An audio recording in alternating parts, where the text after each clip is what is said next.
Hello, and welcome everybody. And today we will continue with another development stream. So, yesterday we managed to somehow implement the pathfinding in probably the more intended way than we previously were using the pathfinding library. So, looks like it's working better. So today we need to figure out, do we have any problems with that? I know I noticed one problem with the wolves being stuck on the bridge in Prontera. Not sure why. We will need to test that first, I think. So let's go take a look.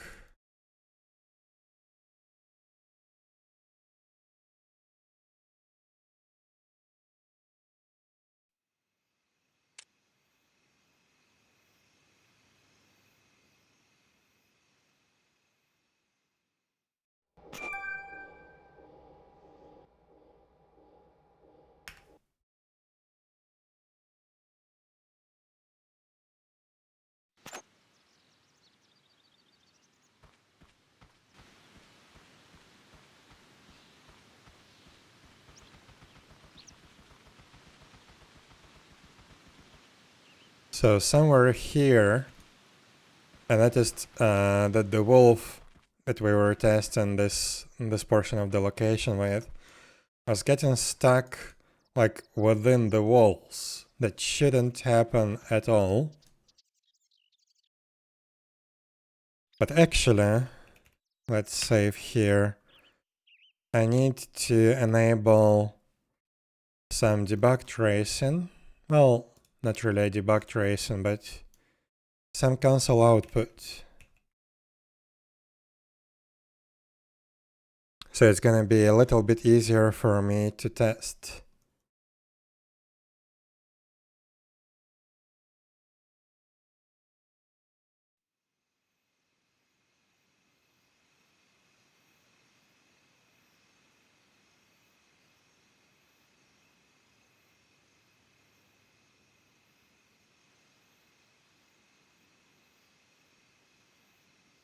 Hello, Aninia. How are you doing?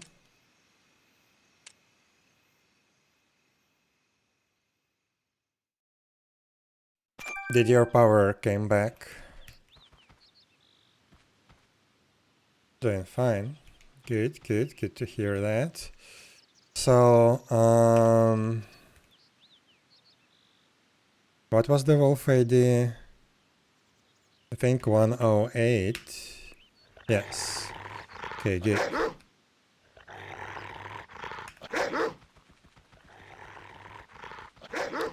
So somewhere here along these bridges, the wolf sometimes gets stuck. So let's see what's going on and how we can fix that. And is it the client side bug or is it the server side bug? So this is good so far. Oh, here we go. It fails to build. It fails to build the path.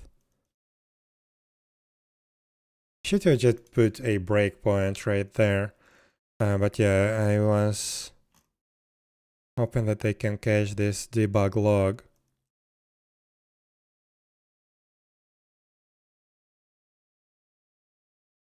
So this was the first set of the path. Then I moved.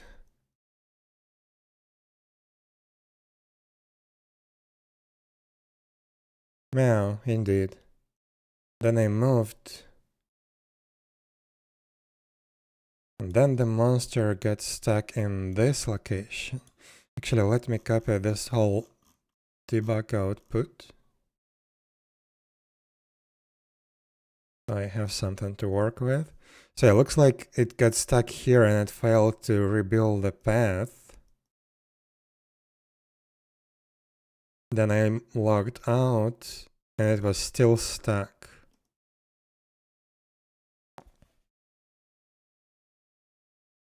Let's see.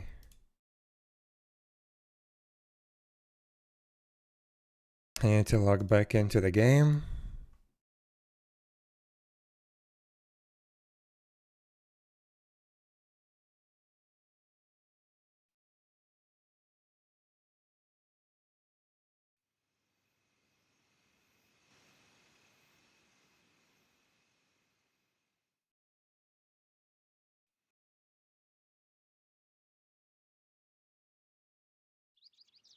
So, oops. Let's see, we have 2 points where the monster gets stuck. Let's check them out. So, warp 5. Also, another thing that I wanted to fix is warp command. Oh, yes. So it's not gonna work if I just supply the list of points with comma in the end, right? No. So I want to fix that first because that actually causes me a lot of trouble. I don't want to go over the command text and remove the commas all the time. I wanted to remove the commas just by itself. So if arg's length more than 5,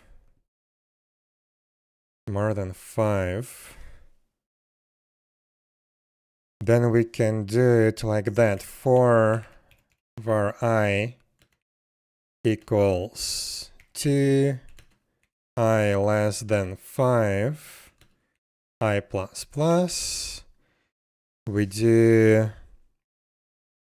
args I equals, how do we remove, like strip some characters at the end of the string? Or maybe we should do a regular expression. No, I just want to remove the commas. That's the most common thing. So we need to do args I trim legend trillion white space characters. No.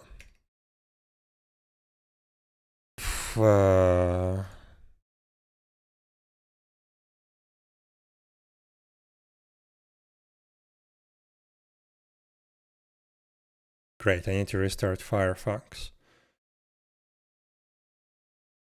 Sure.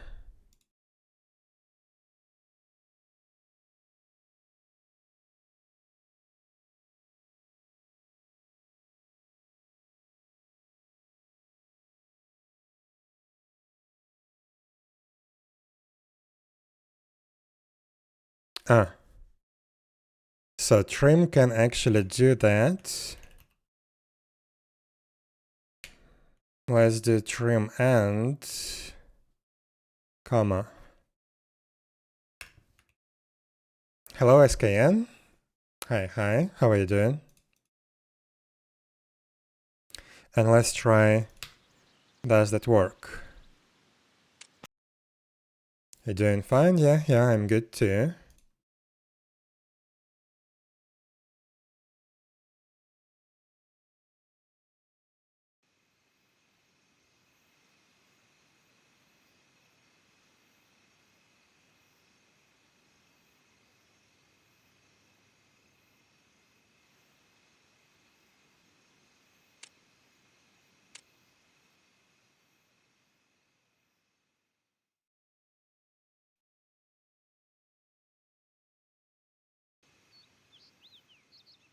So will that work now? Yes, good.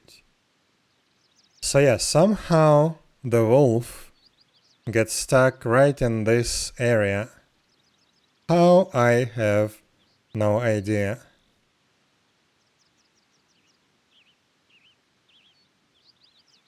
Maybe that's something to do with our navmesh query, polygon query, that filters out the nav meshes that are above. Yes, I have no idea what else could be the problem. Okay, that was one of the points.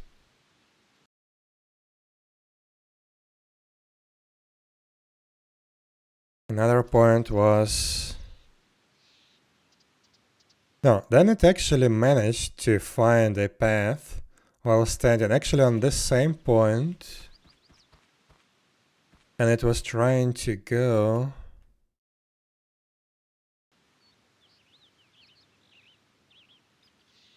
It was trying to go there.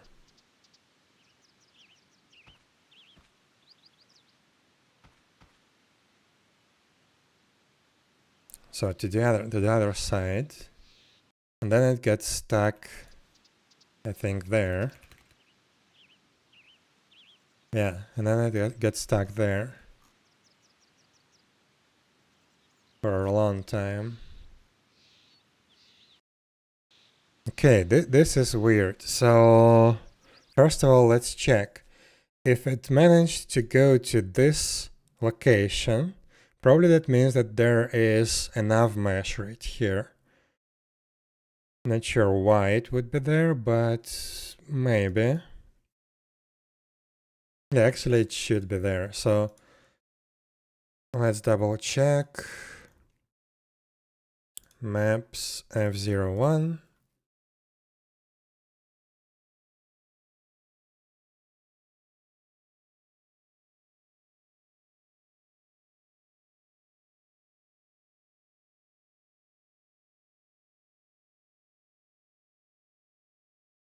And let's take a look under the bridge. So somewhere there under the second bridge, do we have a nav mesh? Yes, we do have a nav mesh. So how the hell did it manage to snap to that nav mesh? That's the question. Did it go that far below? Actually, it could. Yes, it could. So we are now building paths up to 1000 units long. So technically it could create like an angle here under which it could go down below that position.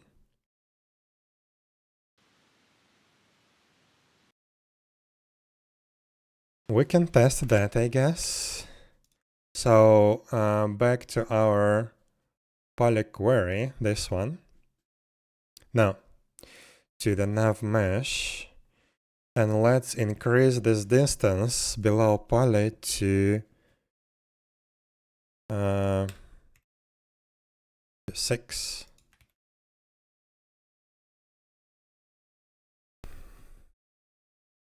So I was afraid of that. Maybe we do need to increase this max vertical distance by a lot.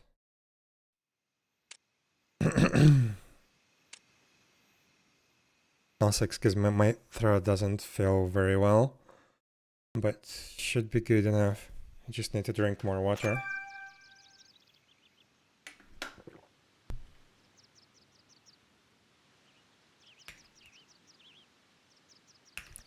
So let's test again.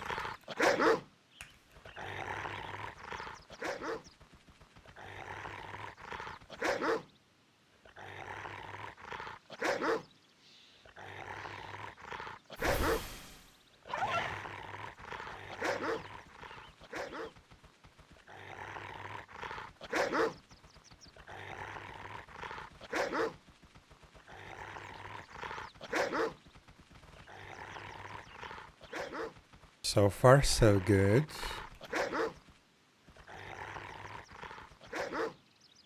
Let's hit it so that we don't lose the aggro.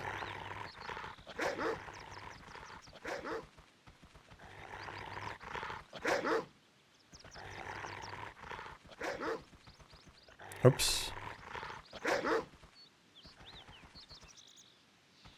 Actually, I'm curious where it's gonna go. Catch me. Oh, okay, here. Another thing is I think we need to limit the amount of pathfinding queries when the target is moving, because right now it's ridiculously big. Don't think we need that.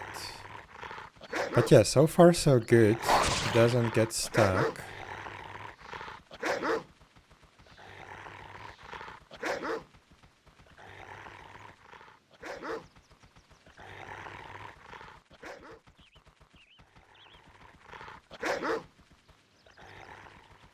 Yeah, so that was the problem. So how are we gonna fix it? That's the question, because I don't really like that we increased, that we just increased the distance over poly. Actually, can we do this a little bit smarter? Can we do convert to recast and set 600? Yes, okay. And we need to do the same here.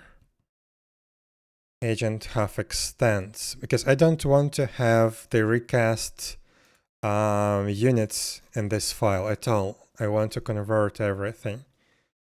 Also, this needs to be made as a separate configurable property. So let's do that. So this needs to be replaced with convert to recast new vector 3 10. No, this is not 10 anymore. 1000, 20,000, 1000.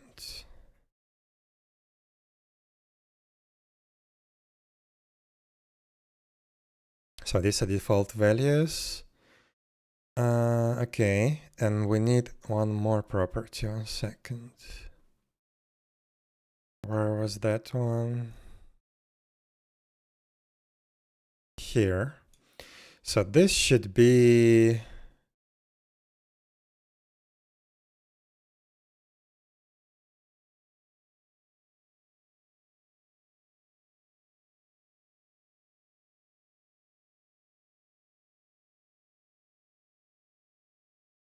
actually this unit should be just 600 period. And then where we use it, then we need to convert to recast.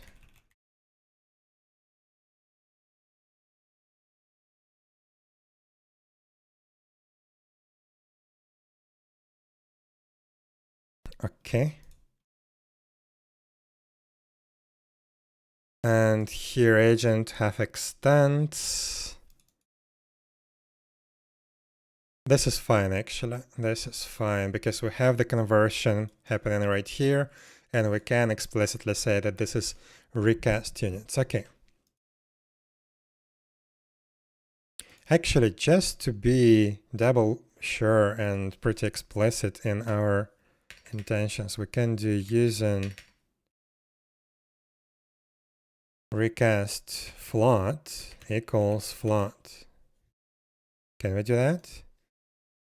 System single.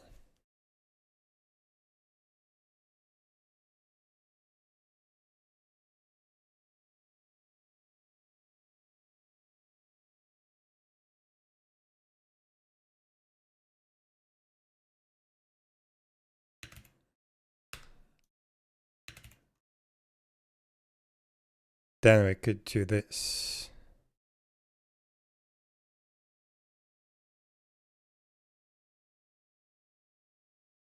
Use built-in alias type. Okay, that triggers style cup warning. Okay, never mind.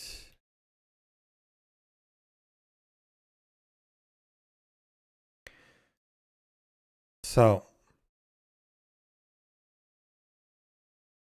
you've got more rain. Oh no. Do you have like some kind of storm season, or is it... I mean, is it normal in this period of the year, or is it some kind of exception?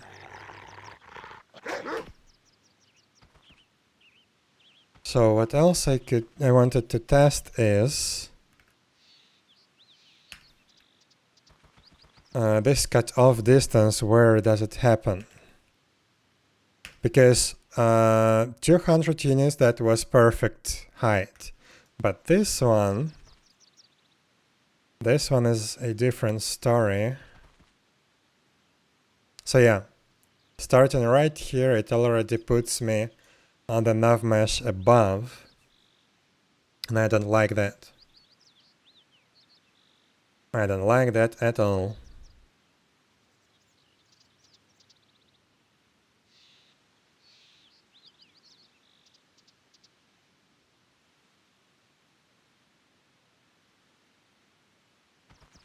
Actually, it's even lower than that.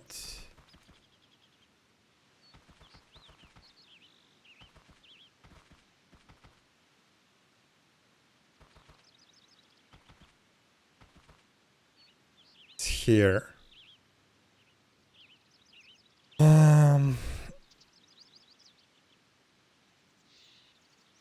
Let's try different values.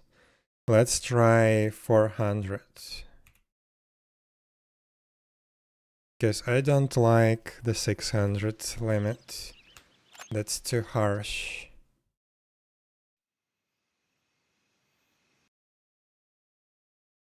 Oh, another thing, let's do it at the same time.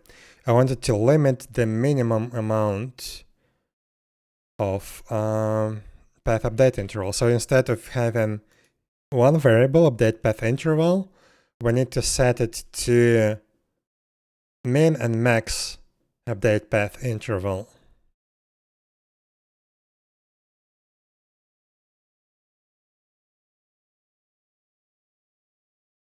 So let's do that. Min and max.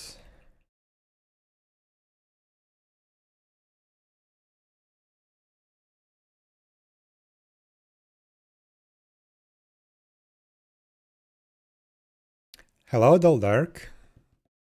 How are you doing? So here we check.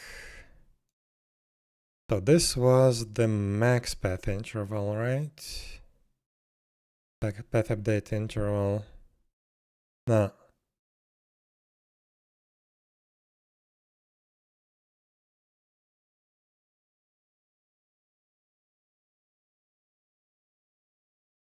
Yes, this was max update path interval. How do I go at the beginning of the word? B? Okay. Hello? Why doesn't it? What's going on? Okay. So this should be max update path interval, and this should be max update path interval. So if this is set to 0, then we check if the last update path interval is greater than this value.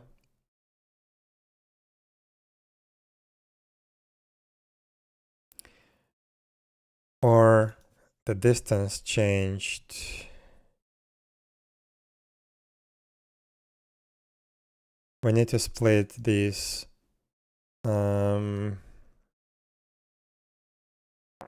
conditions. Because we have 3 different conditions. We have target position. Oh no, actually this should be fine. So we need to do it.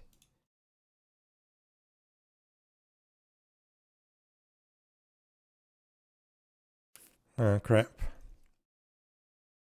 If the internet or the power goes out, I won't say anything, but there will be signs. Yeah, okay.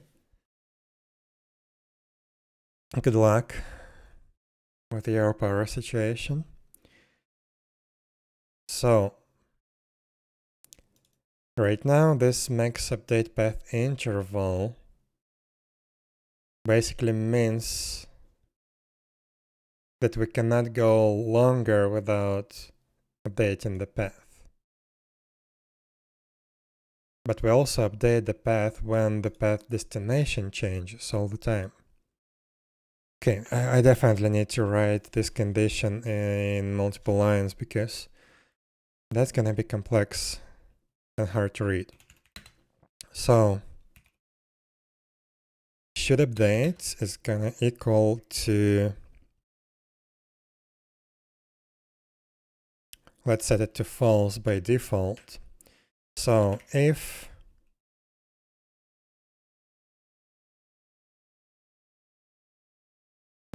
wait.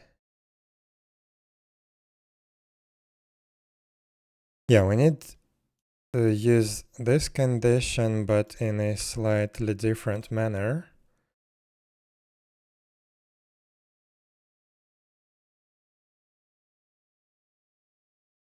We should use the min update path interval. So if min update path interval is greater than 0 and last update path interval is less, why is it doing that? Last update path interval is less than this one, then we set should update to false.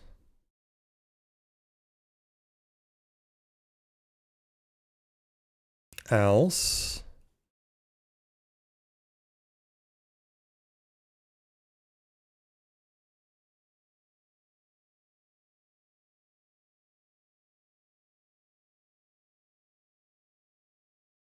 we use this condition. Oh my god, why am I in the insert mode? We use this condition.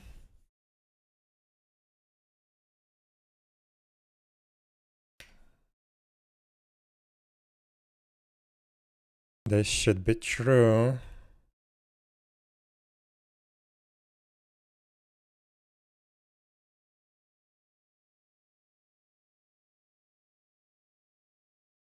Else if this thing, oh my god, again.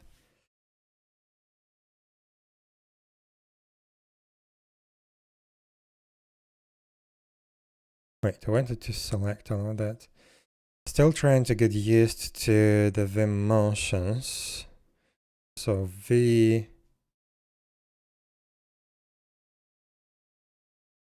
no.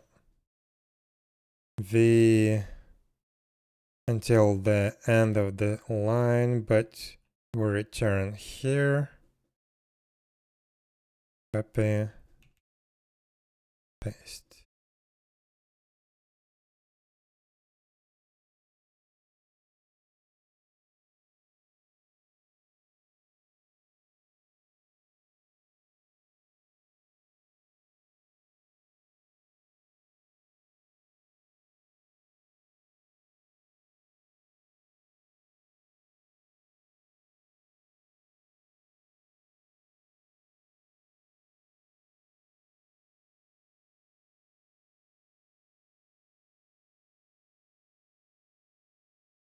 So now I need to write this down in a little bit nicer way.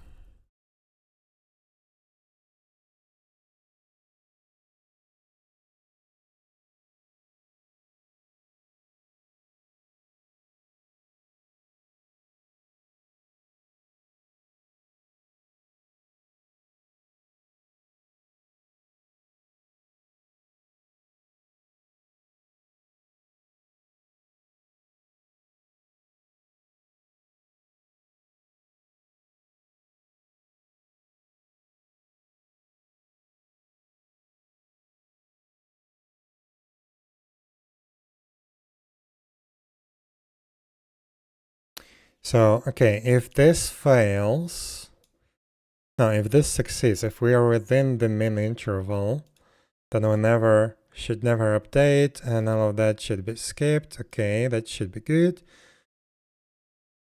Also, if this succeeds, then we should update. And also when this succeeds, we should update. Now we put that in this condition, should update.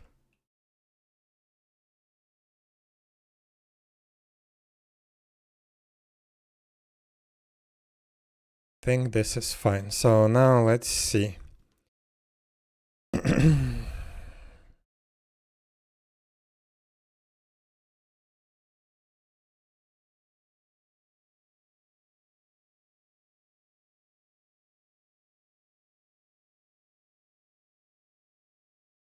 Also, another possible way of solving this is maybe we can just... So here we're using 1000. We can also compare the height of these two positions. And if it's actually this direction, this is not direction, this is diff.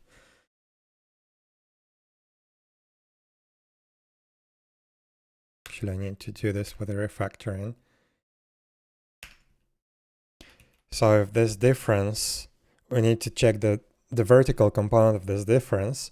And if it's higher than, let's say, I don't know, 500, then we should reduce that to 500 or something like that. Actually, this would be more reliable fix. Let's test that instead. So we're gonna bring back the old setting of 200 because I like how that worked. And instead, yeah, I didn't put that as a separate configurable variable. So actually, it's not gonna be a configurable variable, but instead gonna create a property like this.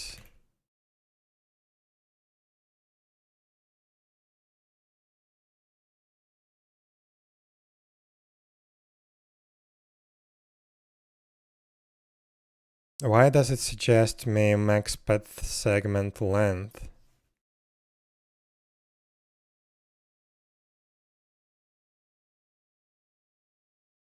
Weird, but okay, max path segment length would be 1000 by default. Or do I have it actually? Oops. No.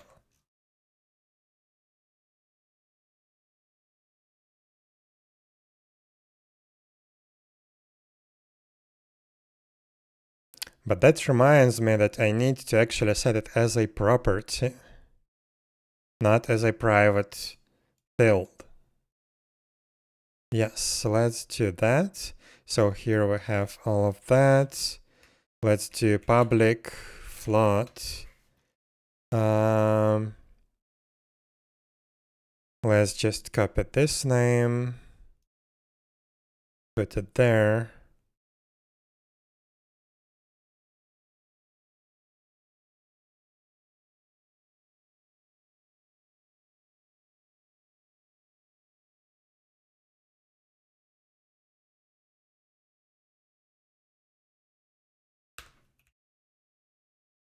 And this max path segment length should be the same.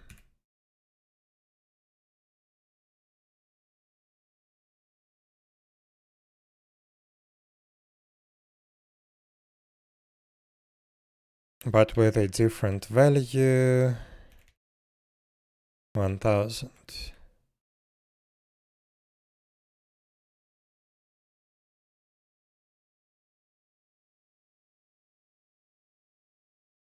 We need to fix some problems here.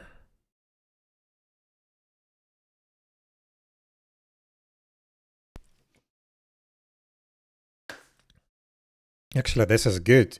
We can reintroduce this property. Crap, shouldn't have deleted it. We need to do it exactly like this.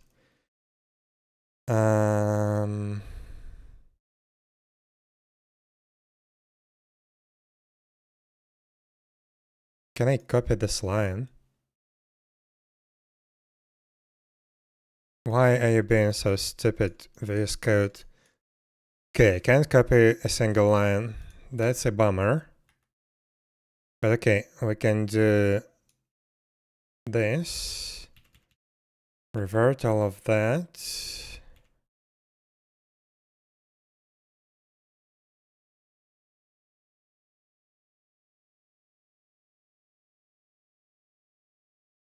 Actually, I don't need to copy. I need to copy this.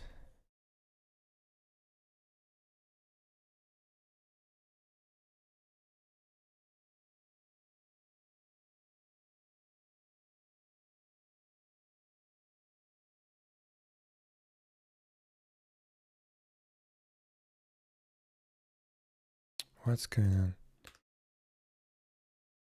Oh, I'm typing CIE. I'm not sure what that does, but apparently not what I need.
Okay, it's gonna be like that. And here we just use the property good. And on the path building, instead of convert to recast this thing, we use max path segment length. Actually, no, it should be a variable. No, here.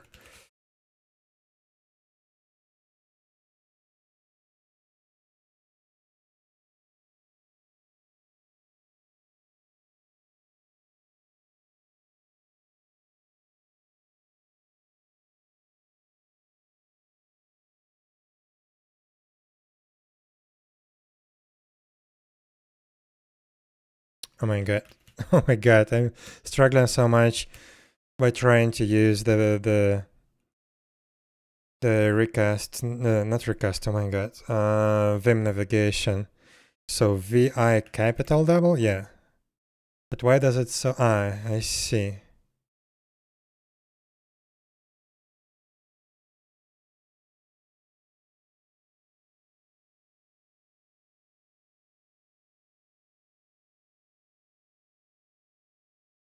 So we use this max segment length, and we use it here as well. Okay. But, actually I'm gonna insert a line there. And here we need to compare if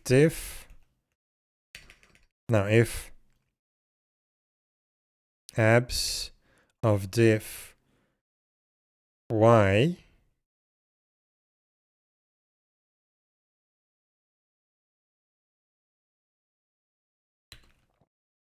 is greater than, what do we check?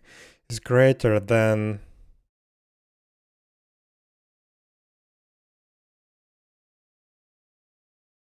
max segment length divided by 2.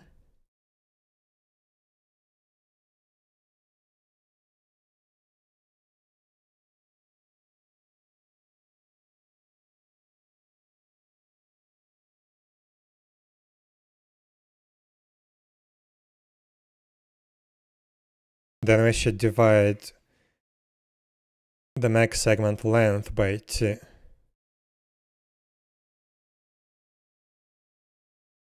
How can we optimize that a little bit?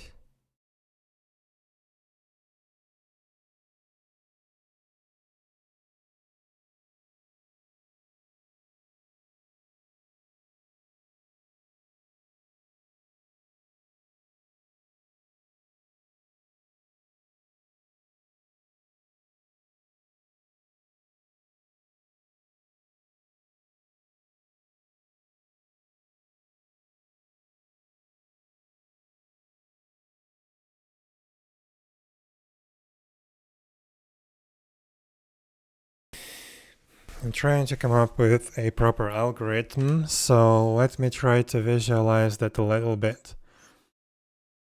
So let's say, where's my mouse? Here is my mouse. Let's say we have a slope like this, connected to a flat surface here and there. So let's say we are trying to build a path from here to there. Let's say this is our 1000 distance, right? The resultant path will be like that, so it will cut the corner. So we need to check if the height difference if the height difference of this vector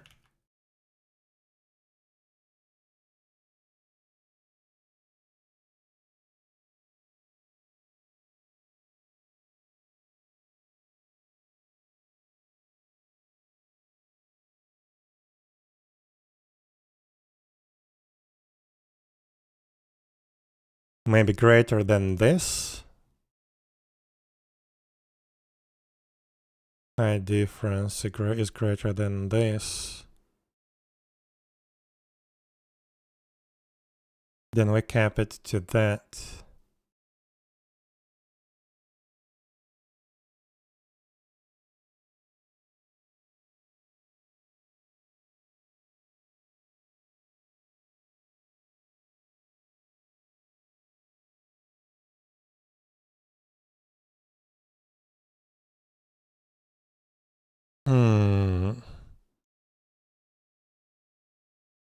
Maybe we can just use this difference y.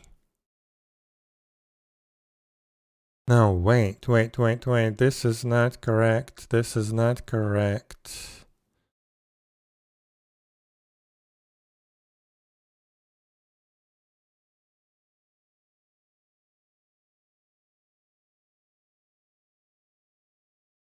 I think I should use the max segment length divided by 2, so it should be max segment length divided by 2.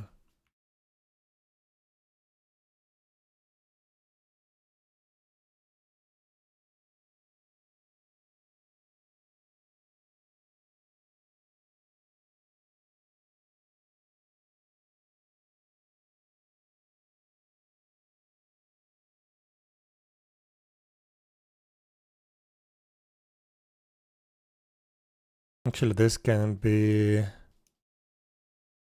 executed a little bit simpler. For 1 second. So what do we do here? When this absolute y component of the difference is greater than half of the max path segment,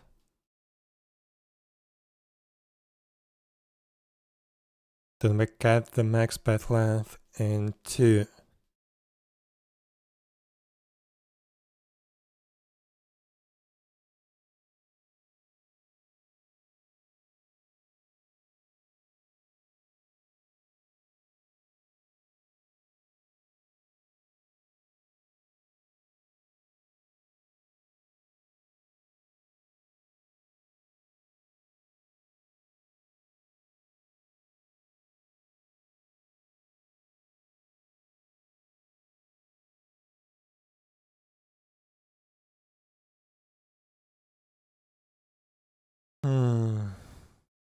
Why am I thinking of on this so much? But okay,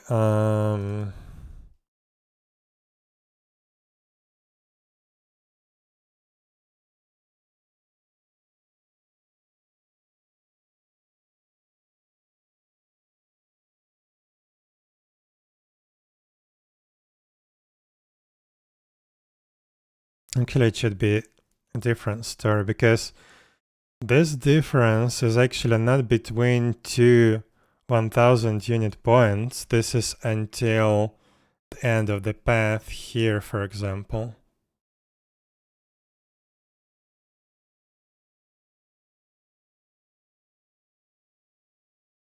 So this can be happening quite often when the monster goes down. I need to somehow detect the curvature. Like I need to detect this angle. I'm not sure how.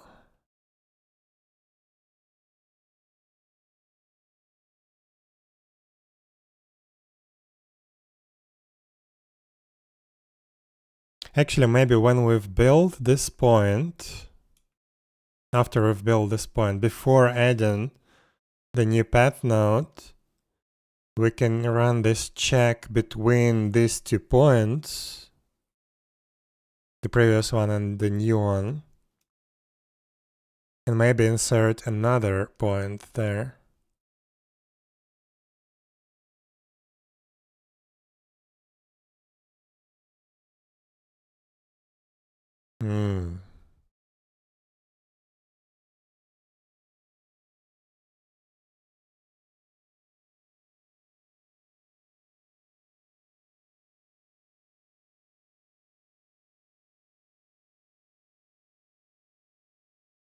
Yeah, this is not gonna be very, very helpful, unfortunately.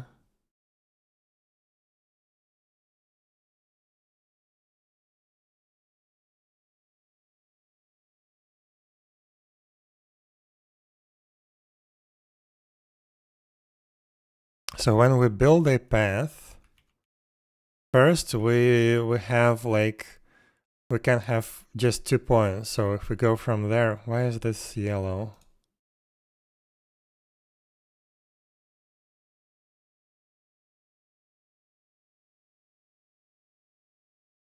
So when we build a path, let's say from here to there, initial path can be just these 2 points if we don't have any side-to-side crossings. So this is the side view. But we need to build a path as close to the surface as possible. But currently we just have these 2 points. We detect the distance. If distance is greater than max segment length, then we try to slice it by segments. By doing this, so first we check the distance between these 2 points. If it's greater than 1000, then we cut. So let's say we have this path. So basically we cut it in 1000. And then we do the interpolation using this move along surface. It will actually move there, and it will generate another point.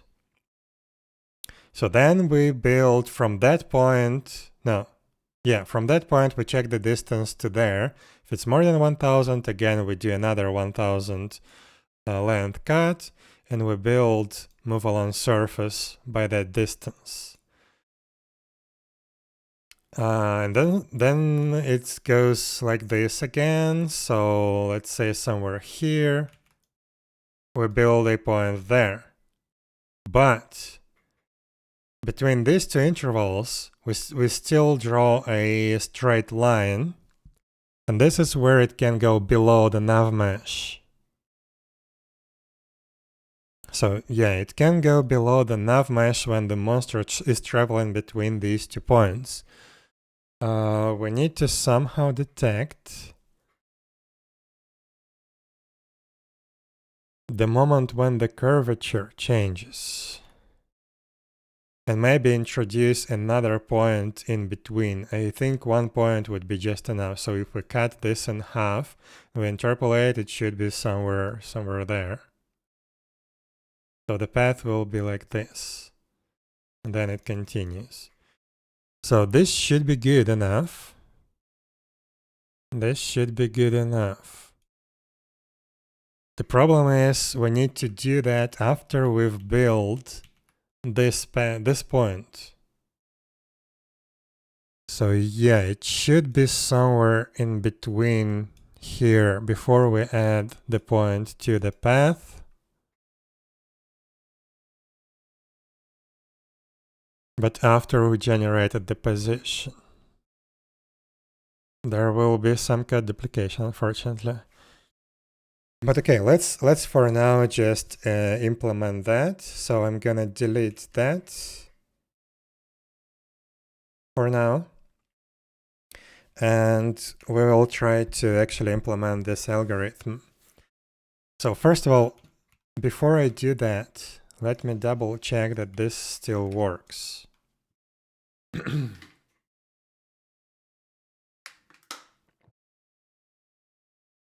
Also, I forgot to change the default min update interval. Oh, it's set to 0 by default. Okay, that's fine. That's fine.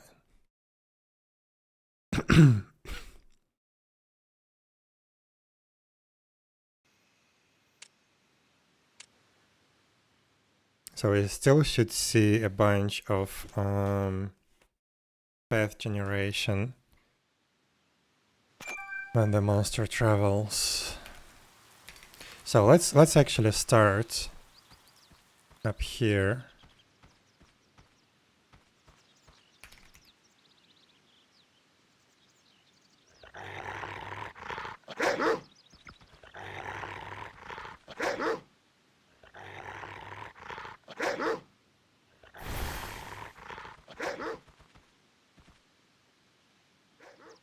Yeah, it gets stuck, I think. Yeah, it's stuck and it's even there. Wait, what? That was weird, but okay. But yeah, it definitely gets stuck. What?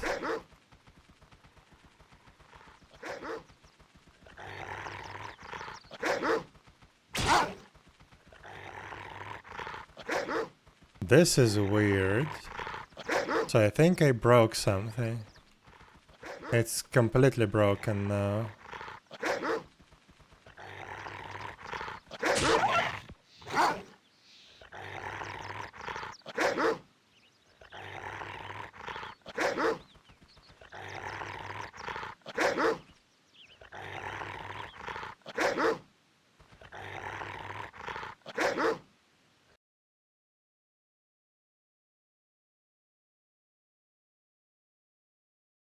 So it's not this.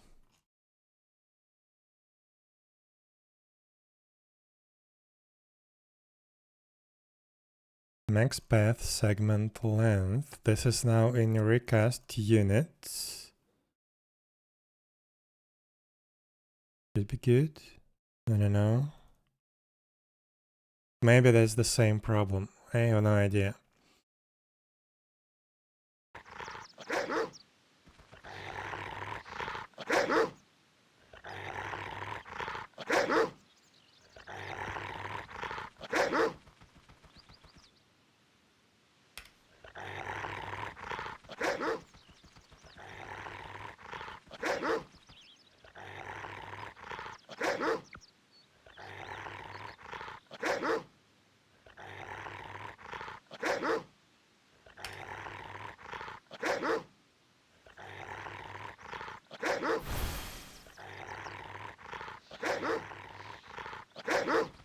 Okay, yeah, this path works, but then it glitches.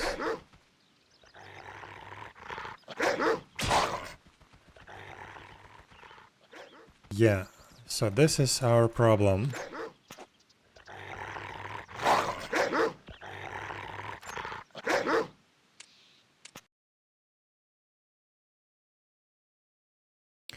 So now, first of all, let's try to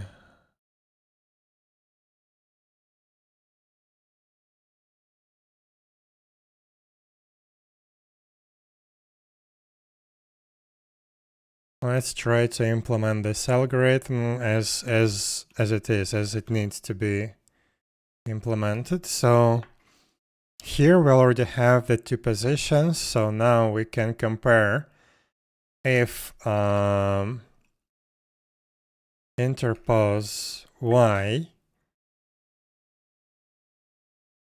minus last position y. This all should be in the absolute values.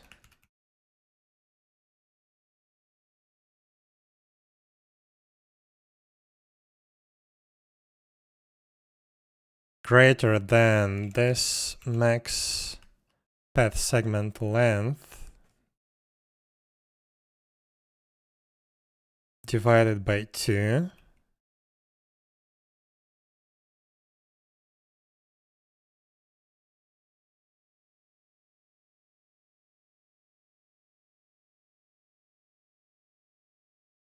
Then we need to introduce another point.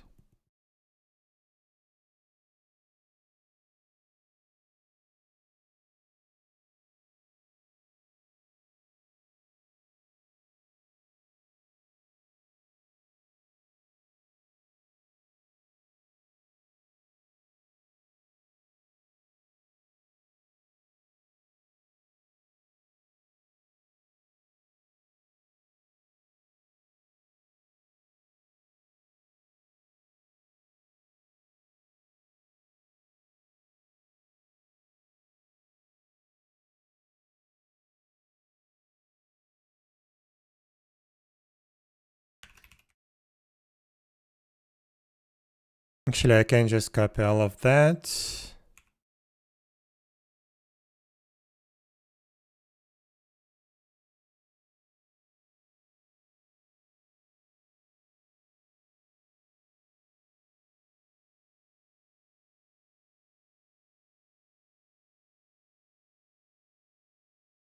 Interposition 2 between last position, but not the diff. Actually, we can use diff now, but it's going to be different.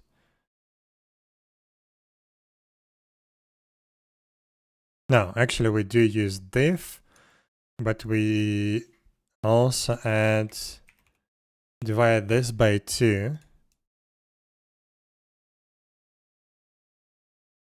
Last refs, last position, interposition 2, filter result 2, visited 2. Oh crap.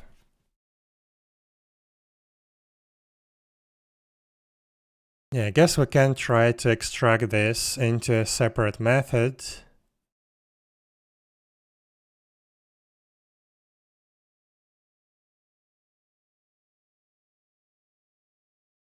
Yeah, let's do that.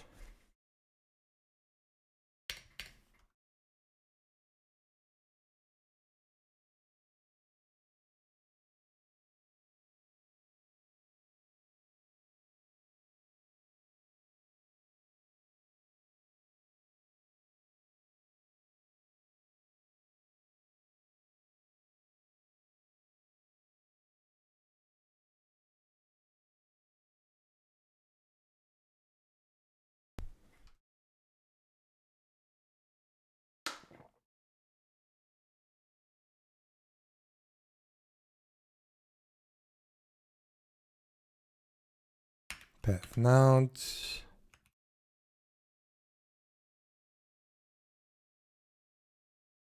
Create intermediate path node. Maybe we can even grab this. Oops.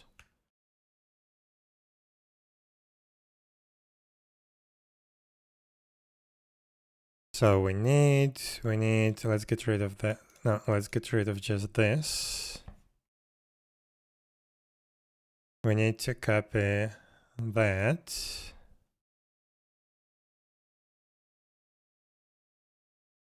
Here.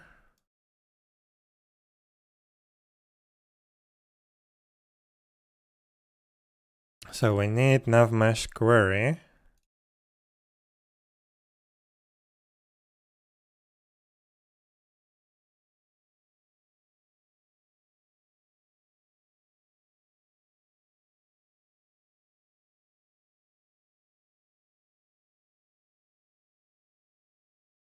And we need previous position. Wait. This should be what that should be. Recast vector 3. Last position. Recast vector 3. Diff. And distance.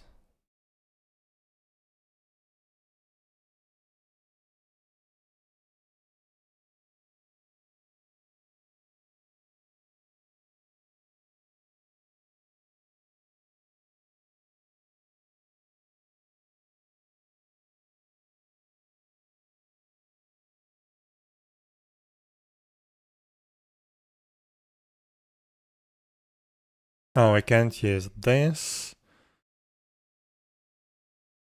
I also need the filter.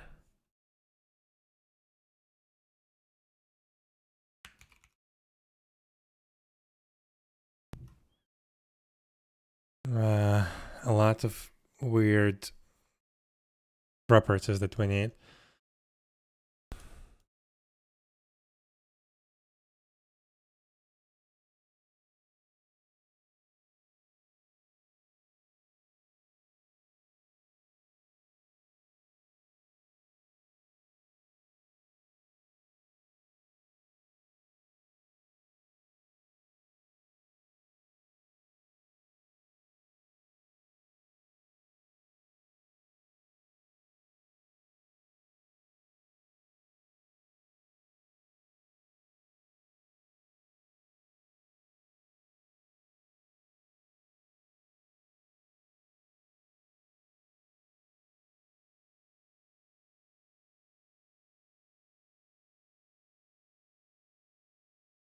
We need last position, we need last ref.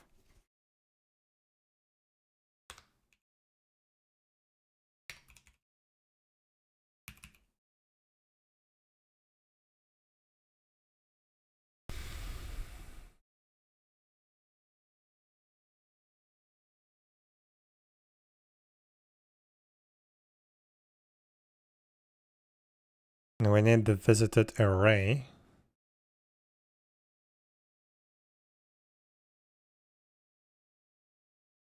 Which is not really an array, this should be a list. List of longs.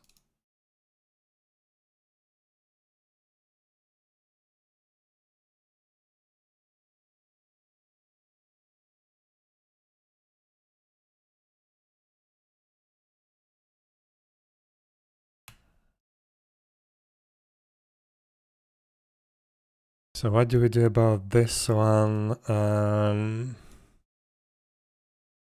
Last position, diff.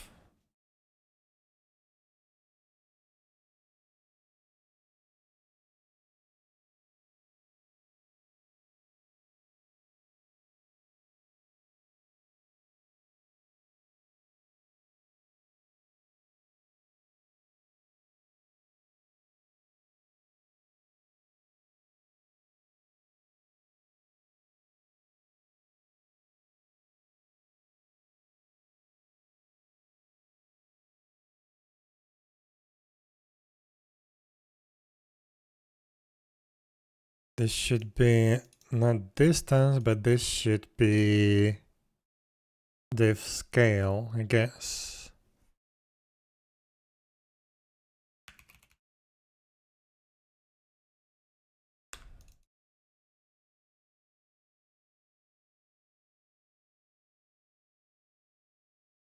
And we need to return the path node like this.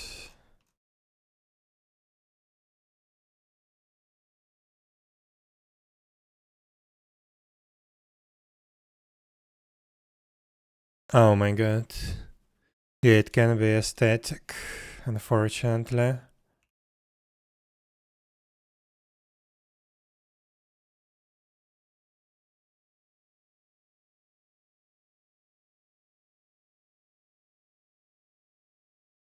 movement types. We also need the movement types.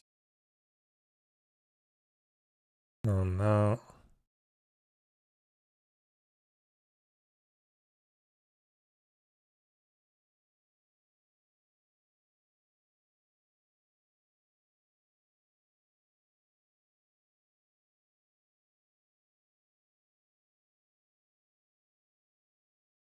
We need to execute this as well. Oh my god.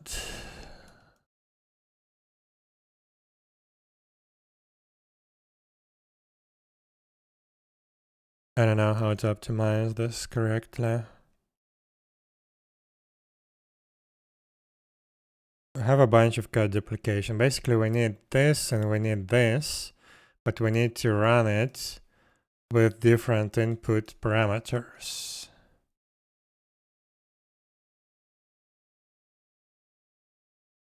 So we also need the path. Oh my god.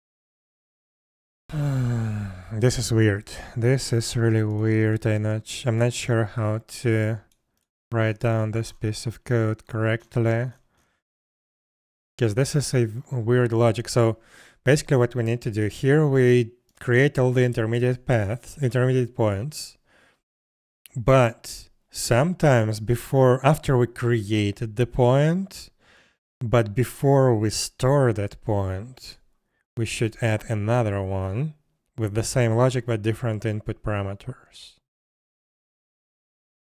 So we need to basically split these two.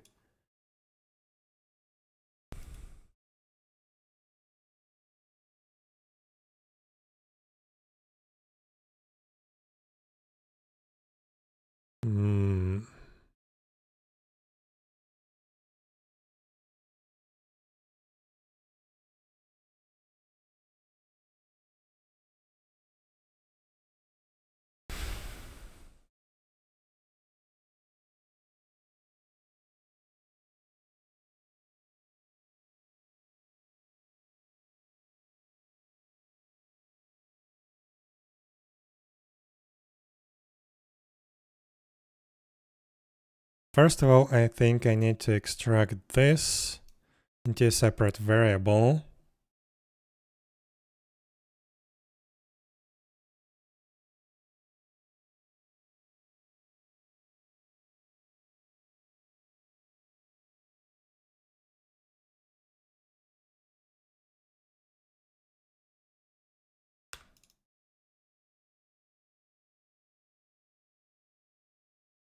Oh my god, why didn't that copy? Okay.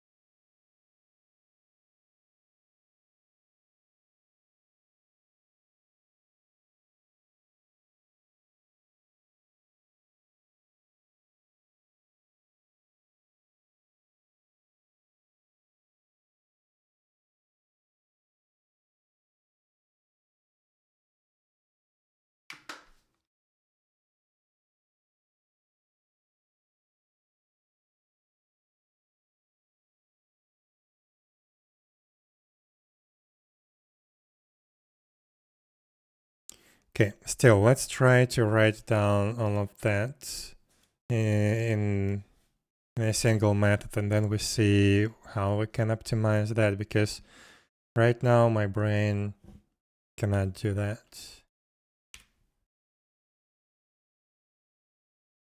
So this will be interpose 2, interrefs 2, result 2.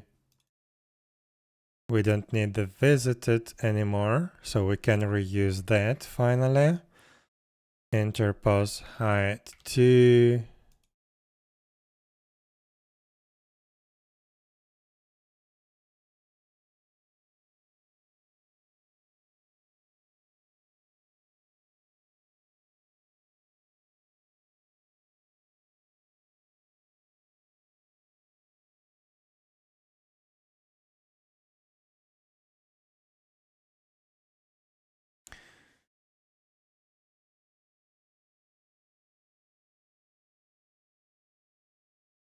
So interpose 1 is not being used, interpose refs not being used.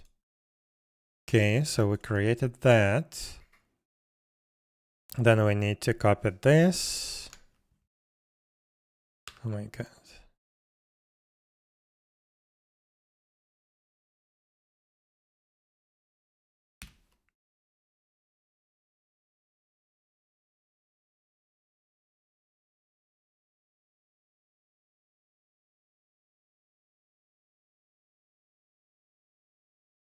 Actually, we don't need to do that. We just need to do this.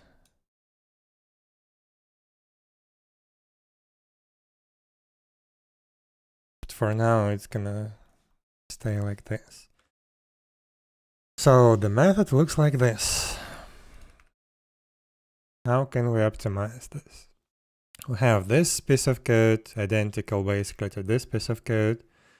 We have this piece of code, identical to this piece of code.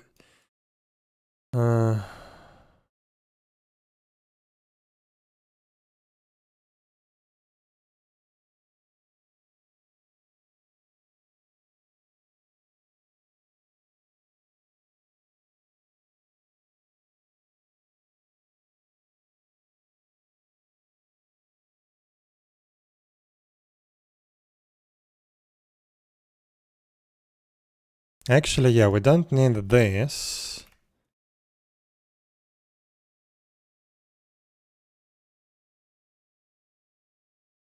We can extract this into the same method and then just call it and return true if that succeeds or something.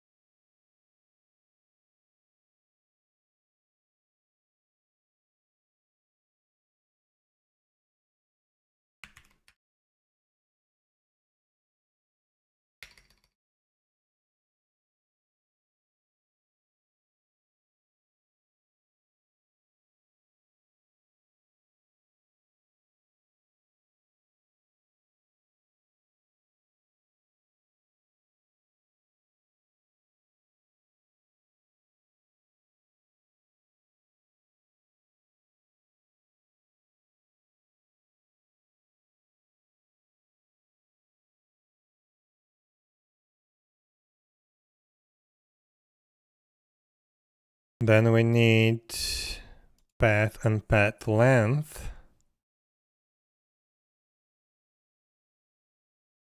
Oh, I hate this. So this can be moved below. Guess we have a return here.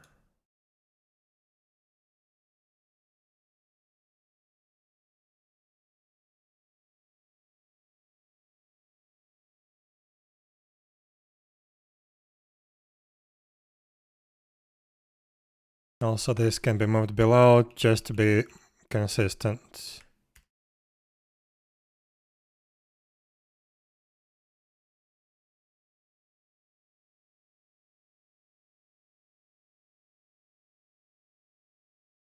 Okay.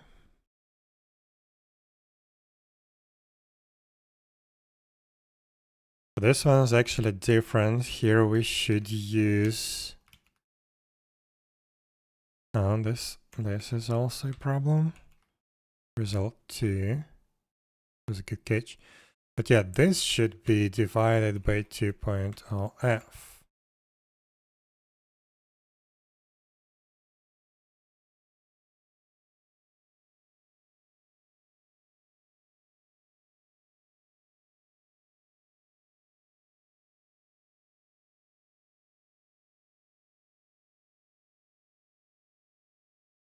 Yeah, this is a weird algorithm because, yeah, we do run this. Then we do our check. Only then we add the node.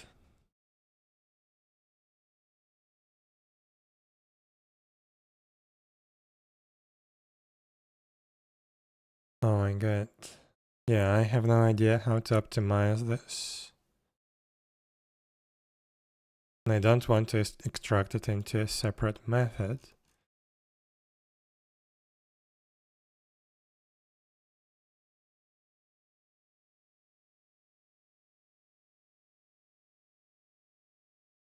Another option would be to check this, then run our check of the height, or our curvature change rather.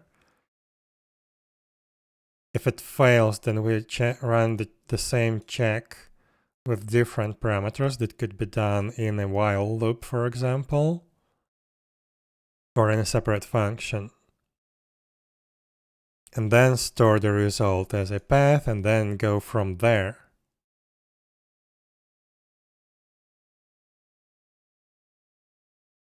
But that would mean we are discarding the result of this move along surface.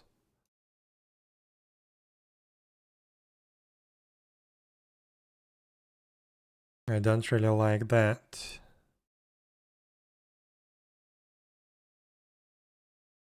Can we detect this height change somehow in other way? Actually, we can.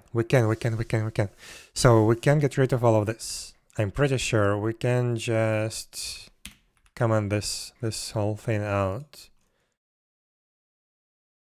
So here we already have all the information that we need.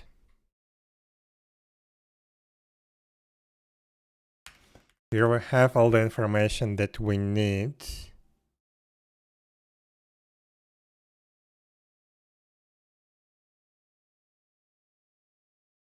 We have our diff and we have our max path length. So we need to, oh my god,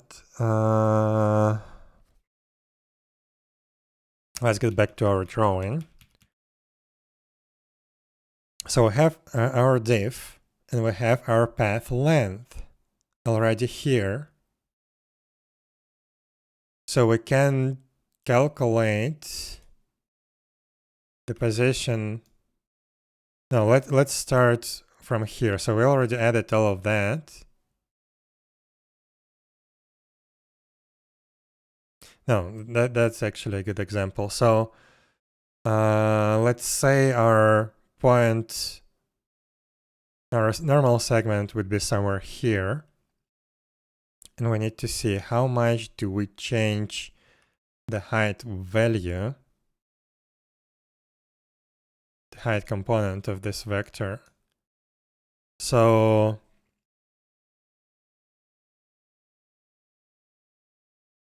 if this is, wait.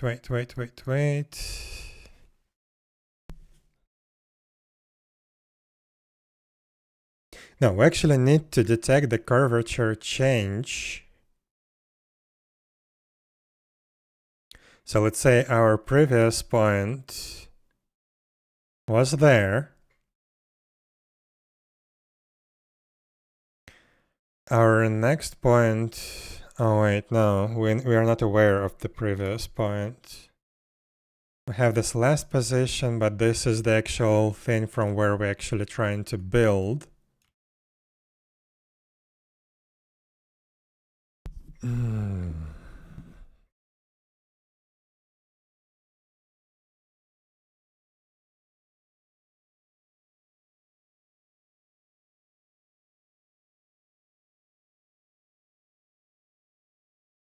So our main goal is to detect the curvature changes. So if let's say we had one point, then we had another point somewhere here, and then another point would be, and then the target is there.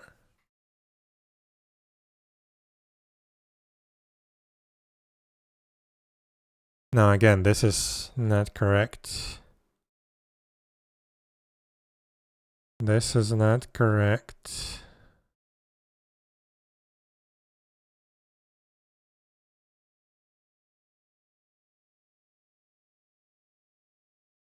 So at this point, the resulting position is not aligned to the nav mesh. So this position, interposition, it's not aligned to the nav mesh. This actually aligns it, and then this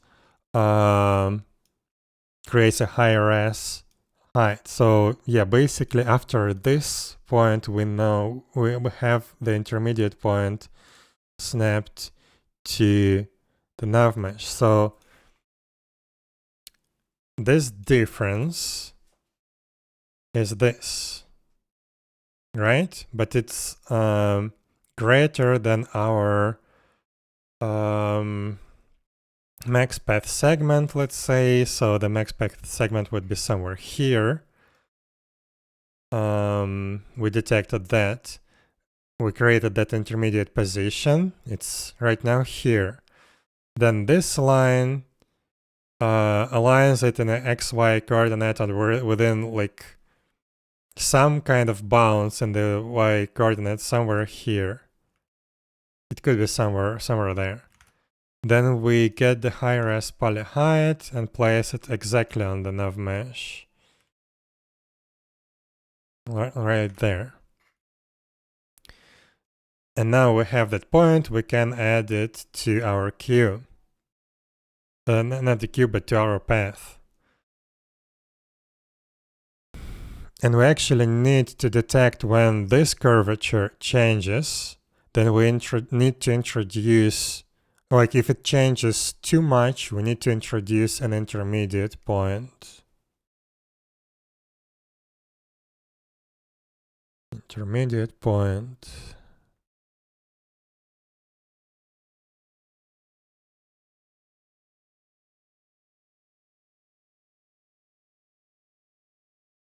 And add it to the path before this one.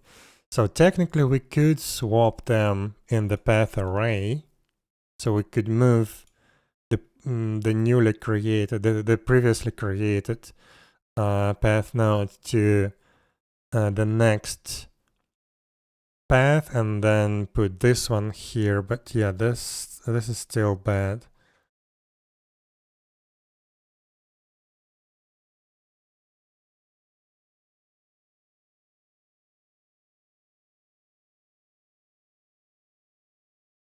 But okay, my idea just now was that maybe we can detect this curvature change before we build this intermediate point.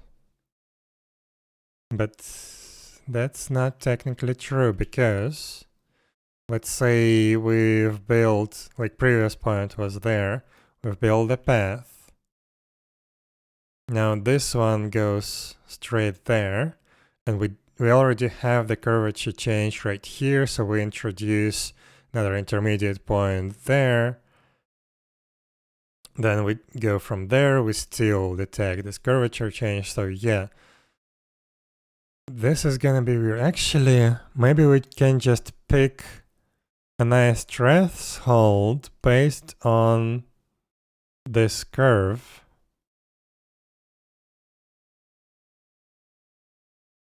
Because yeah, you still will have a curve, it's just we need a different threshold.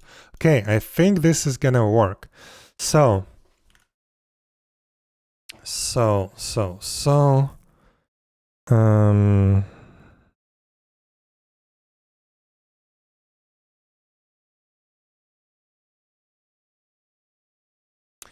if we check it here, we have max segment length. Then here we need to check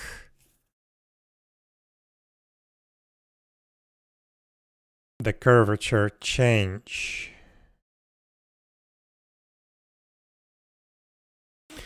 And to check the curvature change, we need to know the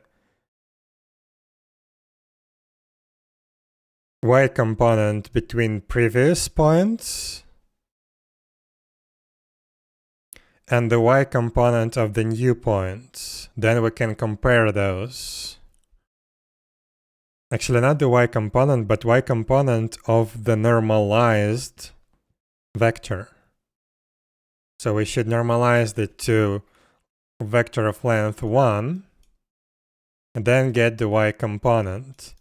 When it grows more than it were growing before, so here it would be like 0 basically.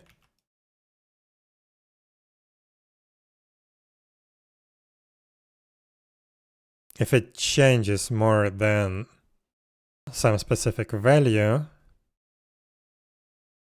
the same goes for these kinds of curvature. No, this can be skipped actually. No, yeah, this can be skipped. So we need to only change if it's going negative above certain points. So let's get the first component. So we need, in addition to distance, we need direction equals diff. How can you? Oh my god, this is their custom vectors. Vector 3.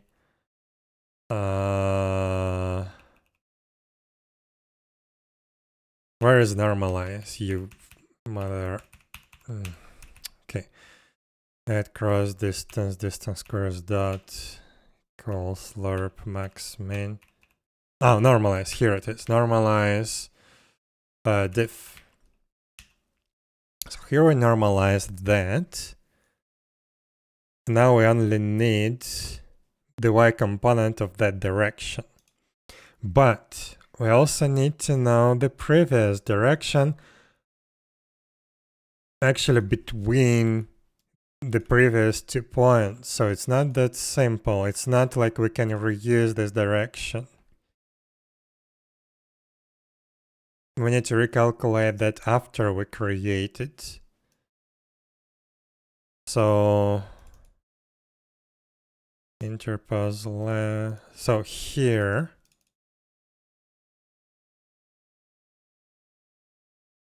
before adding the last position we need to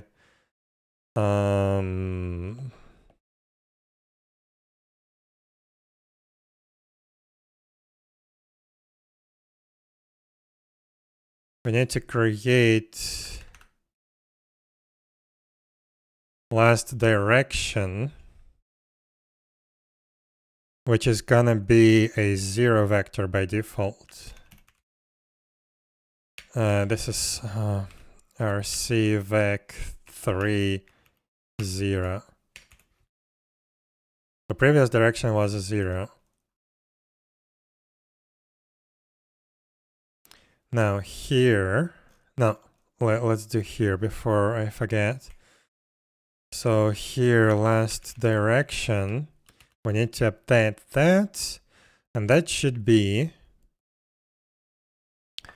basically the same thing. Last position, no,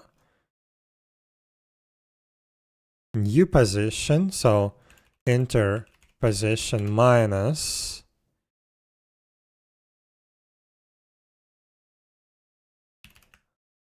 last position. And this should be executed with RC vec3f normalize like that. This is our direction. How heavy is this normalize? Oh my god. This actually executes the length. Bruh.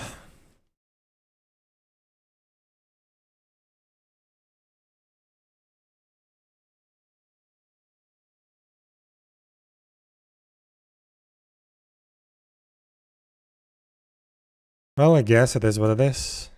Guess it is what it is. We already have the length here, so maybe we don't need this normalize.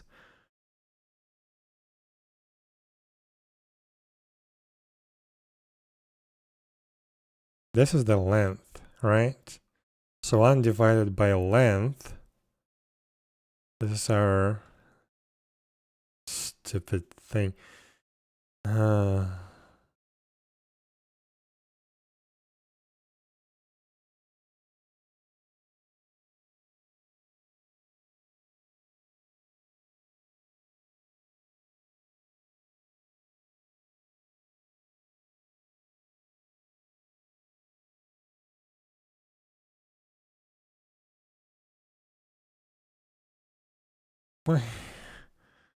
Why would you... Stupid thing. I can't wait until they implement the proper vector numerics. But okay. Yeah, this is basically the one. Actually, what I can do real quick is I can...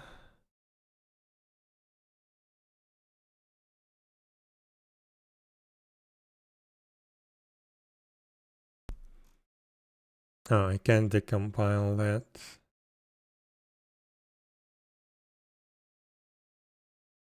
There was a way. But okay.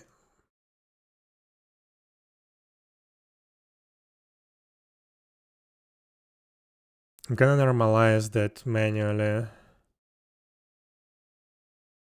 But here I need to actually calculate it like that. And here, having the length, we can do diff. Don't think I can divide. So basically diff divide by length, right? That should be our normalize method. So this is proper length.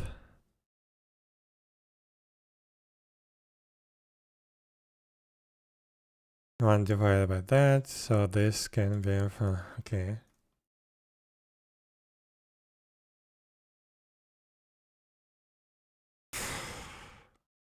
Such a stupid implementation, I can't. Yeah, there is no divide operator, but there is multiply operator between a vector and a float, so that's good.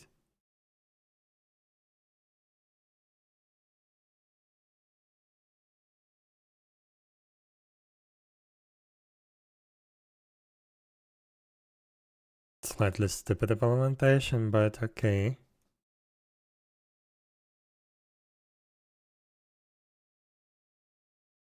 So instead of normalize, I should normalize it manually.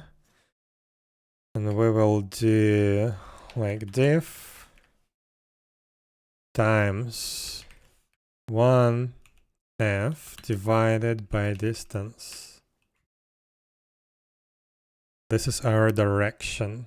This is normalized 0, normalized 1 length vector. This is our direction. Now here, what we need to do is if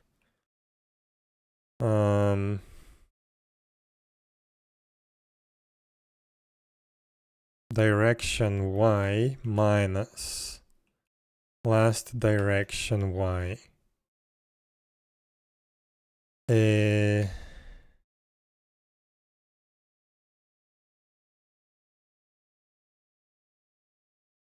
So only need to detect when it changes down. When it changes down after some significant amount. So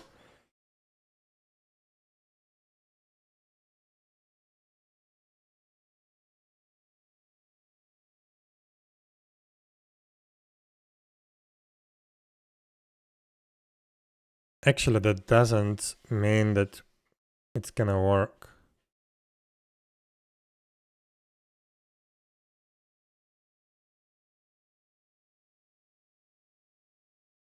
Actually, no, it is gonna work. So when we go up until this edge, for example, this still gonna be 0. The last direction is gonna be 0. This one can be as long as it needs to.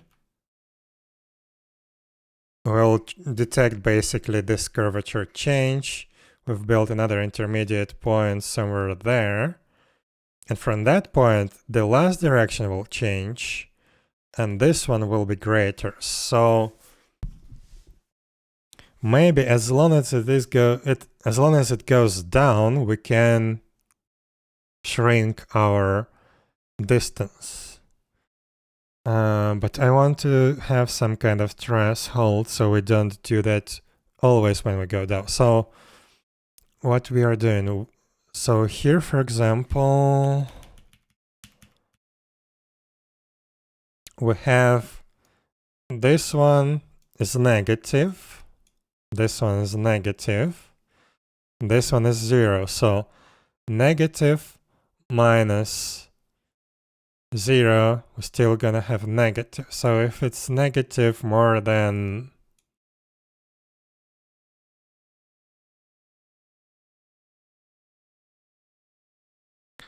let's see.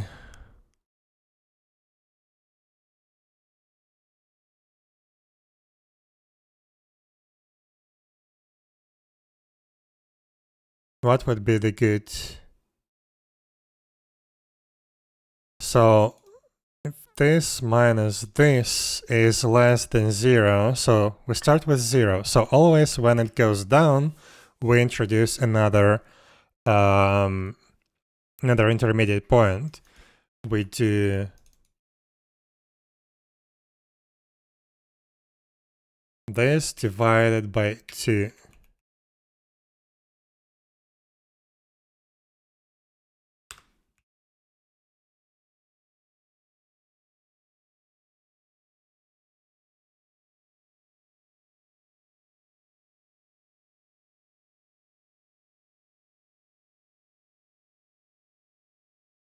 I need to add a comment so I don't forget.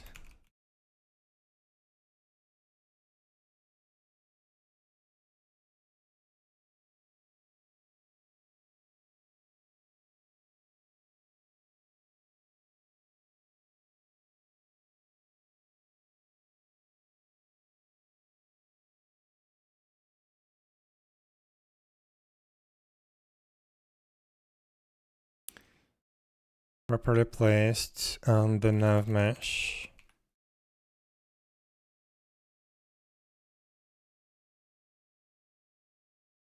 So with this implementation, we will always place twice as points if our target point is below. Now, when the curvature changes down, if we are trying to go down after going straight,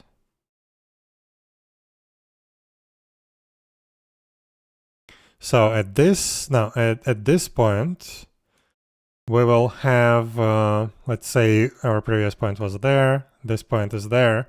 So the last one will go up, the new one will still go down, but here it's gonna be above or below 0. The difference will be above or below 0, so we will just continue placing full length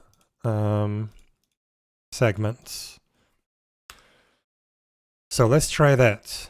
But I think I need to just increase this threshold a little bit. So right now it's 0. But I believe I can make it minus, I don't know, 0.5 or minus 0.4, something like that. And it's still gonna work. But for now, let's check that, if that works.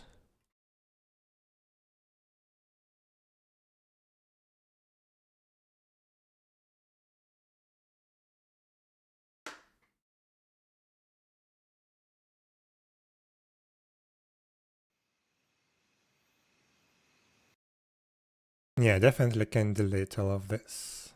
This is 100% not needed.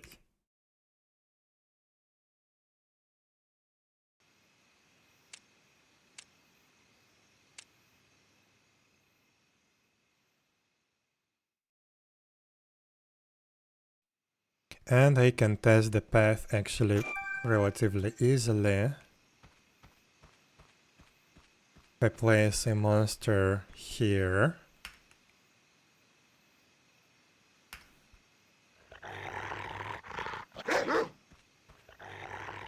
And I build a nav mesh path.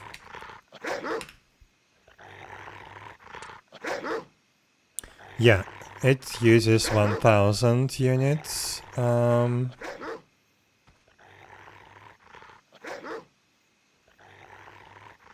1000 units or whatever the, oh my god, segments. Now here,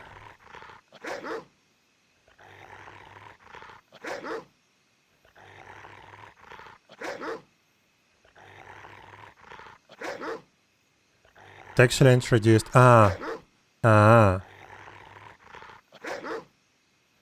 yeah, it placed another intermediate point.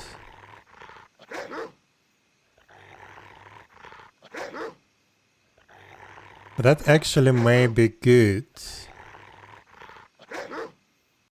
Basically what happened is, can I just rotate everything?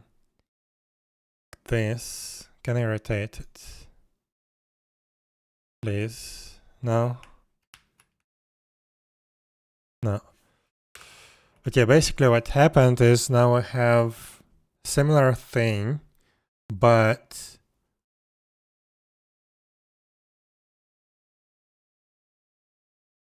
I have a ground that goes, oh my god, how do I put it?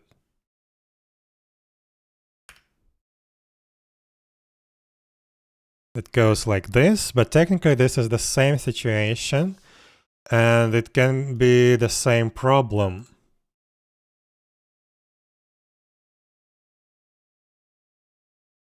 Oh my god, this paint thing is so stupid.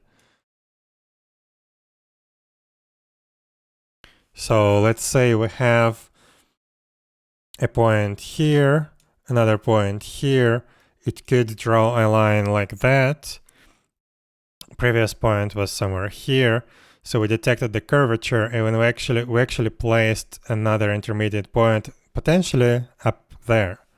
So this is also needed. So yeah, it did create another intermediate point at the 500 distance. So that's good.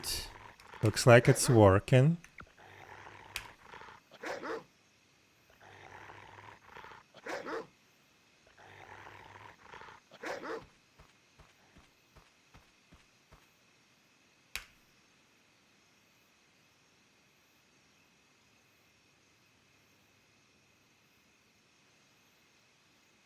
So it goes from 5600 to 6200. Then 62, 62, 62, 60, 57. So this is 1000. This is 500 distance. And this is like 500 or even 3 and 1. Even 400. What? Weird, but okay. Then between these two is 1000. This is 500.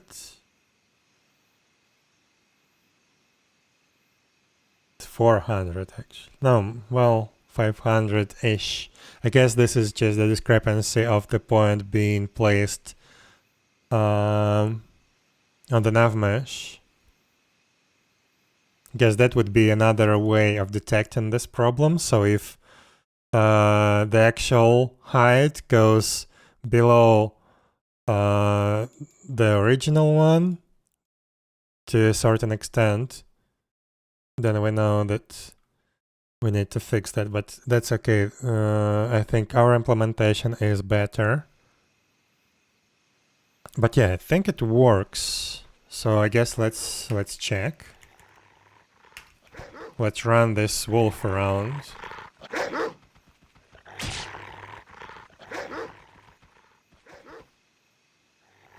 No, it did get stuck again.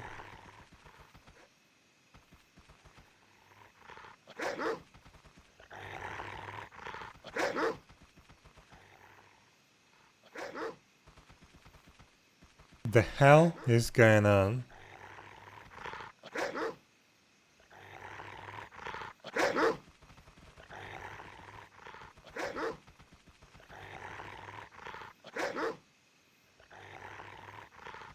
Okay, maybe we need more. Maybe we need more. So what if we divided by not 2 but by 4 segments?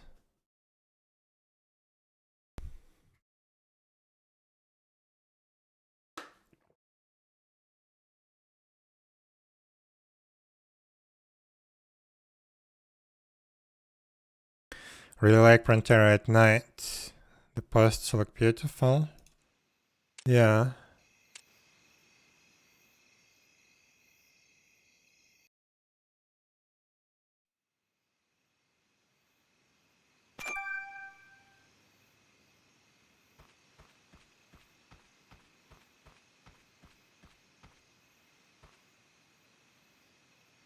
Actually, did I restart the server before doing all of that?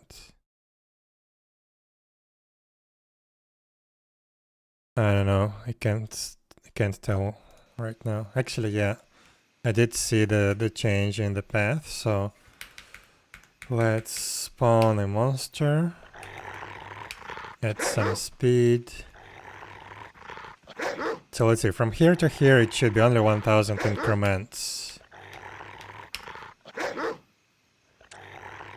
Yeah, more or less. 1040, 40, and then my point. Here we have just 2 points. But if we cross this curve, yeah, now we have first one is 1000. And then a bunch of small ones. So let's test now. What the actual hell?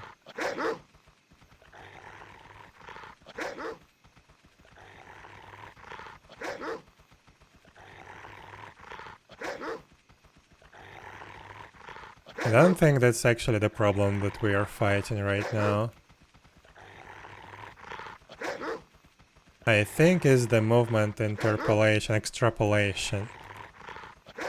The player movement extrapolation, that probably weirds out.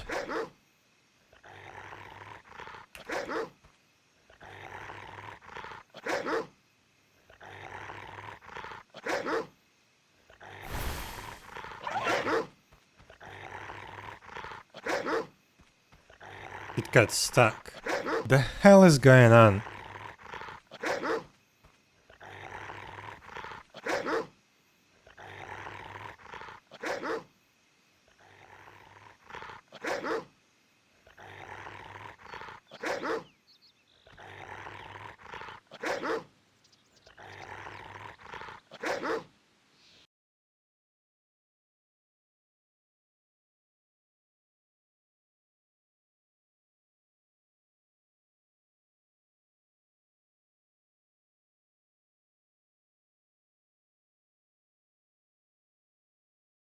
Well, first of all, let's see if that's actually the problem. I think I already tested that, but what if we replace that with 6?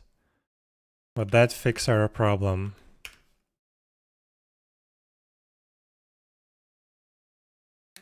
I think I did test this and it was fine.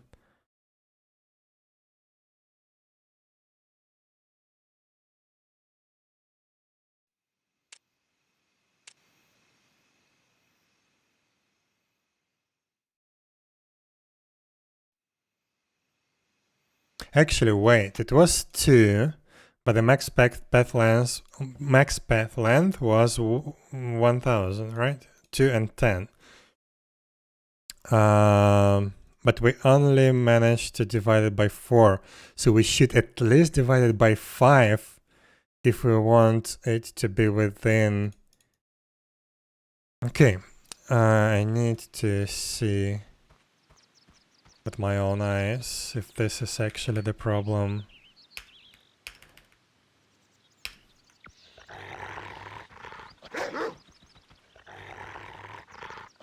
So let's do the same test with running back and forth. Yeah, it's still lagging out.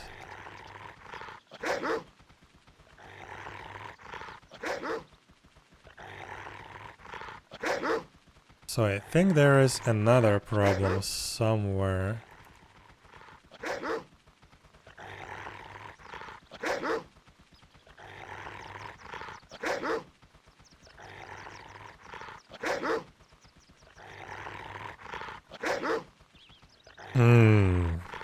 Really interesting.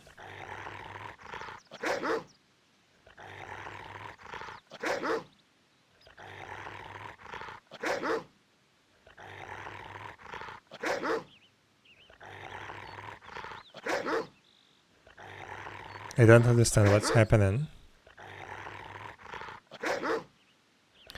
But okay, let's run the nav mesh test again.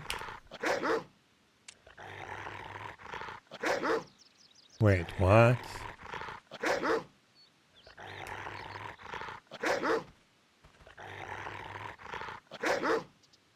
What?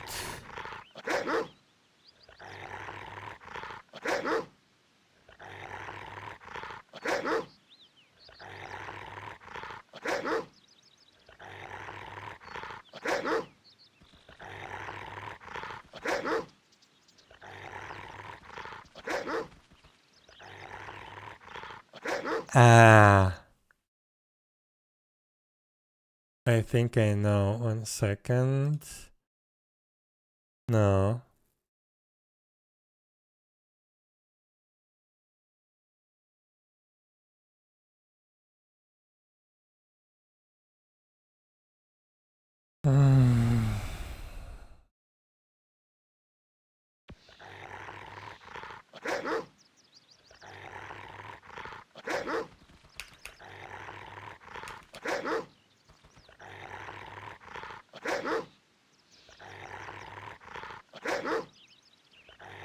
What?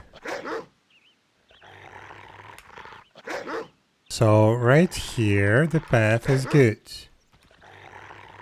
Right here is good. Just three points. Here it's 32 points. Right on this position. And it doesn't really change. What?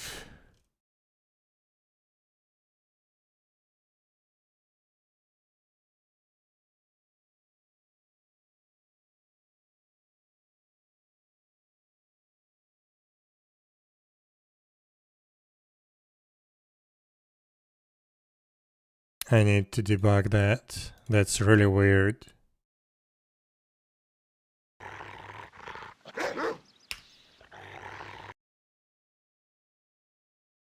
So that was the first point, okay.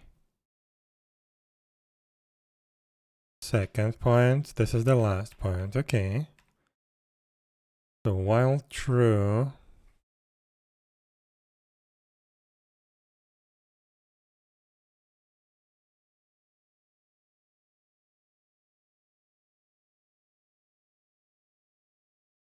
distance is 15.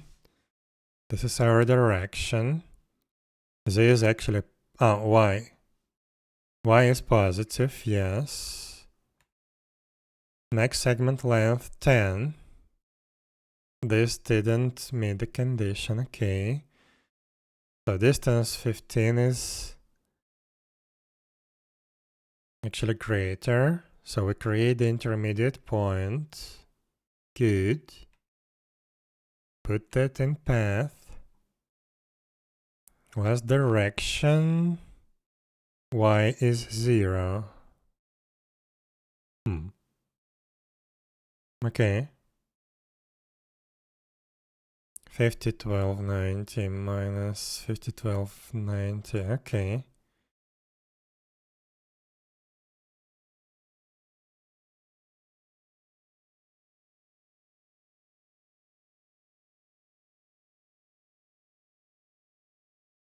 The last direction now, y is 0. So next we have a new diff. Now this y is positive, so we go up. Distance is 11 still. We check, we calculate the direction. Okay. The max segment length is still 10. Good. Direction y, 95.95 minus 0. Still above 0. Okay. I create another intermediate point. Max segment length is 10. Distance is 11. Good. 10 divided by 11. That's fine. We put that point. Last direction.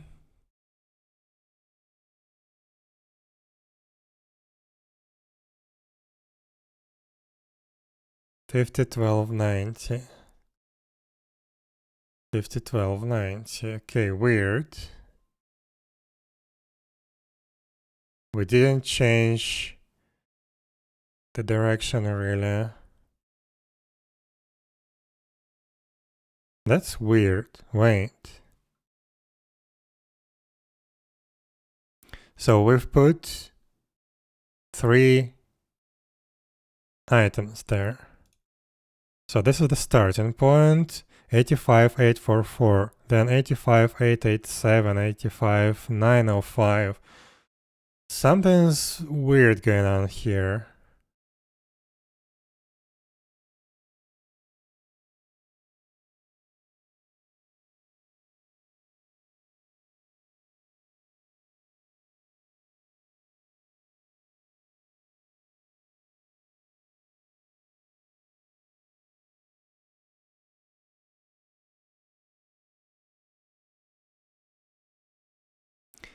Now I have different y direction, it's still positive.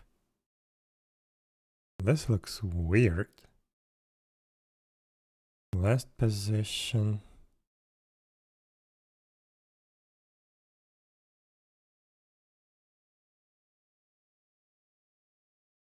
So the distance, 1121. What?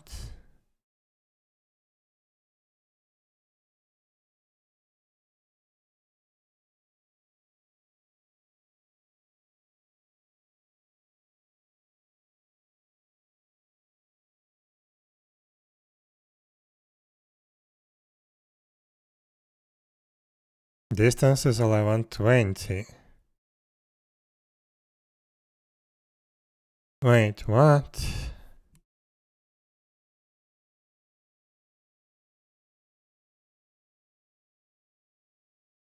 So max segment length is 10. Distance is 11.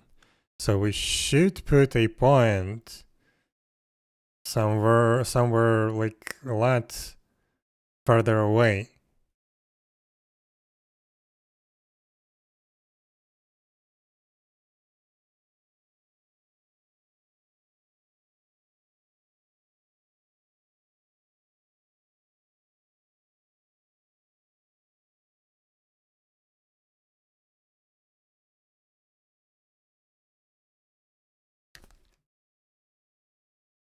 So distance is 11. So interposition 10. So interposition is y6012. Last position was 5012. Yeah, we move up basically.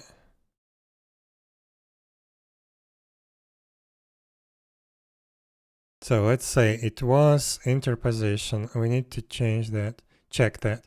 So here, interposition 6012, result 6012.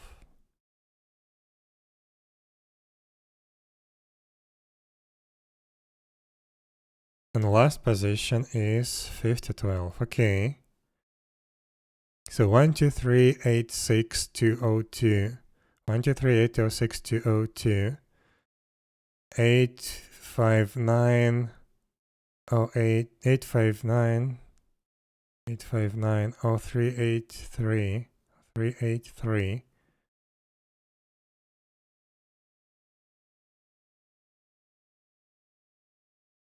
So those are identical, so this method didn't change anything. But yeah, the interposition now is much higher. 601289.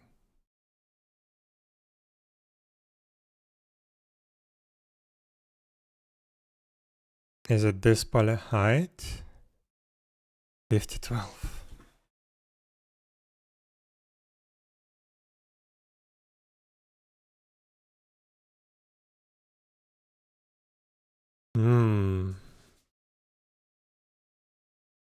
Can't snap here to the correct nav mesh.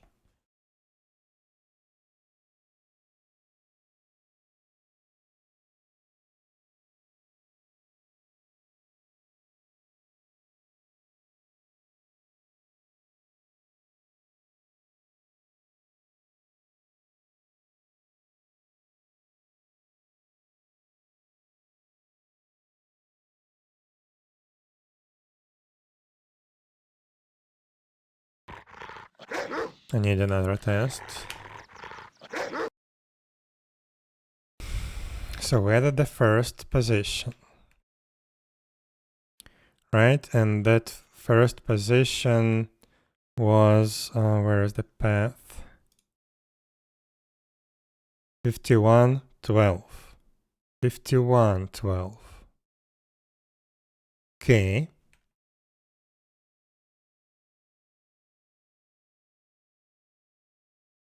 Then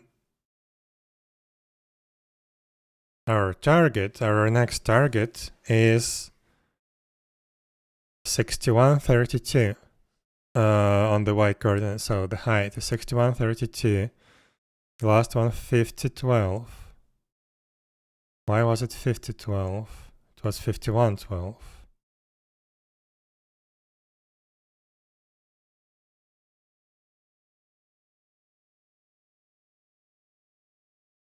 It was 5112. Wait, what? Last position.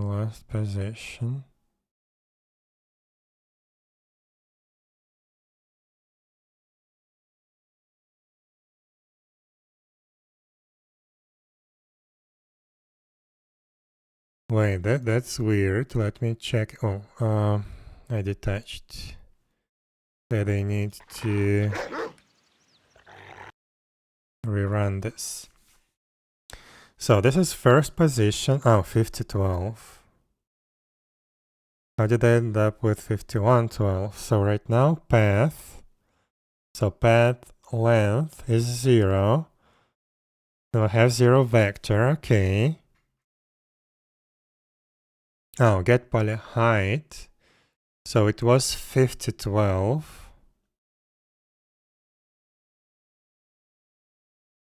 We updated the height and now it's 5012. 5012. What? So 5012 ends up with, I know why. This is because of the offset. Okay, 5112. Sure.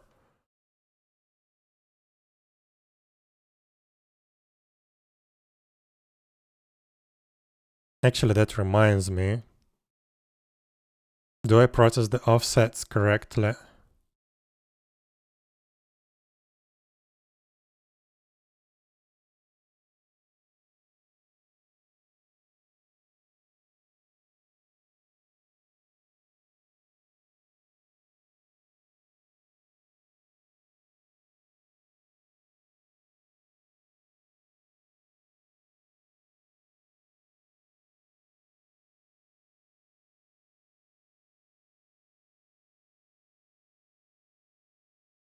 Yeah, we have start and end position.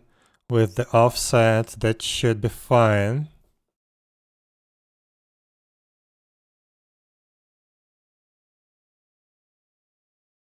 Those are only inputs.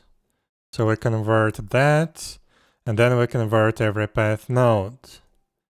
Yes, we should be good. We should be good. So that's definitely not the problem. So let's see. Last position is 5012.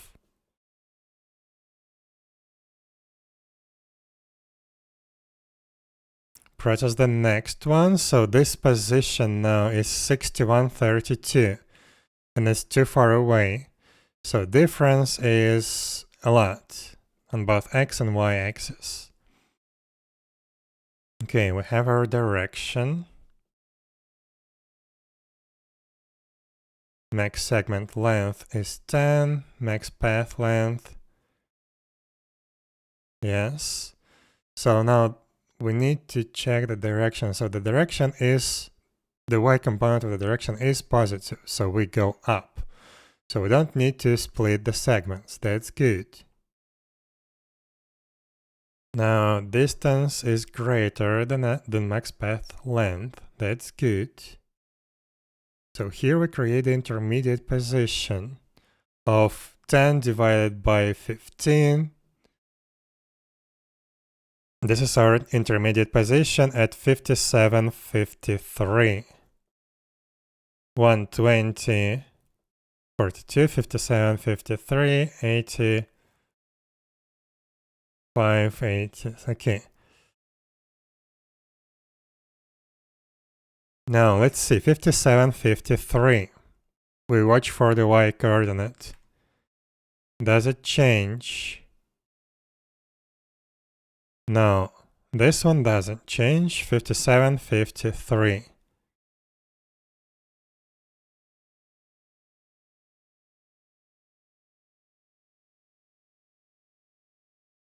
Actually, it didn't change at all. It didn't change at all since we moved along surface.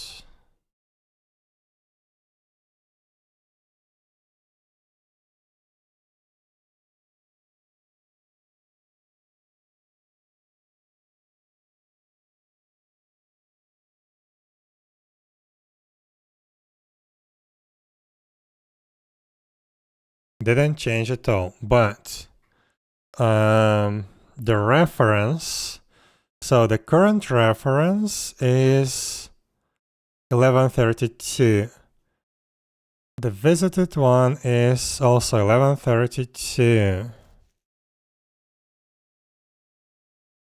1132, huh? But probably that's not right. No, that's definitely not right. 1132 is our final reference. It's not the reference tied to this specific position. So this visited array is useless. This is why we have this problem. Not because we cross below the nav mesh. Although this is a nice optimization still. We just use an incorrect polygon reference. 5132. Hmm.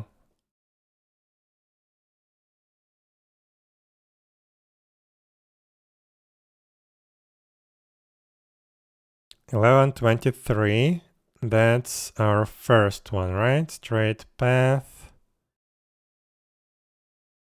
11.23. 11.23, yes. So we started from that polygon. And we are trying to move up. But we can't because this is weird. Why do we have 3 polygons here? Including the last one, and we're definitely not in the last one.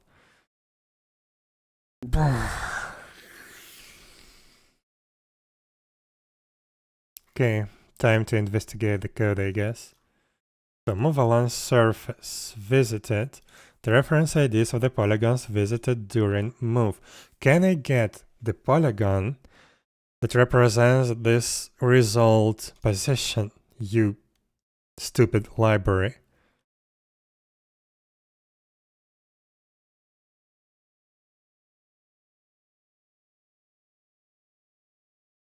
The result position of the mover. Can I get the result reference or whatever?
It can be up there. It's not possible.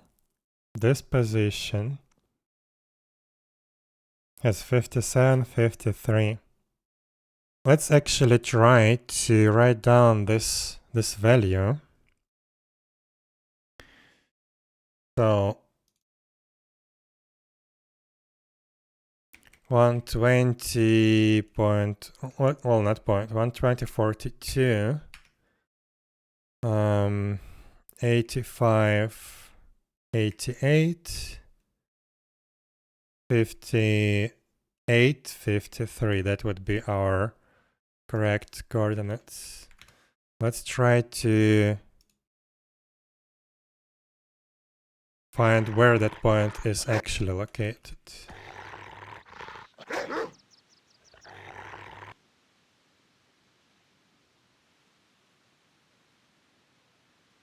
Don't think yeah, don't think that's the point.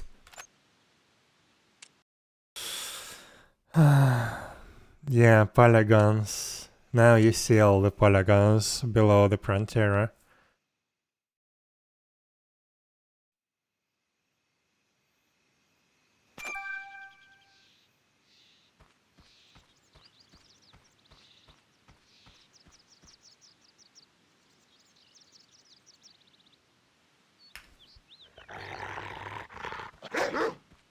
So when I stand right here, we have problems, right? No.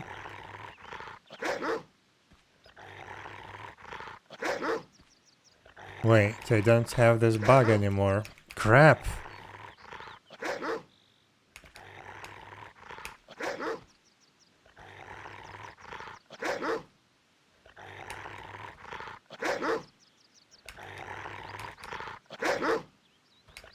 This is actually correct now.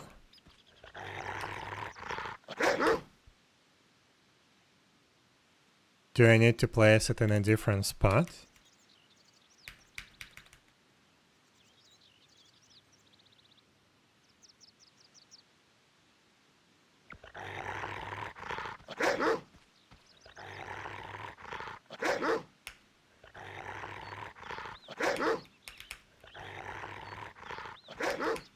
Oh my god, the bug is gone. That's really bad.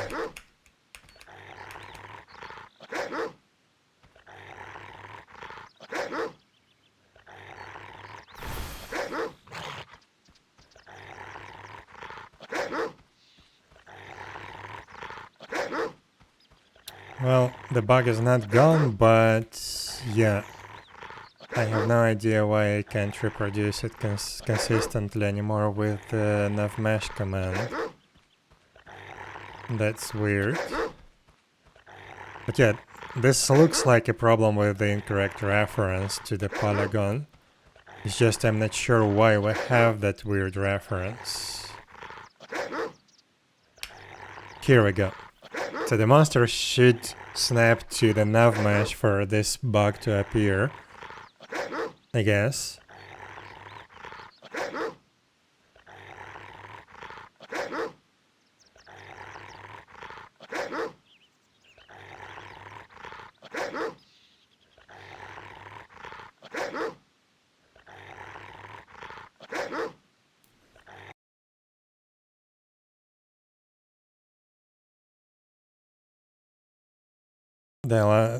The wolf ate a lot of mushrooms. Yes, this definitely seems like it.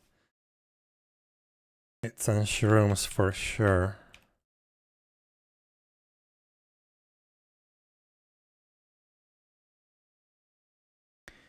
So here we have our first intermediate position.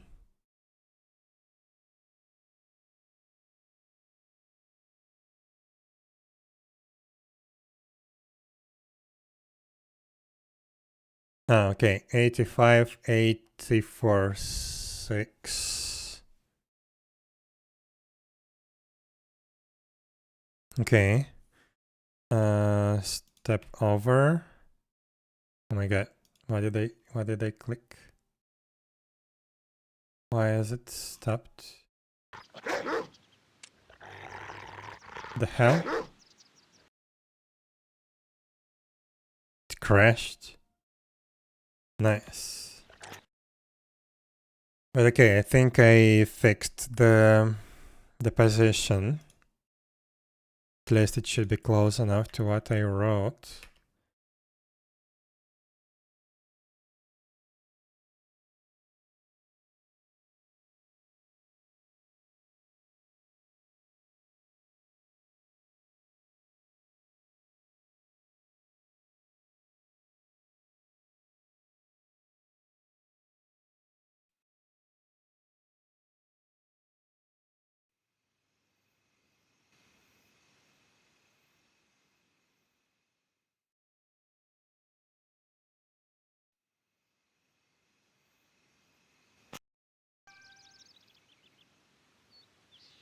So these should be the coordinates. Let's bring it up by the 100.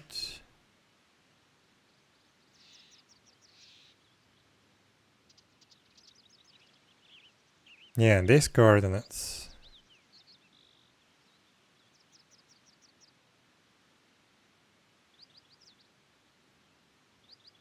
Yeah, 100 should be sufficient enough to bring it up. Snap to the polygon. But yeah, this is definitely not the initial polygon, not the start polygon. That's for sure. Not the start polygon, not the end polygon. Because here, if we take a look at this, we have one polygon here, one polygon there, and another polygon there. So we have 3 polygons.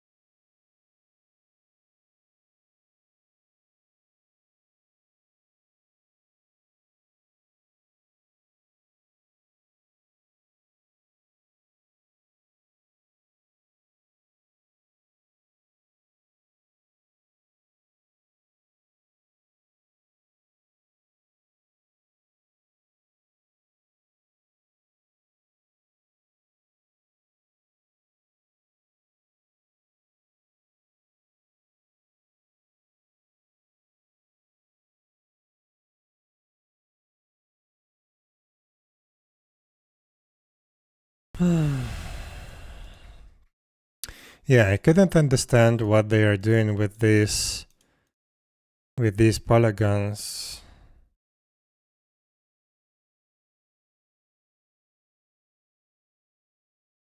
So let's see, maybe we can analyze that correctly. So visited initially is empty, right? Then polys, this is our path. So this is our initial path.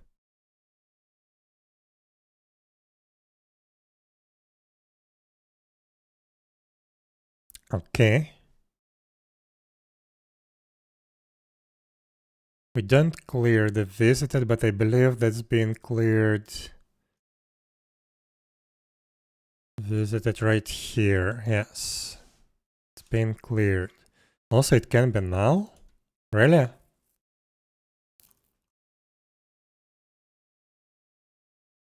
No. It's gonna die.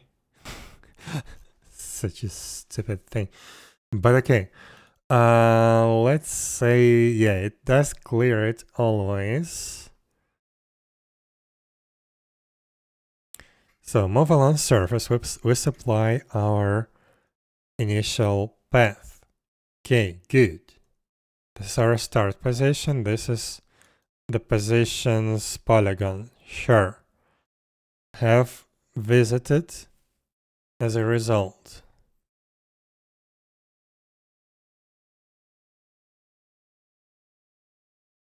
Now merge corridor start moved. Merge corridor start moved.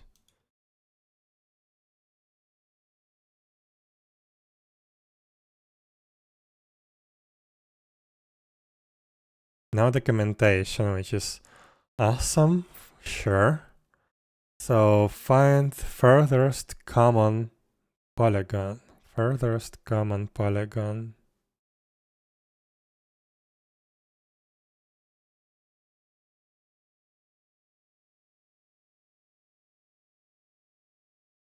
If no intersection is found, just return current path. Coordinate path. Adjust beginning of the buffer to include the visited. Just beginning of the buffer to include the visited.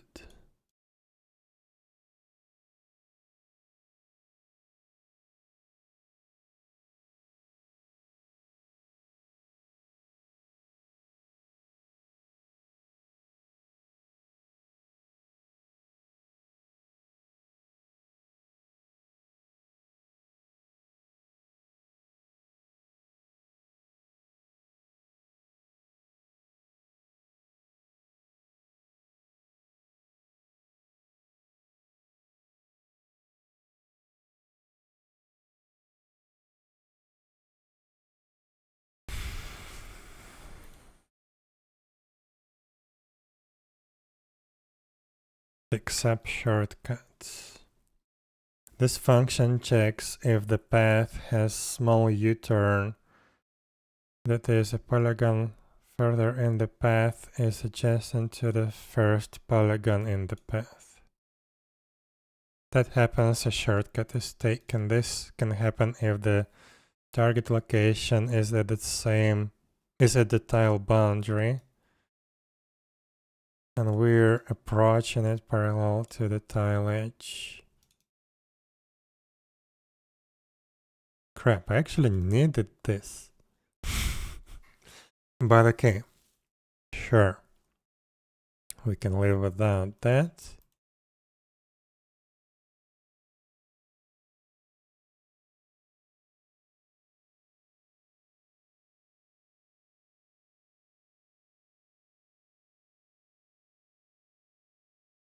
So basically merge corridor start moved.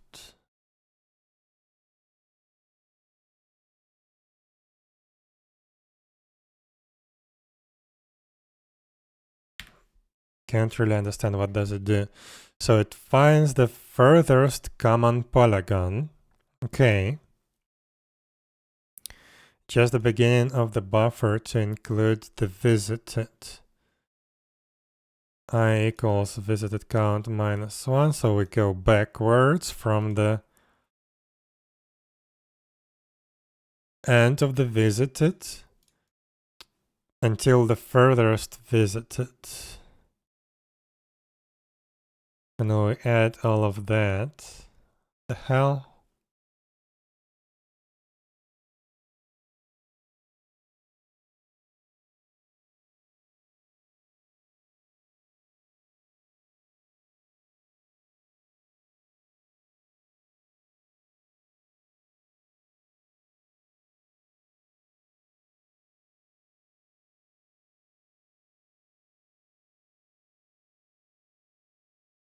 You see polygons. Yeah.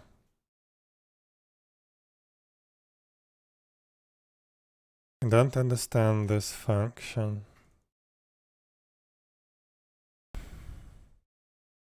So it goes backwards for every path node. And for every path node, it goes backwards in every visited node. It's equals, then it's found. Okay, so yeah, it does find the furthest common polygon.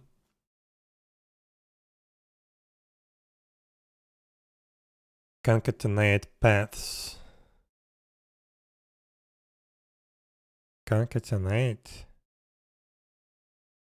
But okay, we go on the visited polygons. We go backwards from the end up until the furthest. And we add that to the result.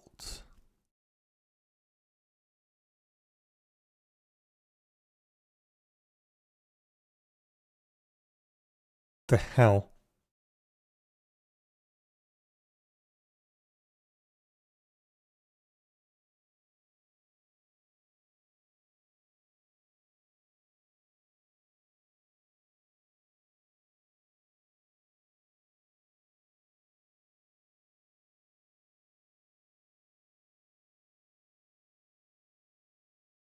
But okay, let's say we did that.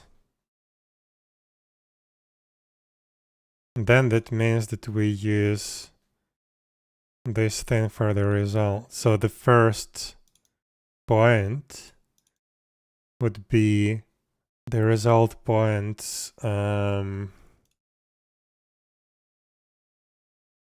result points reference. Actually, this is what I did. The first point of the result is the last visited.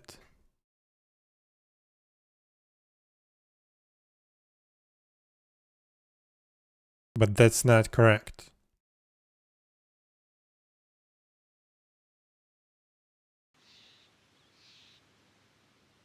Because in this case, the start is there, the end is there, and that function returned the last visited polygon right here on this polygon, which is not correct. You know what? Maybe I know why. Maybe it doesn't actually process that polygon correctly. It should though. Do we supply the path? We don't supply the path. Aha, this is why. Do we supply the first reference? This is useless.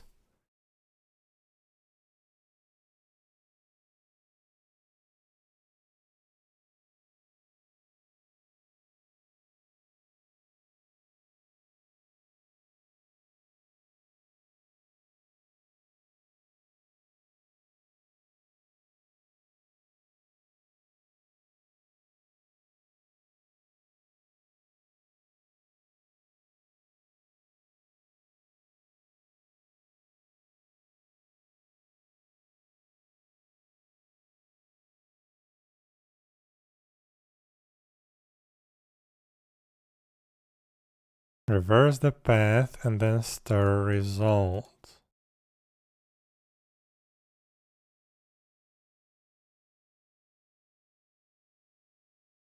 I don't understand what's going on.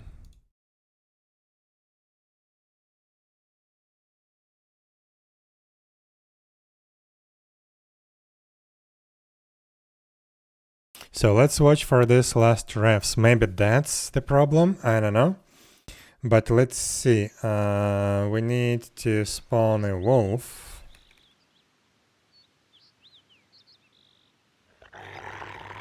And we need it to snap to the nav mesh. Actually, crap, I need to disengage here.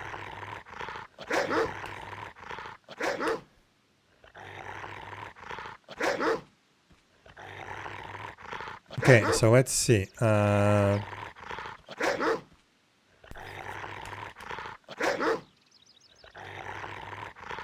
Here we have just 2 points. 2 points. 3 points.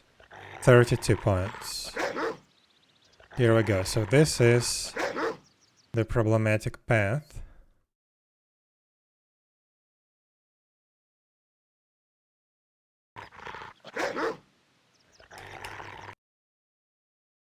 So this is the first point. Let's see. First of all, path polyrefs. Here we have our references. So 23, 24, and 32. So the first one,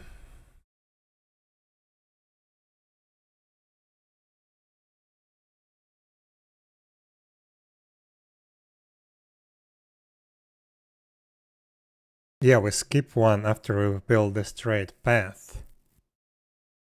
But that's okay. So technically we should, okay, well, let's not go too much further away. So first of all, refs is 23. So this is 23 is our start reference. Yes. So we store that as our last reference. 1123, correct. Then the next position is the last one. So we need to build from the last position to this new position. We split the path. So here we do from last position, we use a difference, and we scale the difference. Okay, we supply 1123 into the function, and the visited is 1123, 1124.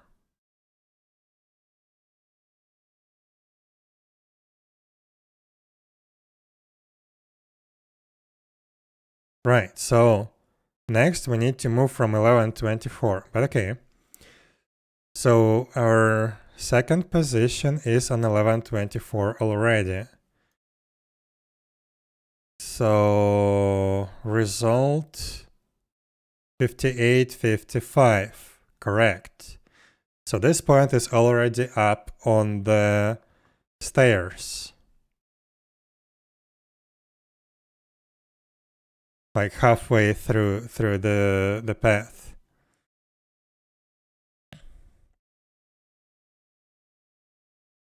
Wait, it actually returned the 24. 23, 24. I think I need to use... No, I need to use the last one. So it already returned an incorrect reference to the last position with move along surface, because our path consists of... where is it? Oh my god, where is it? Path. No, not this one. Path polyrefs. 23, oh yeah, 24. So 23 is the start. 24 is intermediate. 32 is the end. Okay. Yeah, 32 is the end. So yeah, we started at 23. We ended at 24. Good.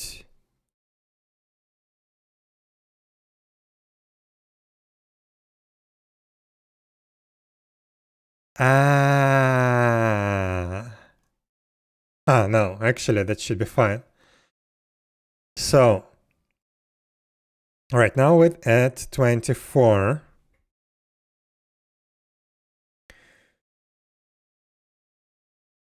the height is incorrect.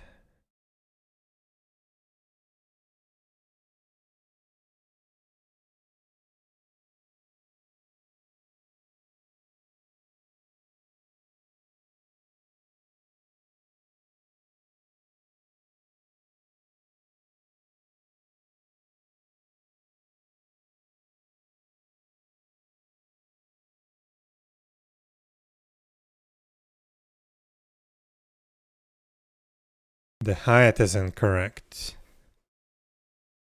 Get_poly_height failed for some reason.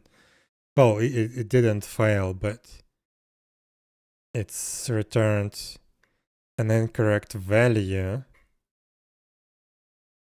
So move along surface actually returned correct final path. 1124, this is where we are. We store that correctly, but then we need to update the y coordinates accordingly.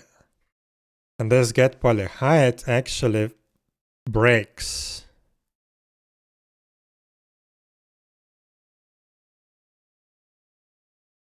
Let me write that down.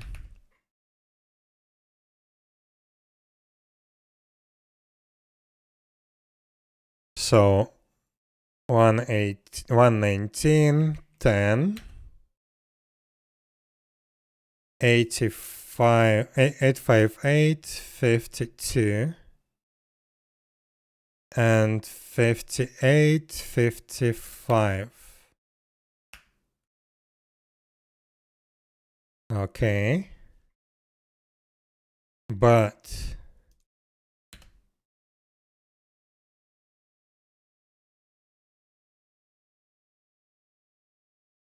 get_poly_height returned 5012. So this is our problem for some reason. 8012 is the actual level of the initial polygon, not this polygon.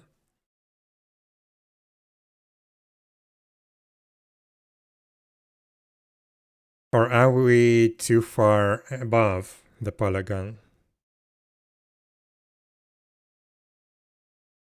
I don't know. The y-coordinate should be ignored here. But okay, let's see what happens next. Create the node to assign last direction, last position, last refs. So last refs, 1124. So yeah, this is the middle node. But the position is incorrect. This is where we started.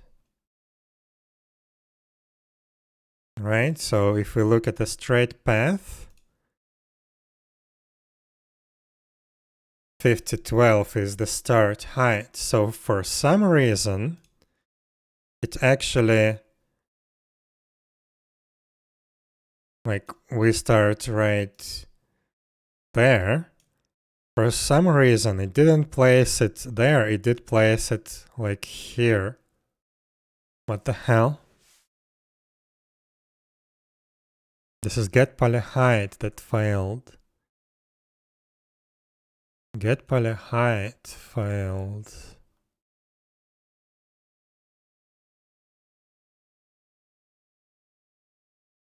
Huh.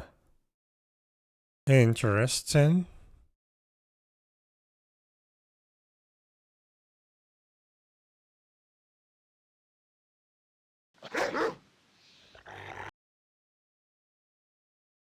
So what happens next? Last refs is the intermediate one. Last position has incorrect height.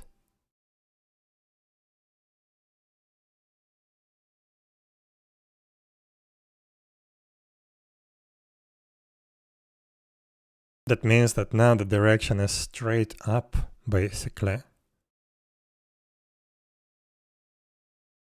We still need to split it.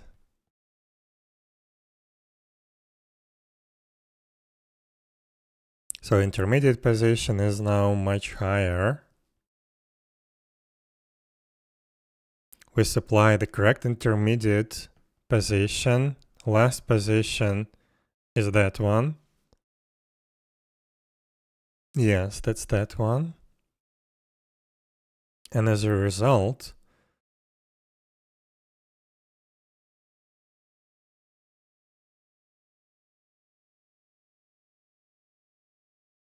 we receive the 32 polygon.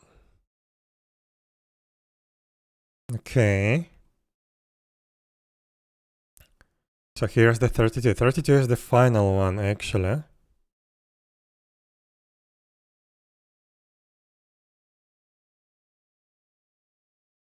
$60.069.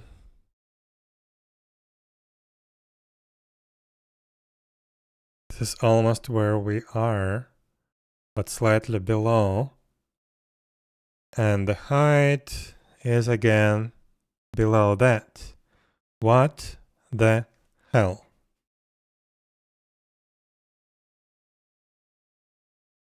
Why is that?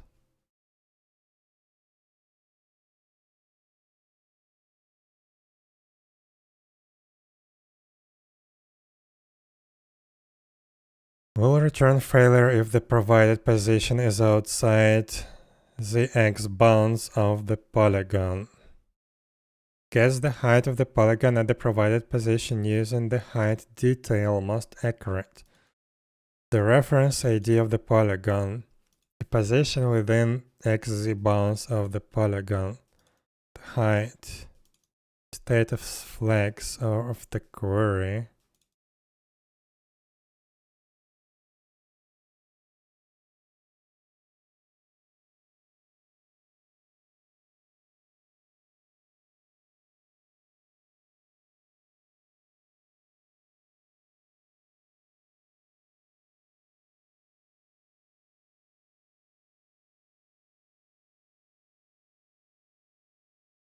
We used to return success for off-mesh connections, but the getPolyHeight in the turn of mesh does not do this, so special case in here.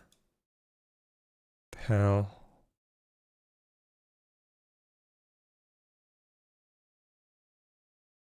Okay, it does use the polygons. Polytype offset connection. This we don't have of mesh connection. I mean, we don't have of mesh connections.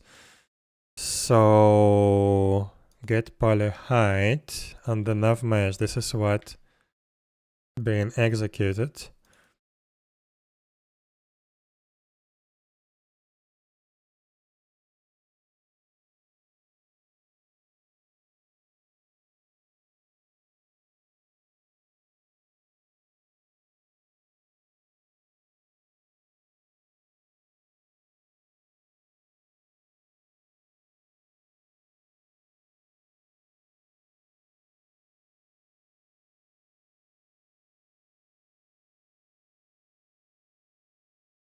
I'm pretty sure this fails. It should return different results from what we have. So we can test that. So let's see. Right now, yeah, we still have that weird height.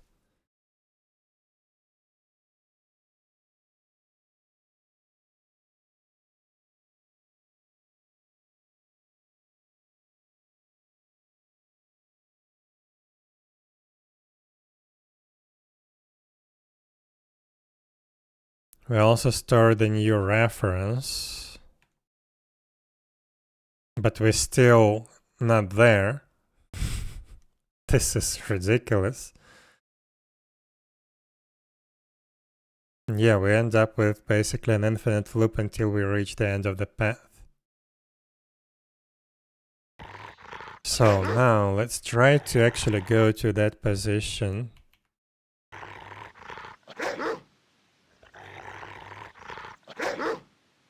It's here. It's actually above the polygon. I didn't correct the height. So the position is correct. But for some reason it returns the height 5012, which is definitely below.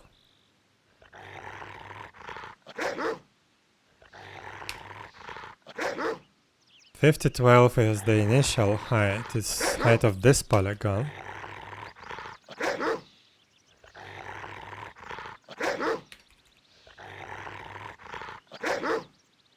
Now, this is 5655. So is it this one? Oops.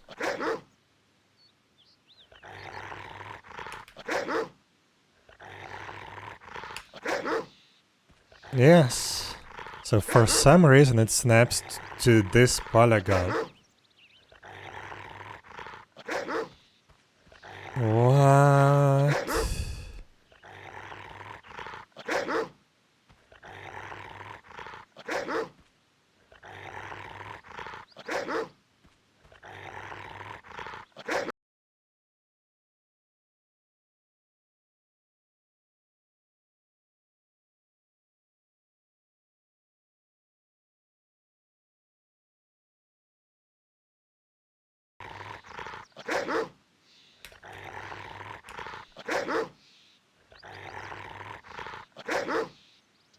Even not. This one is higher.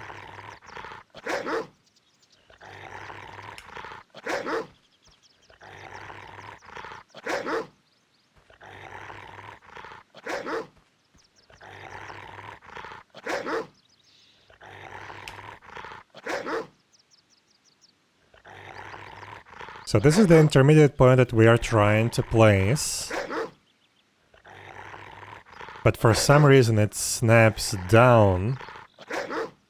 Much further down.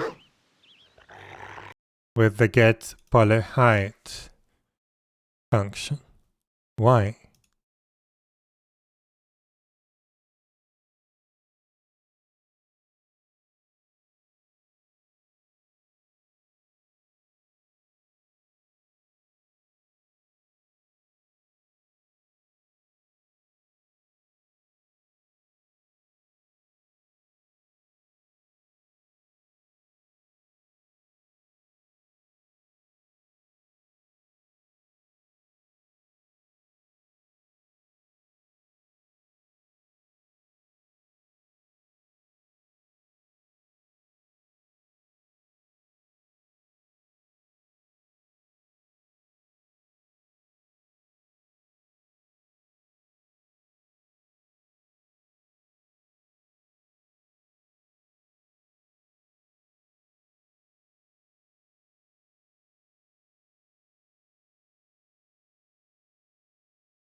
Here we go. I guess you have a big delay. I have no idea what's going on.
I'm basically doing the same thing, but I don't understand why this get poly height somehow fails.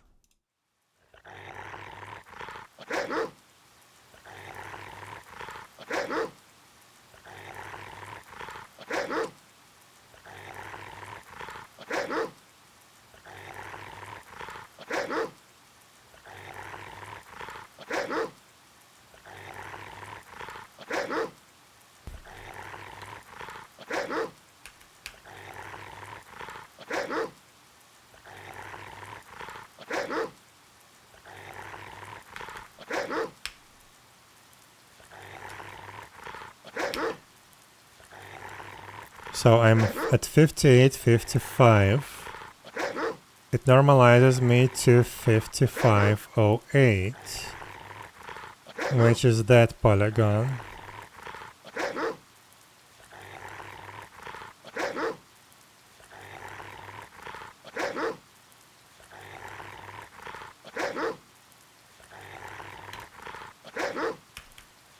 Because real position is 60.59. So yeah, we did went below the nav mesh. Did go below the nav mesh. Basically through the nav mesh, but that shouldn't matter.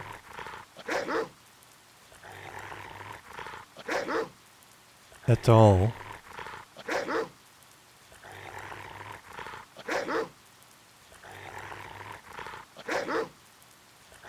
Because the y coordinates should be ignored, I think. But maybe not.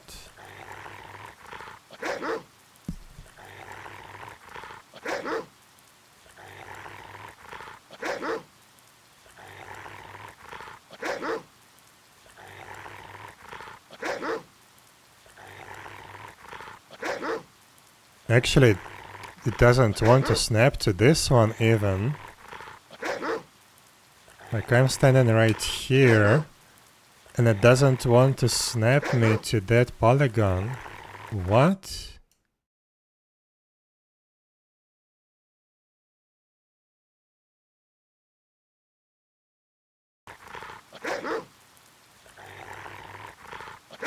It snaps me to the next one, I think. I need to go up. Now it snaps me correctly. Here it doesn't.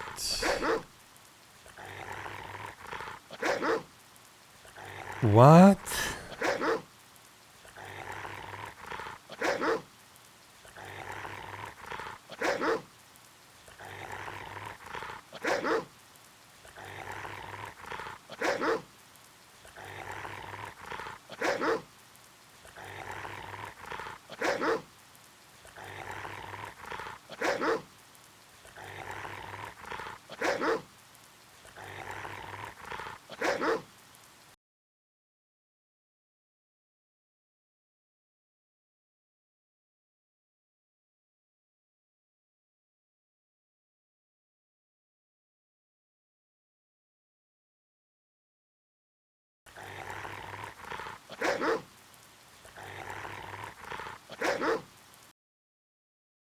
Right, first I want to check.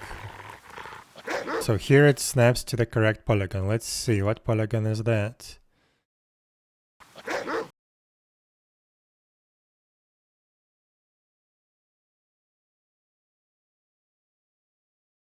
So nav mesh offset is 100. Position is this one, okay. Minus offset. I have the position 59.96. So if we go find nearest polygon, did succeed. So nearest polygon is 34. This is polygon 34. Should be 24.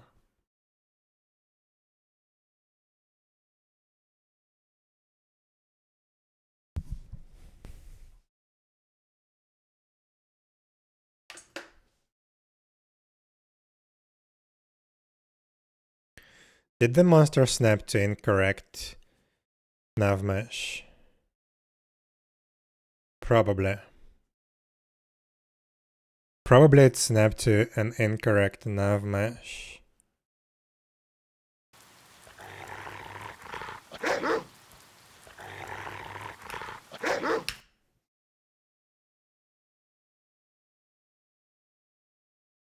Yeah, because it did. I had to like execute the path. No, I had to aggro the monster and then de-aggro it, so it goes back. But I guess it snapped to an incorrect polygon. Let's see. Oops.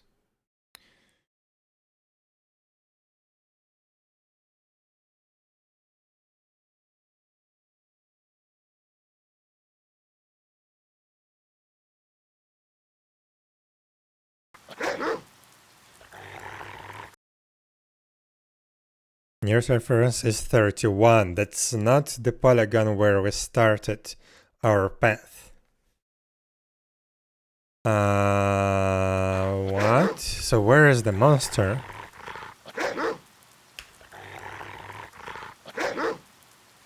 Distance is correct.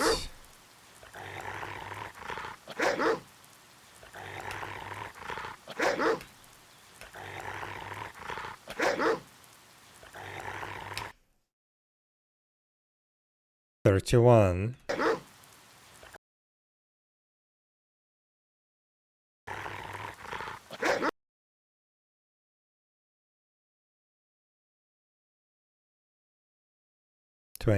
What? 31, 23, 23.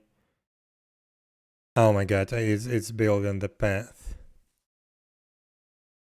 Okay.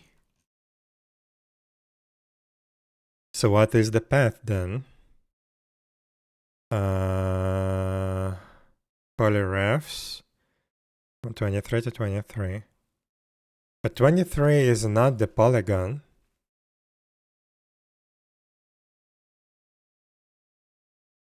What?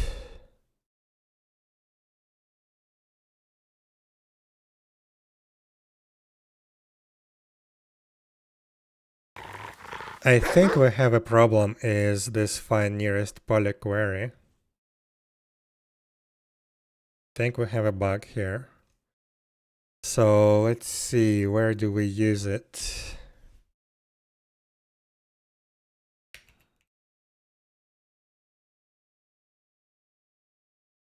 Only here?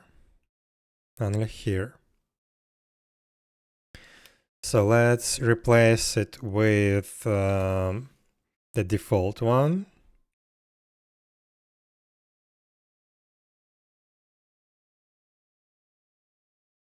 Which is... I have no idea.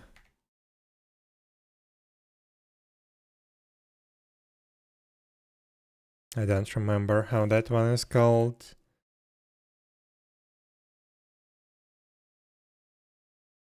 DT find nearest poly query, I guess.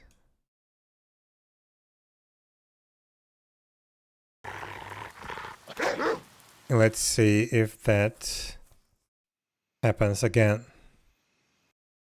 Because that would explain a lot. We just snapped the beginning of the path to the incorrect polygon, and this is why all this shit happens. So let's see.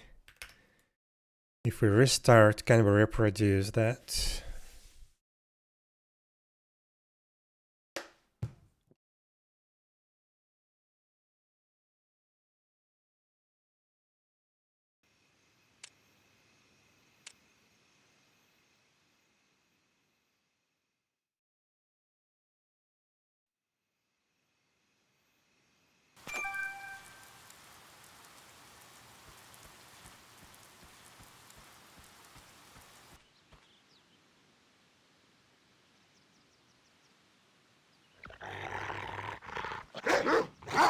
So if we aggregate and then we die, revive, Let's try to aggregate from here.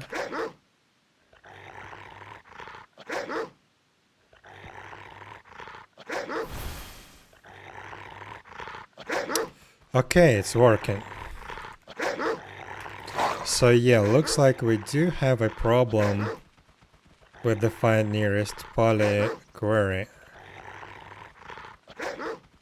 Because this thing is working now with the default implementation. The only difference is, well, at least it should be, the only difference that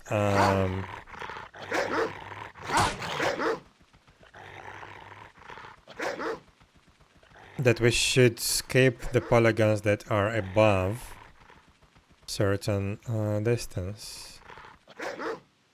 Yeah, it's working, it's not glitching, so it's definitely that query. Okay, now I feel a little bit better. But still, this is bizarre.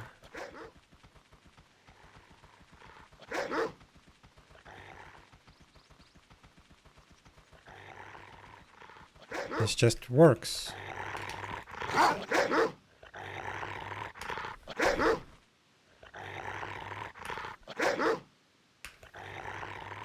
I wanna try again.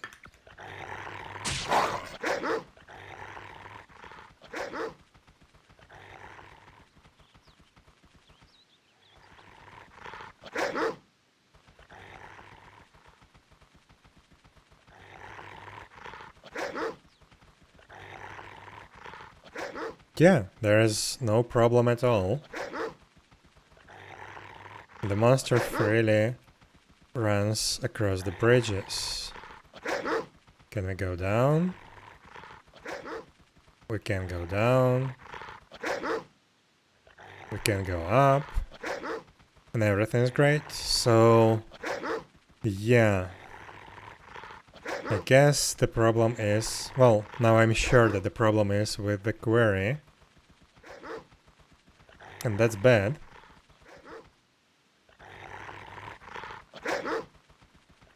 It's actually bad.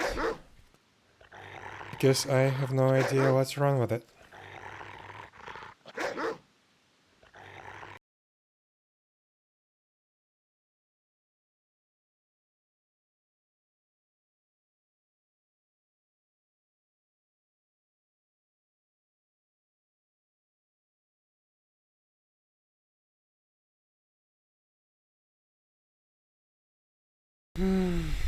Max vertical distance. Max vertical distance. We convert to recast from this.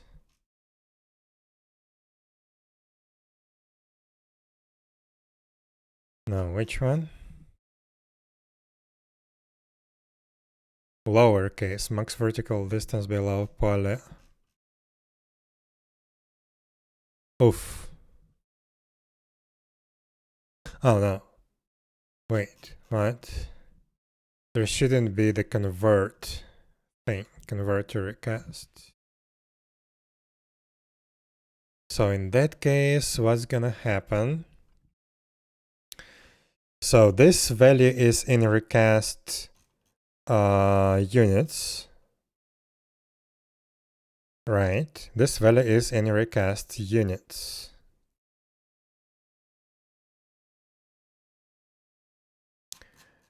Convert to recast divides by 100. There is nothing wrong with the actual poly query. It's a problem with our units. So this convert to recast should be gone, because this should be in recast units. This in recast units. But in addition to that, I'm gonna explicitly state that convert to recast, and now this should be not 600, but it should be 200 as it was before. And now this one's also should be convert to recast 1000.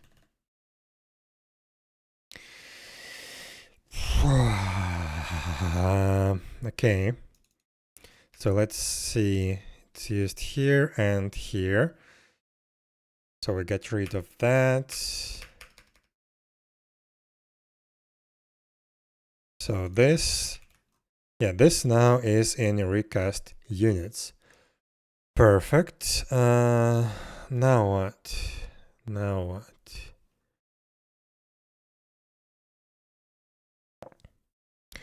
I want now to double check this max segment length. So this is in recast units. This is in Unreal units converted to recast units. Okay. And that was the only usage up here. And this is in recast units. Okay, good. Now we should be good. And yeah, we use our custom implementation now. Okay, let's see.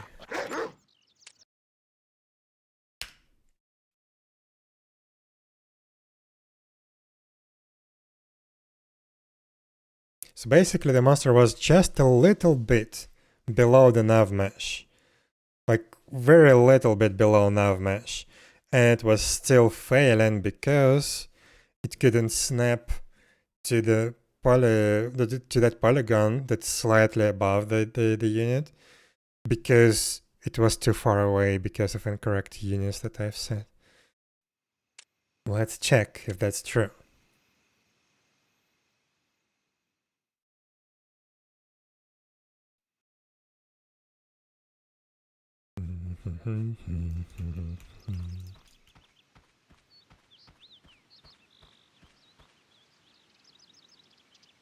Well, first of all, let's check nav mesh in multiple places. So here, that's correct one, correct one. Good, good, good, good. Okay, so looks like at least the normalization works correctly now. So let's spawn a monster 10108. We need more speed, 1300. We die.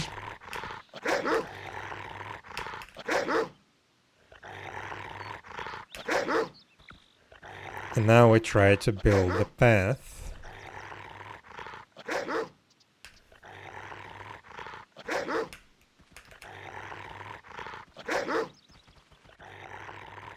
Okay, looks like it works.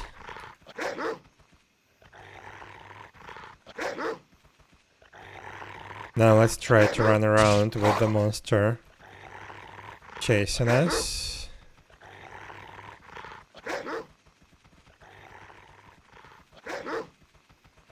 Okay, looks like it works. Oh my god, such a stupid mistake, and I have spent so much time trying to fix it. Where is the monster? No, it's stuck again.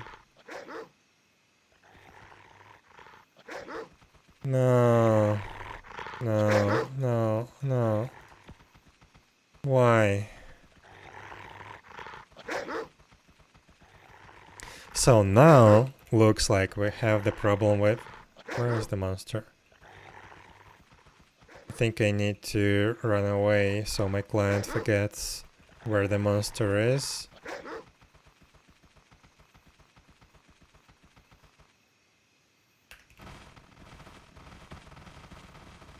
And then come back.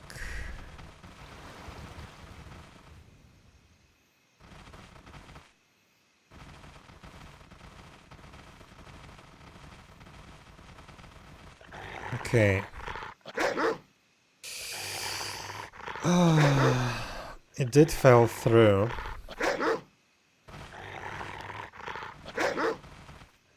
But now I think that's the problem when the monster actually goes below the nav mesh. So the 200 is probably a little bit too low. So let's see. Also, I didn't test the query again. here it now snaps below, below, below, below.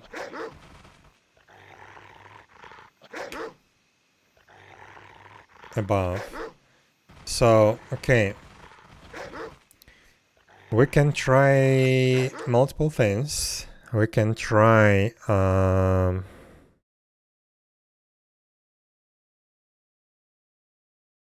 yeah, we divide that by 4 now, which looks like it's not enough. So there's 2 options that we can try. Now we can try to increase that slightly to, let's see, maybe 400. But first I need to take a look how it behaves on the actual character first.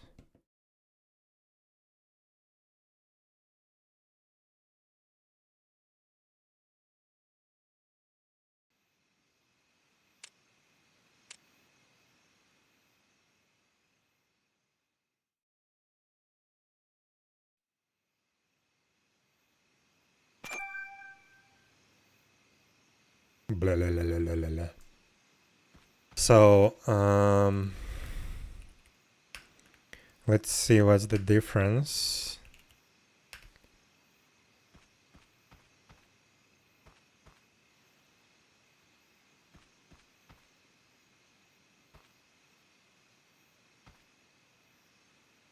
Okay, it snaps now.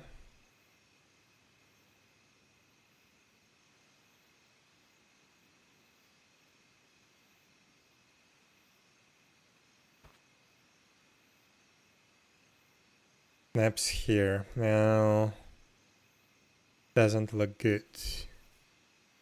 Also, that's weird. That shouldn't be so far away. Because right now we are... Actually, no, I think that's correct. Yeah, we're 386 units away from the polygon. That's our 400.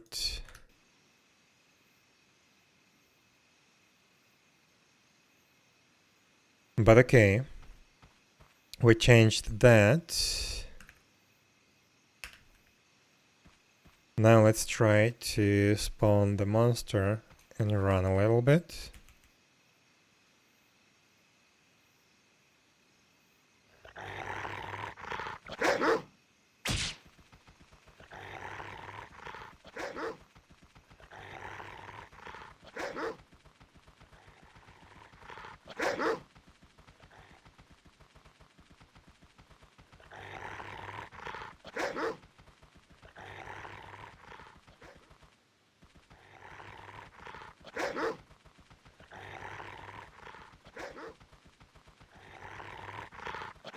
Maybe I should just abandon this idea with our custom filter. We'll the monster. Yeah, good, basically. So let's try again.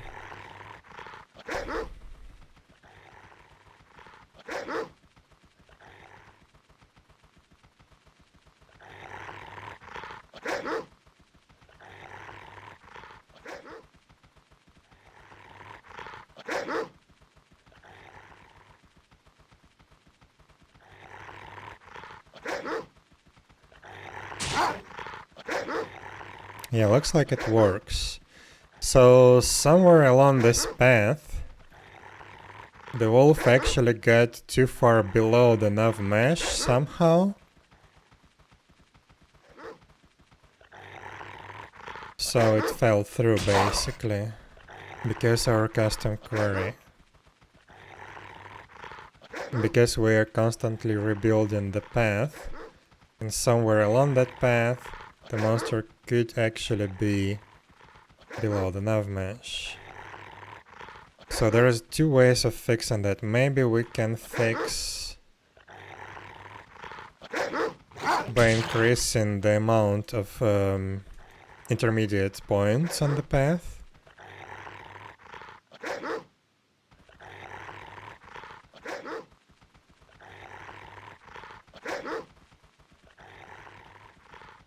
Yeah, it doesn't fall through.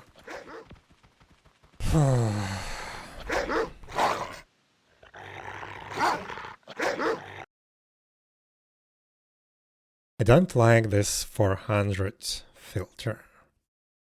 But maybe we can replace that with 300. So I could do a compromise. But also we need to check this. So here we basically increase the amount of path segments when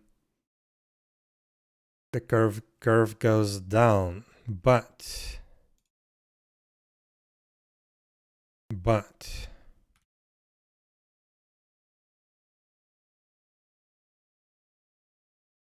let me get rid of all of that. So yeah, let's say we have these 2 points, and the straight path is like this. Oh my god, I can just use the line. So the straight path looks like that.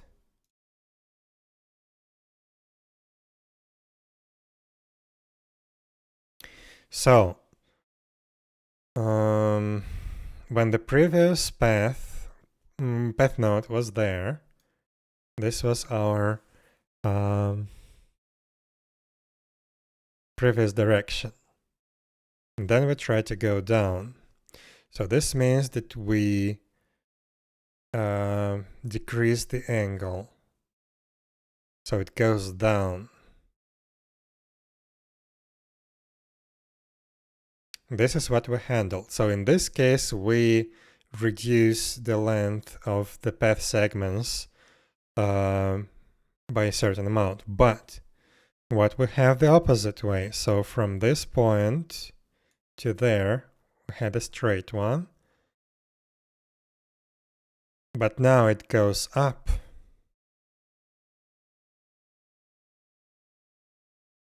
Do we care about that?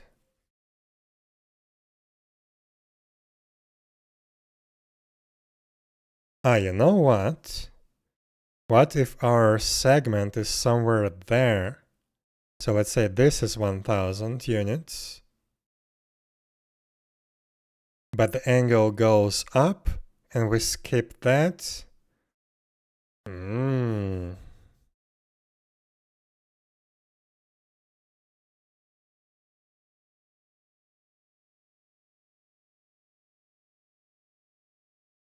Yeah, we didn't handle that correctly. We don't increase the amount of segments when it goes up because I only considered this angle. And then we don't care, it could be whatever. But after this portion, there could be another one that goes down.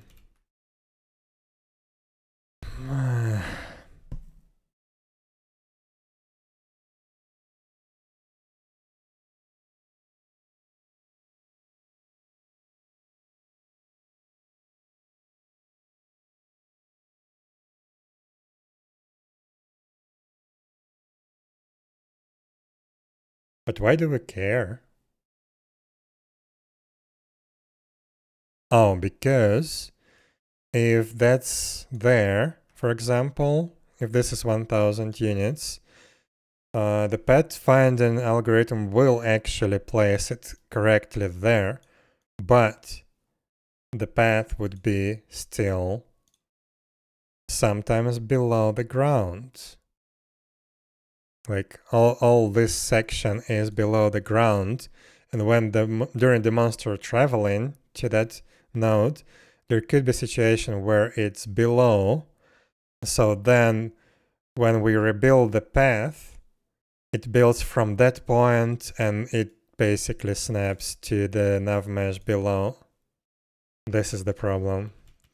So what can we do to avoid that situation? We could just decrease the amount of, the length of the segment, because 1000 looks like it's a little bit too much. So yeah, basically we have, let's say we had 300 units max distance below poly. It was 200. And this is 1000. So there could be a situation when in that 1000 units we exceed that limit. Can we programmatically, or can we just calculate the maximum possible angle that could end up there?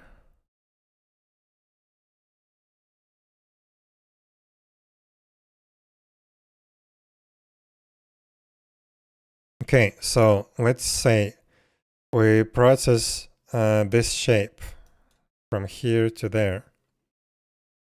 We know that this is exactly 1000 units. And this can be up to 55-degree angle. This can be up to 55 degrees.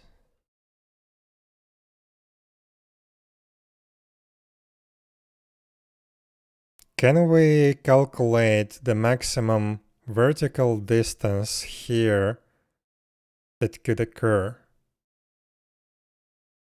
in any given? Actually, the maximum would be not from there. The maximum would be from here to there. That's the worst case scenario.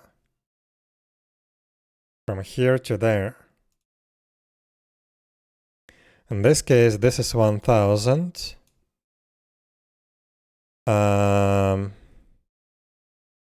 This is 53-degree angle.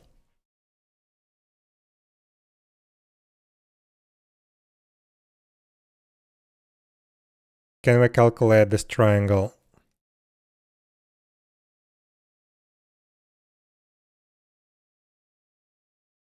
Oh my god, geometry. So let's create a new drawing.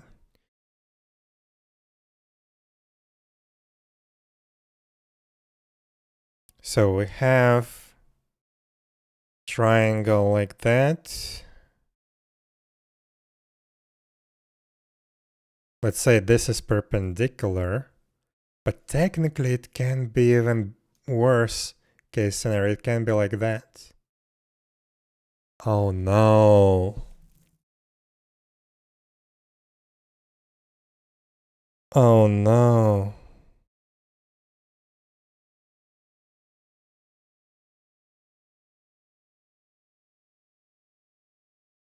It could be like that.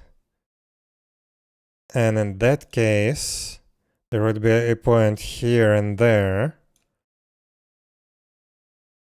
The straight path would be like that. Oh my god. And this could be 53-degree angle, this could be 53-degree angle. And this would be a valid path.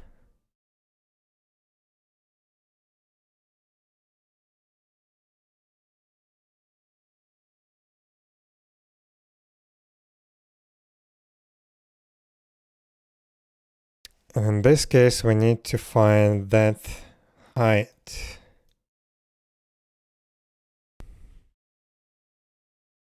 This is 1000.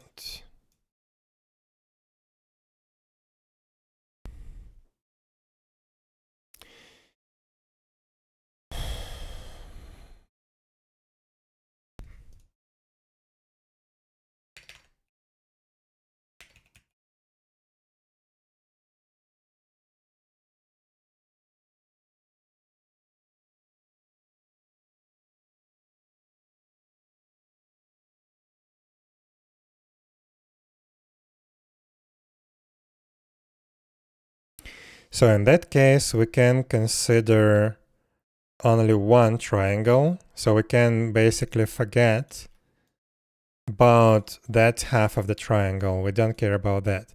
This is not 1000, this is 500. So let me write that down. So we don't care about this half of the triangle. This would be a 90-degree triangle, 90-degree angle. This is 500.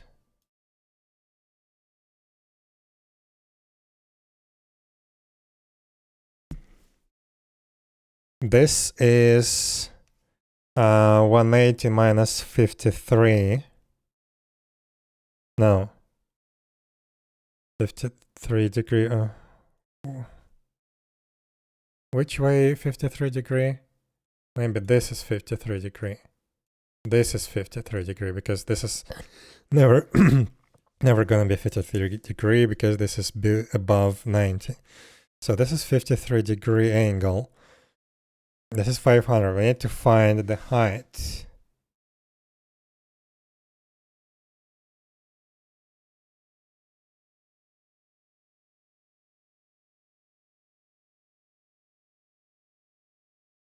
I don't remember the formulas, so I'm googling that.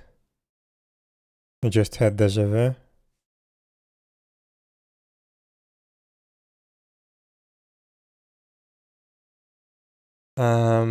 So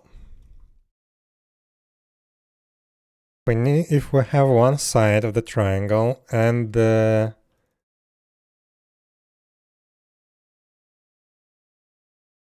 angle.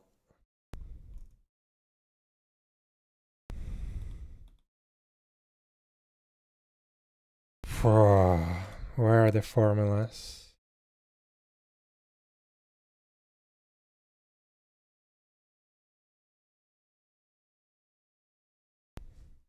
So right triangle.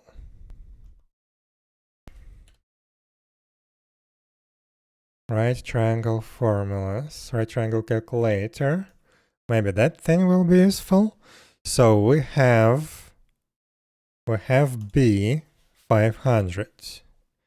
We have alpha 53. Here we go. So A would be maximum 663. So that's the maximum height.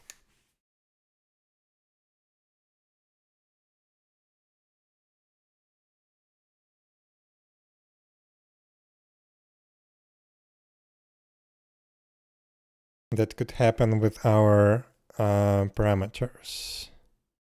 Right, let me double check. So B is 500, sure. Alpha is 53 degree angle. Yes. And we need to find A, 663. So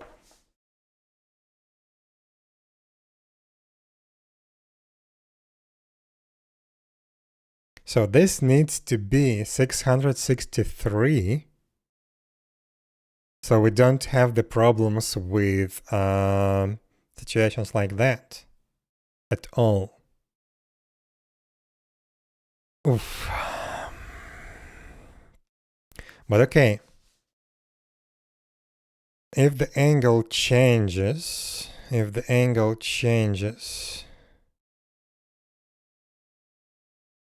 actually in this case, the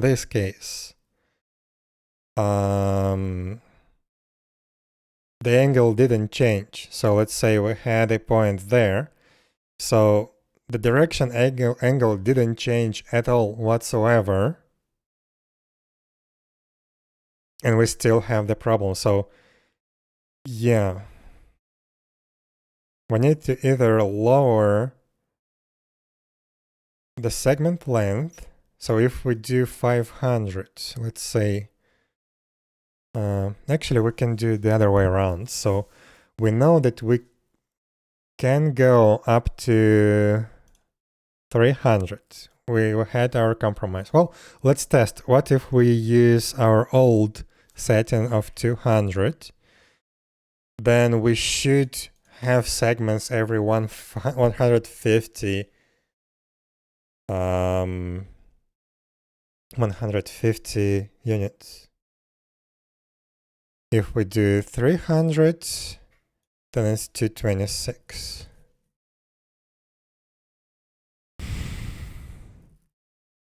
This is bad.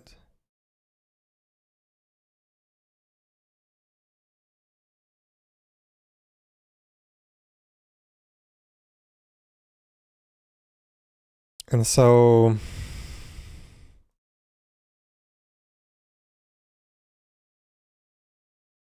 this direction actually doesn't matter. This doesn't matter. But what we could do,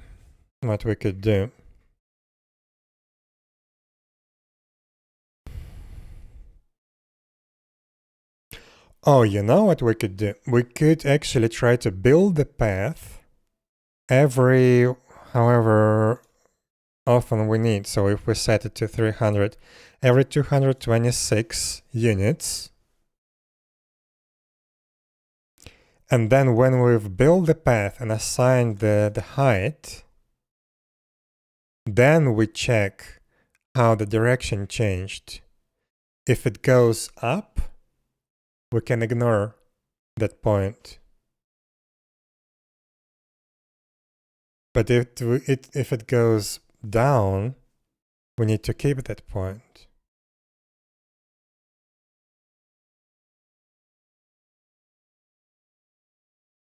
Huh.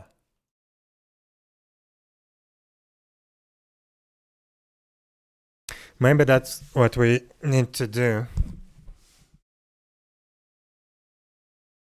Or we forget about why am I here? Wait, why am I here? Oh, because I died probably. Died to the wolf.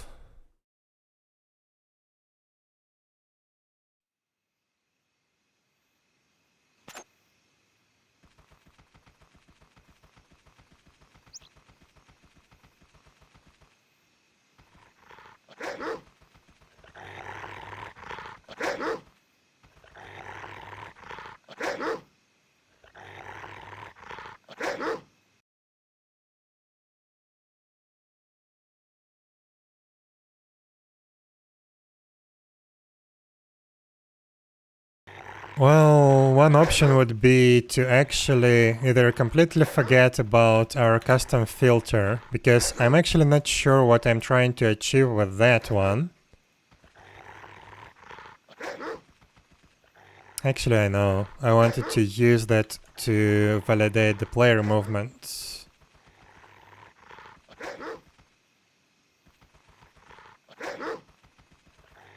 But at the same time, I have a huge radius already in the player half extent. 1000 units range.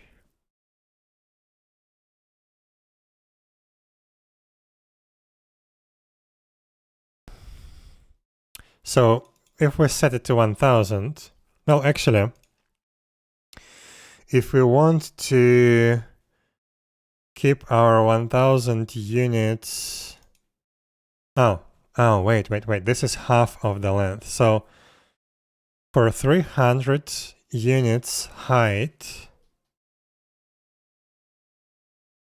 this should be 226 times 2, which is almost like 450, right?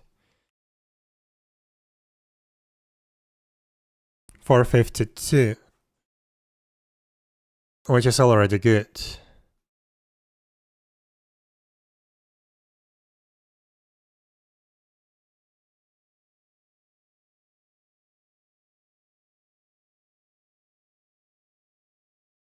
So if we want 250, for example, which would be 500 unit, why are you doing this?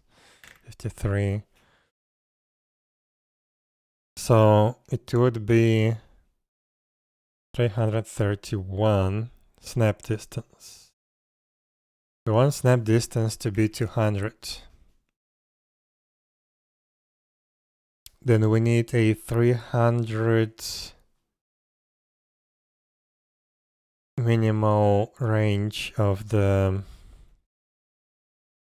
path.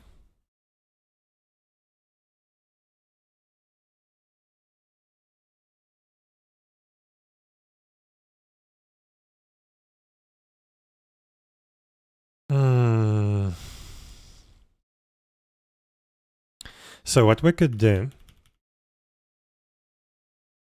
is when we build the path like this, we can break it into segments, and by default we break it into how many? 300 unit segments. So for example, we process it one by one. So we break it 300, we place the point, we see the change in the y coordinate direction. If there is no change, we don't add this point to the path, so we skip it. But from that point, we just don't add it to the path, but we consider it as a last point, and we build, we do move along surface again from that point to there, puts it somewhere there. So we check the angle compared to the previous one. If it's different, well, if it's different to a certain degree, like we can put some threshold, then we keep this point.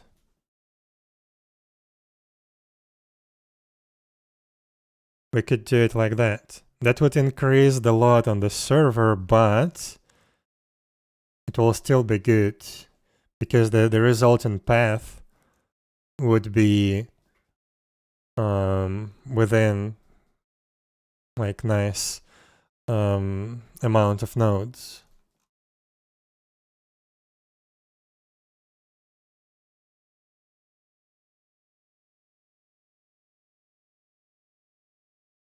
So 300, huh?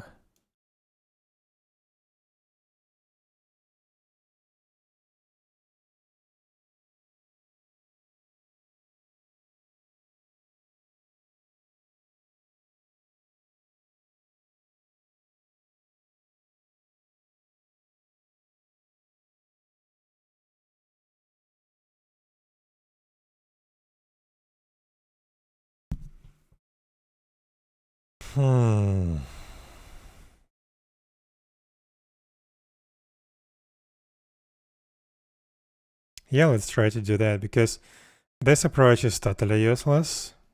I already know that.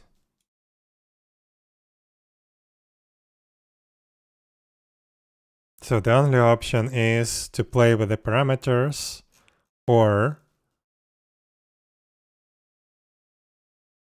to increase this path resolution, but implement skipping of the points. So I think this is what we're gonna do. This is what we're gonna do.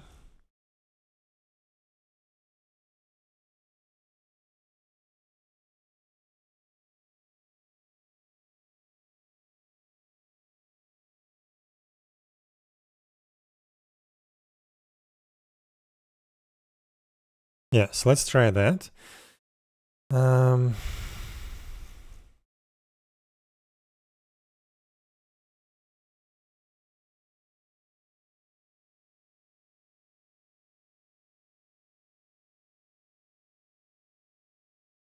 So now in these two parameters and the 53-degree angle, we can actually automatically calculate that, but I'm not gonna do that.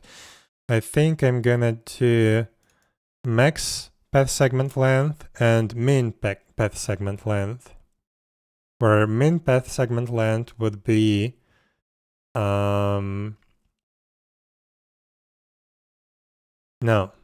not min path segment length, but path resolution or something like that.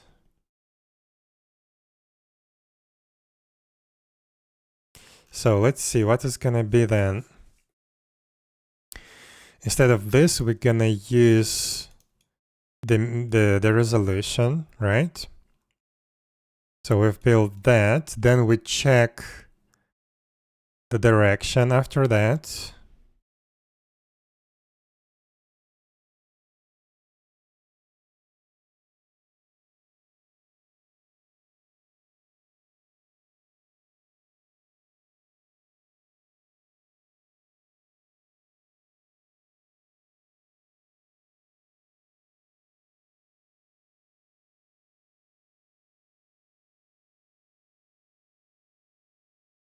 I don't know.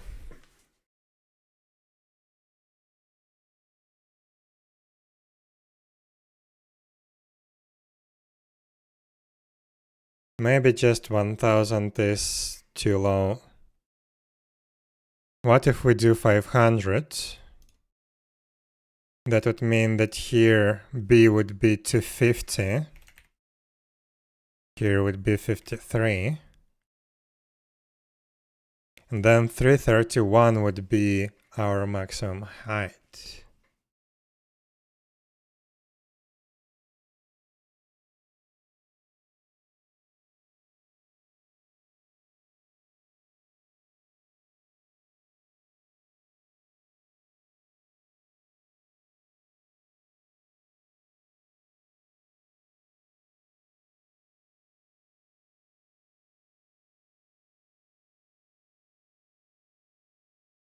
I don't know.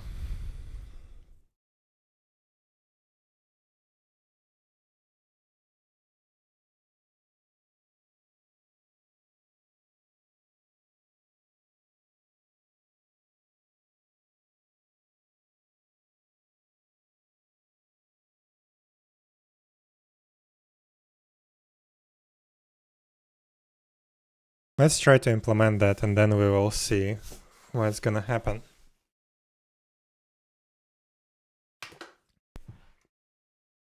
Because yeah, we don't really care about side-to-side movement because we still keep every straight path node. And this is only needed for the height variation within the same, well, actually not the same, now we process multiple polygons. But yeah, this is basically height variation between various polygons. And to fix that, we need to break it into multiple ones, and we can do that dynamically. So if we see that there is no change in height, we just skip it, or if the change is very minimal, we just skip it. But if we detect some change, we keep the points. I think this is the best approach. So let's see, max path segment length. Actually, I need to do it in a different way. We don't even need this 1000.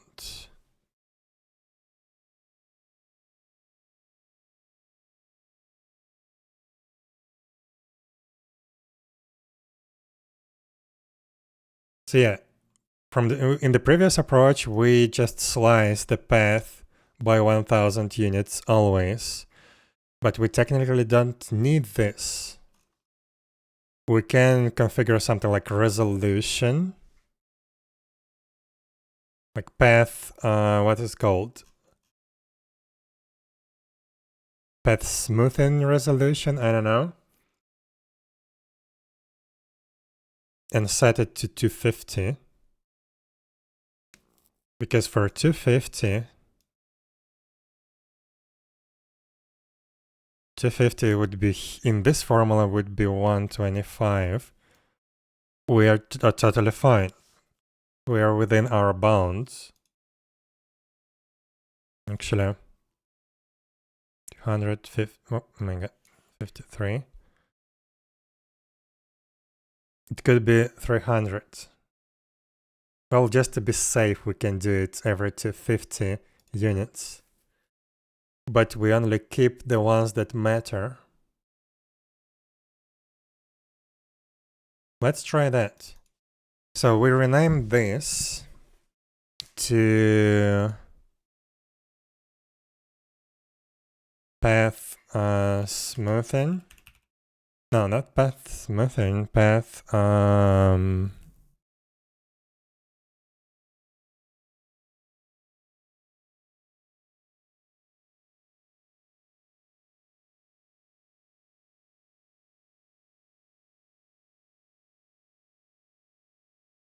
vertical path resolution.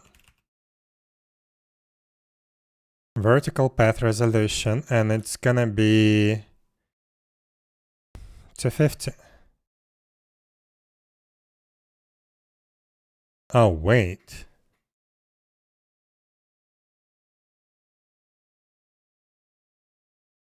So if this is 200 like we want to, this is 200, then we could do 300, well, let's do 250. So this should be, if this is 200, this should be below 300, and just to be safe, we're gonna do 250. Vertical path resolution. We would also need to configure threshold, like the vertical direction change threshold, but that's fine. We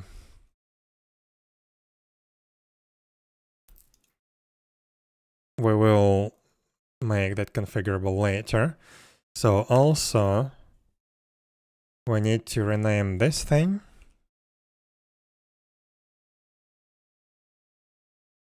How do I do uppercase?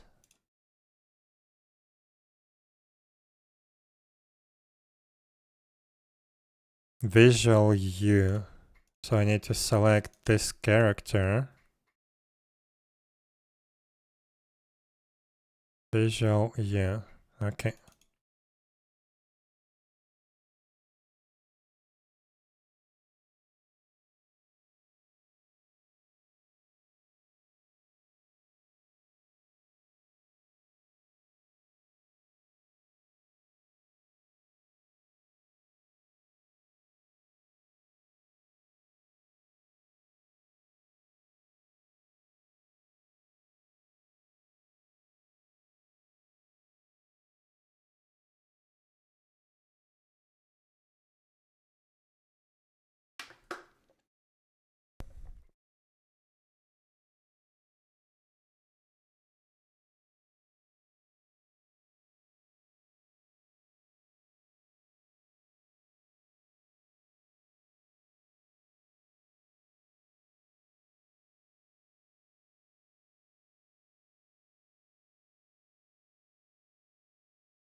Actually, I would need two parameters, not only this one. But okay, let's do it like that. This can be gone.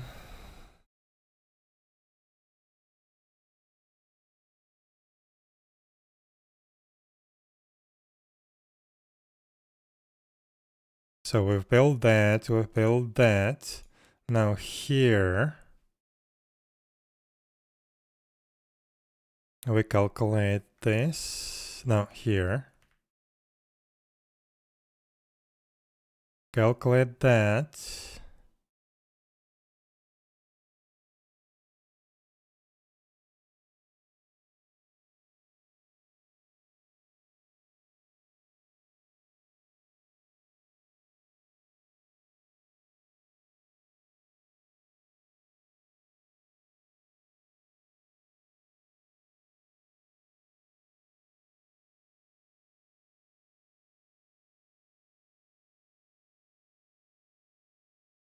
And we only add this node if it's within certain threshold.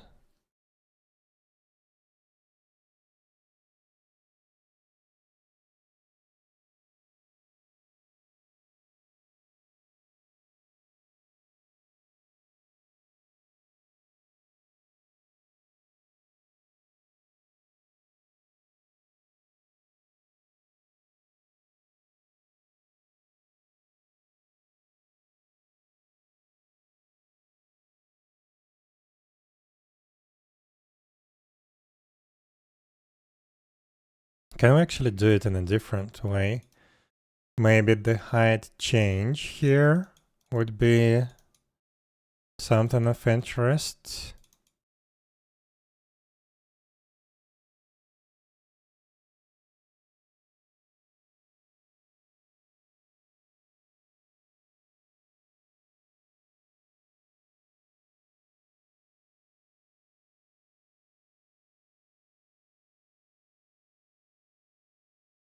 So we try to go from there to here, for example, right?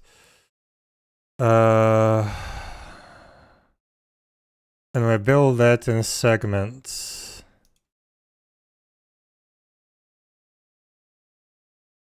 If height change is above certain threshold,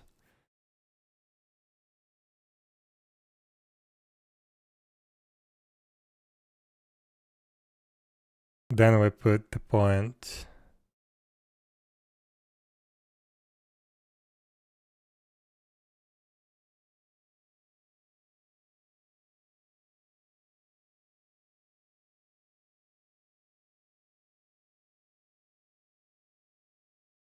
Would that actually work?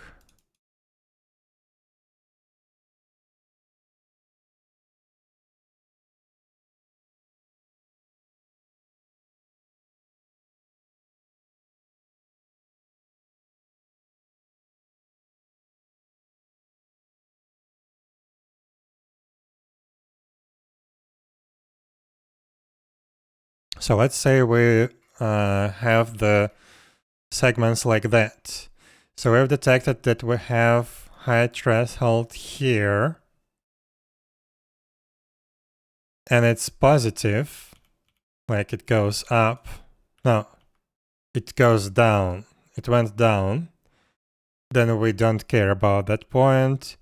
Here it went up, but for a very minimal distance, we don't care about that. So here it went up by quite a lot, so maybe like half of the distance that we care, that we configure here.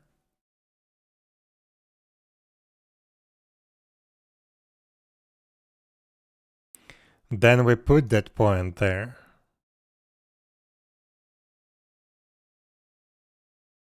So the path segment would end up looking like this. That probably means that we will not have this problem. So this wouldn't be a problem at all. It would be much smaller segments. Okay. What if we build from there to here? We slice, let's say the worst case scenario would be this and this as a segments. So we detect this height. No, it will go here. So it goes up by quite a lot, like over our threshold. So we put a node there. And this one goes above.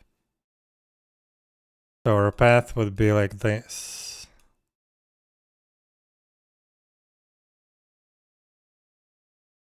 Okay, but what if we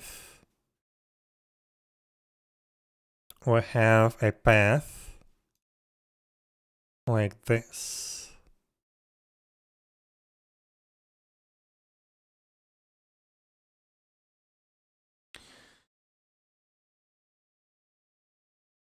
And we build from here to there.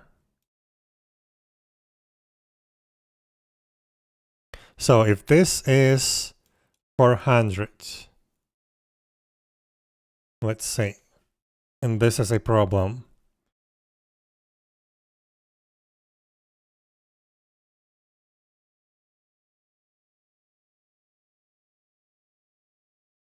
So wait, yeah, if this is 200, and we have 53 angle, then this B side should be 150, so in total 300. So in the absolute worst case scenario, we start from here to there, and this is our path. In absolute worst case scenario, this would be 300.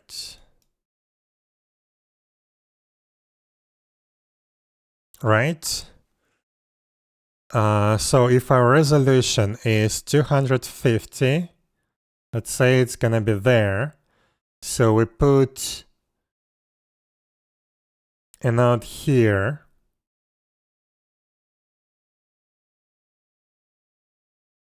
intermediate node, and it's actually not over the threshold.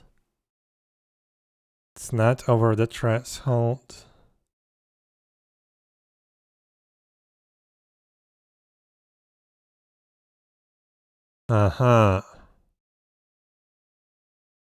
Wait. So to detect absolute worst case scenarios, we actually have to use this 150 resolution if we want to keep this 200. If we can sacrifice a little bit and set it to 300, then we can use 226 or 225 if we want to keep it nicer resolution. I don't like that.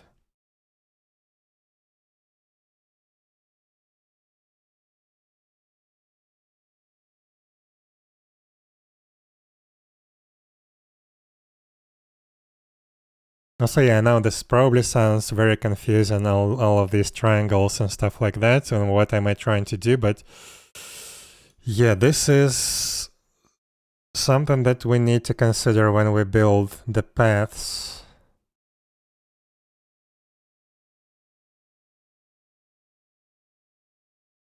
So to avoid a situation like that, so for example, here we went to our maximum height below the surface of the nav mesh, we should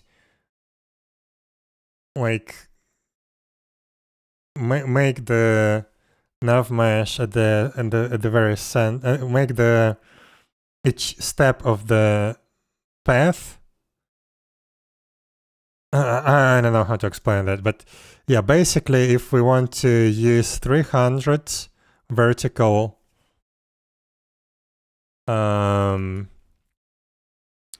max vertical distance below poly, then this should be 226.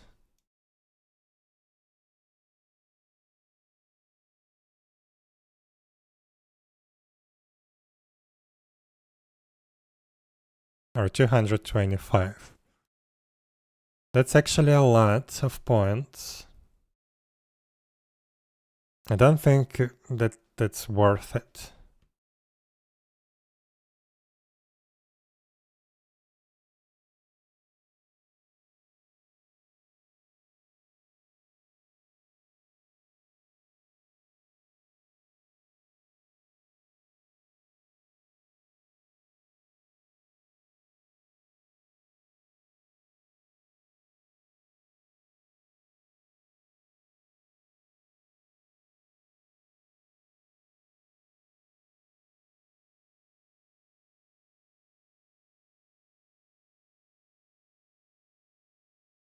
And I don't think this will actually happen. But theoretically it could. Oh my god, this is so stupid.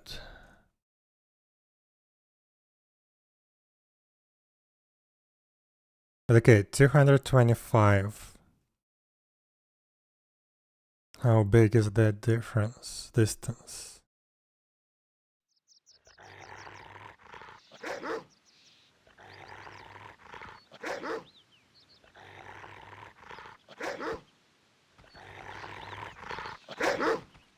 So from here to there is 1000, right? This was our initial implementation. This is 1000 roughly.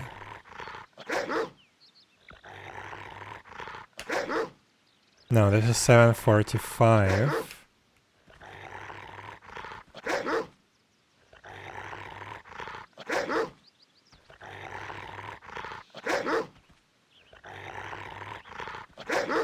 Oh, actually, I was measuring it. I was looking at the wrong thing. This is exactly 1000 to the wolf.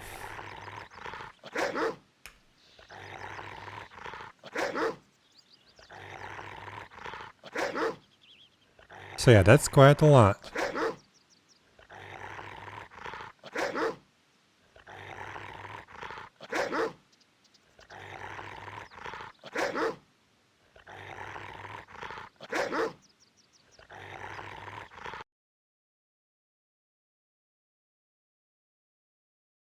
So I think if we just reduce this to 500,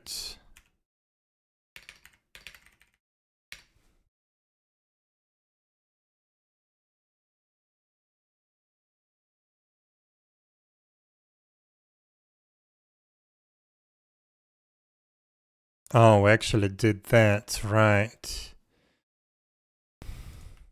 Okay, let's do that. And let's do 250, the resolution. How do I do this?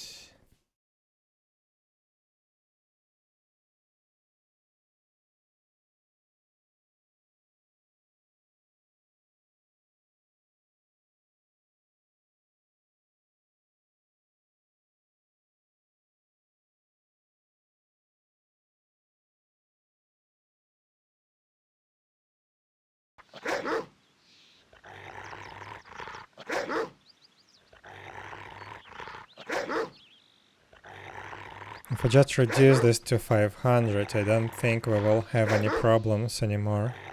At least with this version of the game.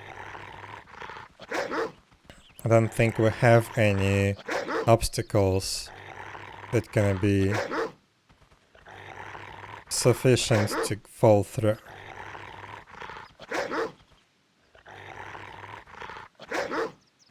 But theoretically, yes. There could be something like a triangle or, I don't know, something that will prevent the correct path finding. I don't know. There could be something like that. Ah, crap.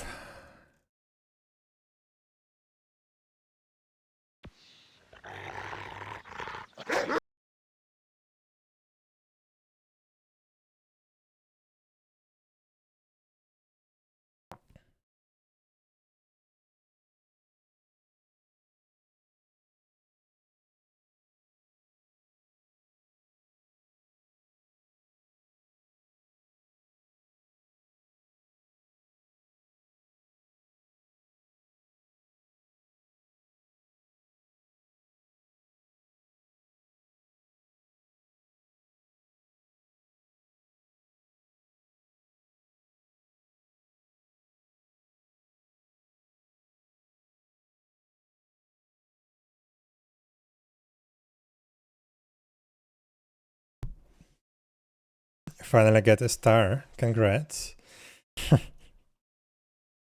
So, I'm not sure how to do this.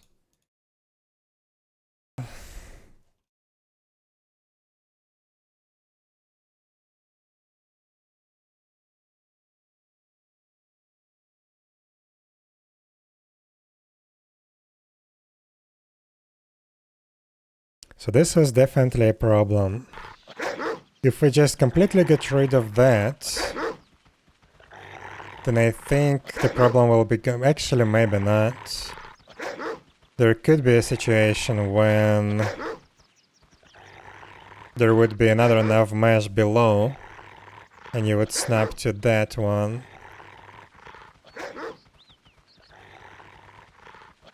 And then again, the monster would be stuck. So yeah, we do need to fix this problem.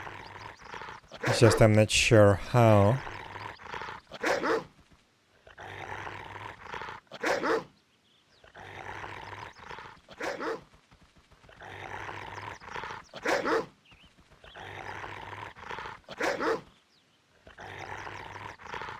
I think this approach with actually detecting the curves and skipping the points that don't have enough curve,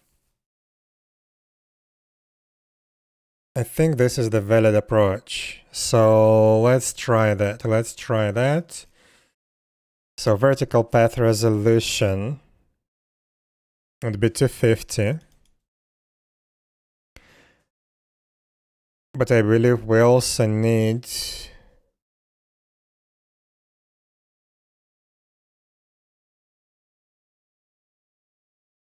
No, I think this is the only thing that we need. So we need to correctly detect the angle when it changes sufficiently. Then we need to act on that.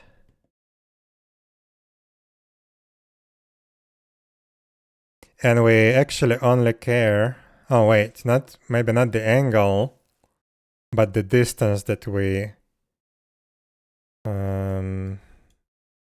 normalized. Yeah, I was thinking about that one. So let's see, would that work?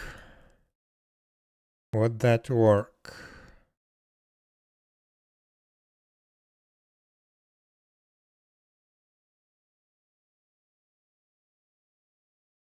Yeah, we only need to, actually no. We also need to pull some points down if they are too far below.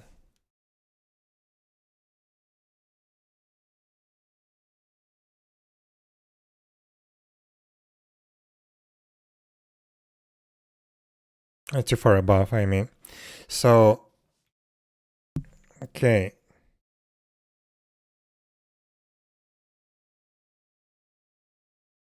Let's try to work with that.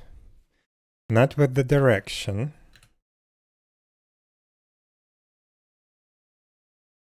What's going on? Wait. Why is my document getting screwed? What? No, stop. Vim, stop.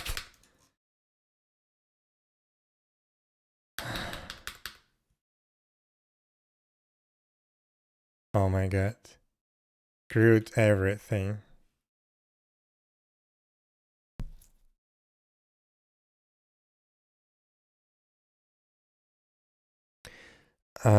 Probably I just executed some weird command. Like insert 1000 times or something like that. And I didn't cancel it in time. Hopefully we can revert that 250 times or something like that.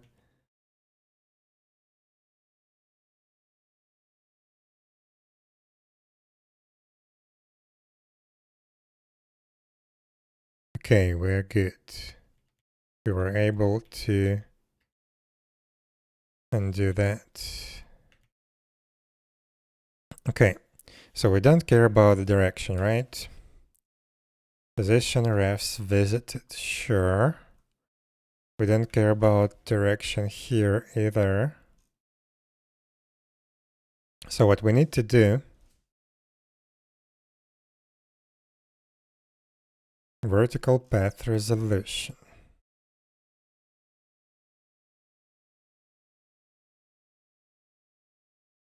So we can just use that right here. No. Actually, yes. We use that here and that here. We don't care about that one anymore. So now when we've built the point, we store that position.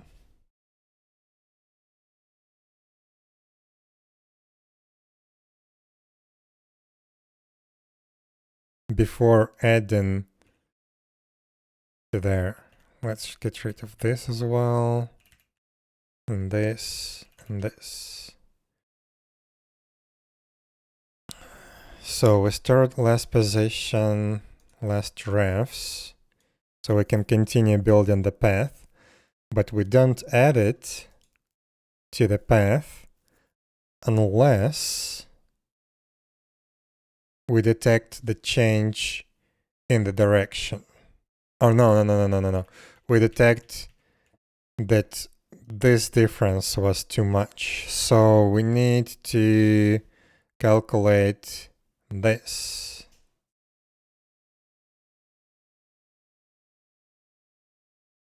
Wait, if this didn't succeed,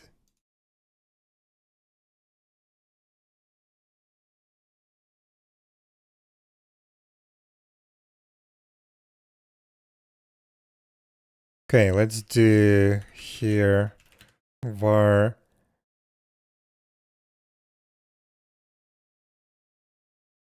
height diff equals 0.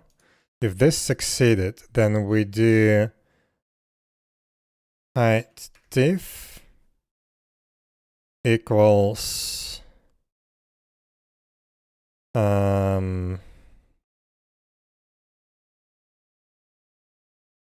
interpose y minus interpose height.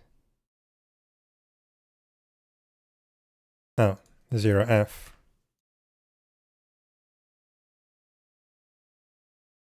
And we update the position. And then here, if math abs of height diff is greater than what would we use? This max vertical distance below poly divided by 2, just to be safe. This is greater than that, then we add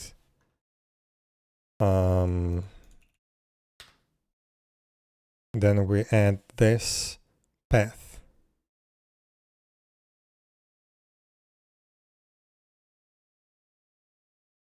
Okay. Then we add this path node. Otherwise, we just continue processing that. Let's see. What would that look like? I'm really curious. Because this may be a very easy and efficient fix.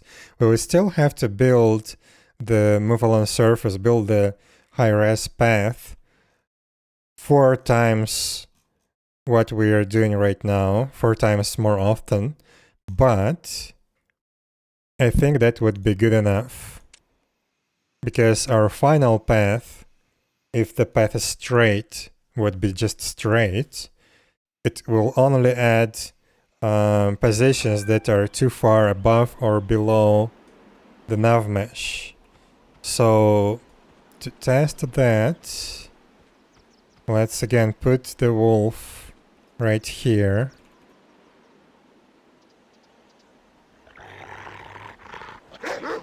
And first let's try to build a straight path like that. Okay, just 2 points. Start and end. Again, 2 points. But if we go up here we have 2 points as well, but this is like a straight path right above the polygon. If we go slightly outside, this looks weird. It should trigger.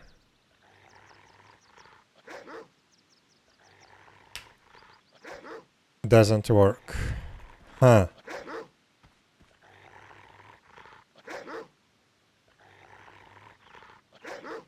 Why doesn't it work? Let's debug.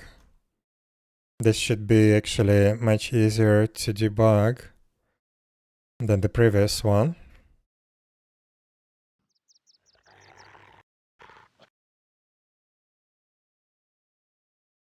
We don't need this breakpoint anymore.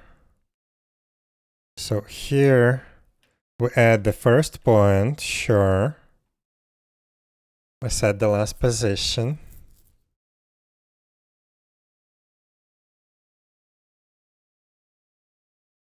This is our last point. Okay, so we don't have any like actual obstacle avoidance here. So our vertical path resolution is 2.5, distance is 23. Okay, so actually do some smaller increments. So let's see.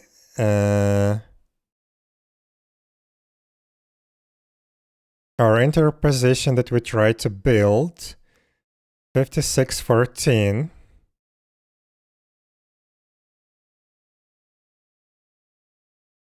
55, 52. Okay, so it was again 56, 14. Result is 56, 14. So yeah, it didn't change the y coordinates. Good. We update all of that. Now we try to interpolate, we try to detect the height. 56, 32. 56, 14.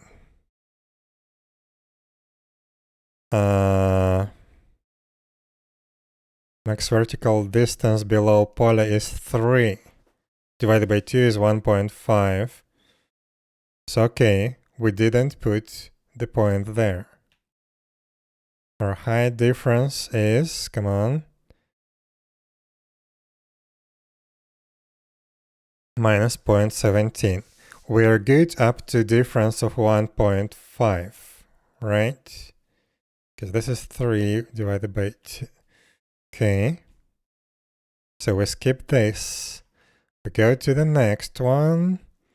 Let's go straight to the height difference. Minus 0.91. We skip this one as well. Okay. Now this one, height difference minus 1.4. We skip. Good. This one should be even more down. No, it's minus 1.1. Huh.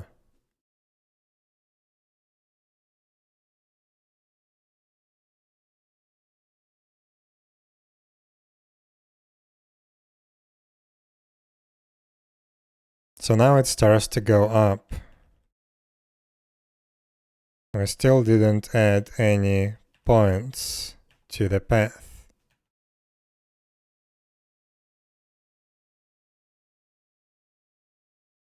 Now height difference is 0.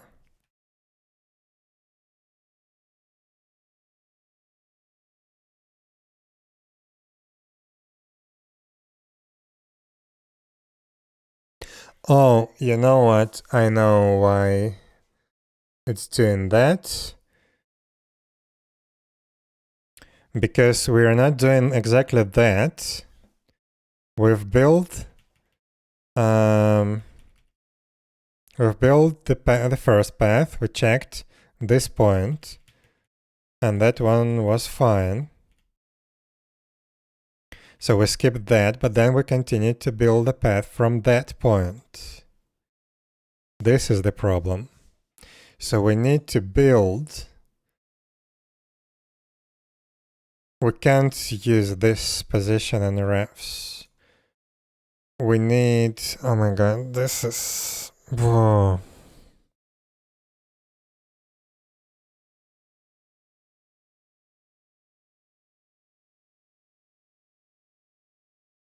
We need to increase this resolution for every skip. And we can't store this one. Unless we actually store the path. Then it's gonna work. I see.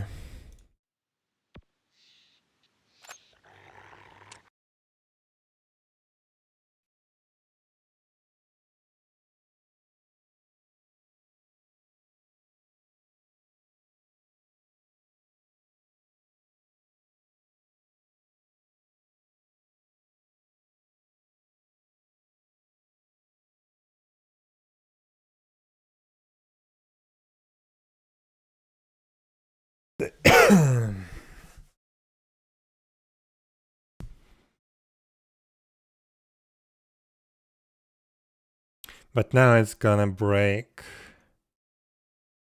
So if we skip that... crap. How do we do this?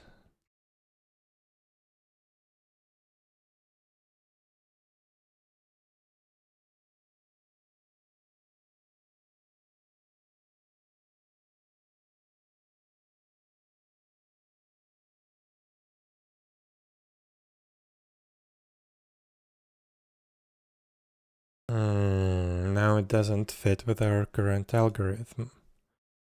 So we need to build all the points from this point to this point without using these ones. And this is actually bad. We cannot do that.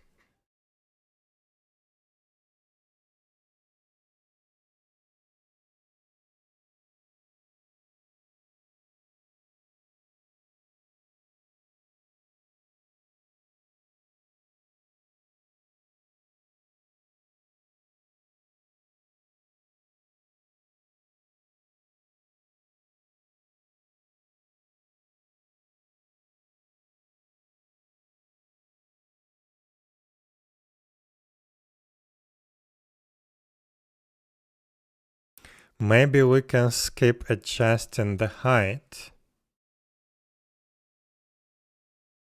but still use the last position and the previous. Let's try that.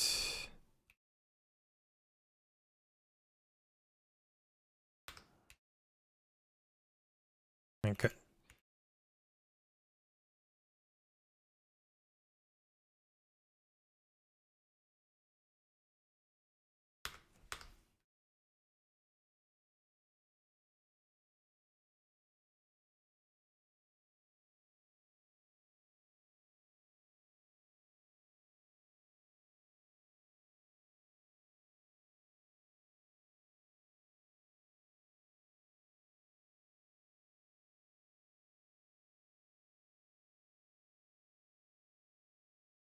So if we don't adjust the height position, we just detect if there is a big enough difference.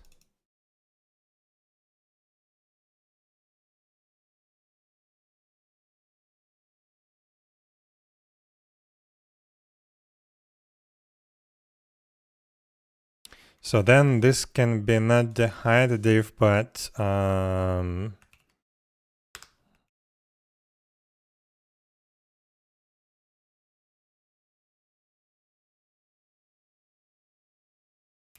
height adjustment needed, which is gonna be false by default.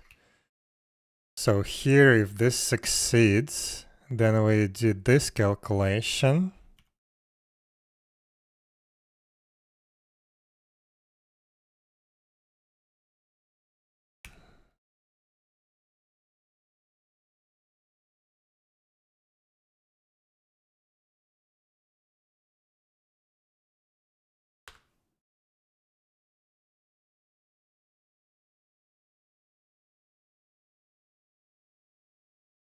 Actually, we can just use this.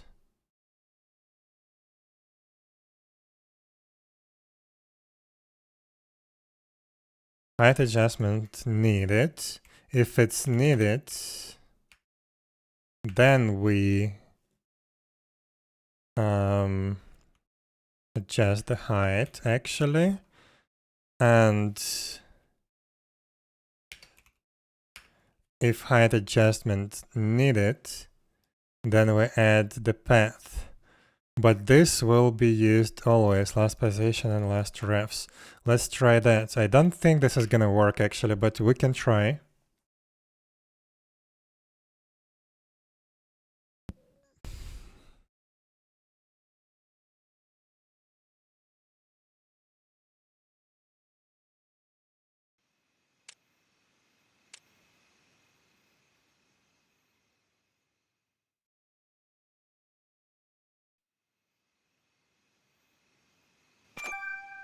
So right now, basically what we are doing is we split the path one time in 250 units distance, and we check if we need to adjust the position. If we don't, like let's say if we were here, and here, for example, we don't need to adjust the position, then we build the next, we skip this path, we skip this point, but we store it as the previous one. So we build the next one up to there, again in 250 units distance, and we check there. This one is bigger, so if we need to keep it, if we need to adjust it, then we use this point actually, And then we continue building from that one, and we add it to the path. So let's see if that actually works. That should work in theory, although I have some doubts.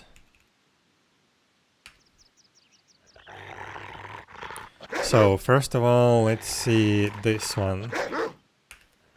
Just 2 points, good. 2 points. 2 points. 3 points. 3 points. Okay. It's 61.78, so somewhere there. Nice, so we kept one of the points. Now 60.51, it's almost on the... Okay.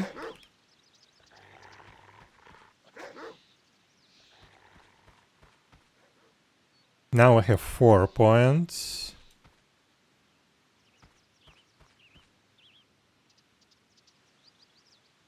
So yeah, it went... Oh my god, 7 points already. So it went from that far below. Actually, let's stand here. This is more natural, I think. So it went from 56.52 to 58.88. That was 500 units distance. So it skipped 1. Then next distance is 250, I guess. From that one. And this is 6076. Then 6204. 2859. Then 6232. 2149. Then 6232. This is a big jump.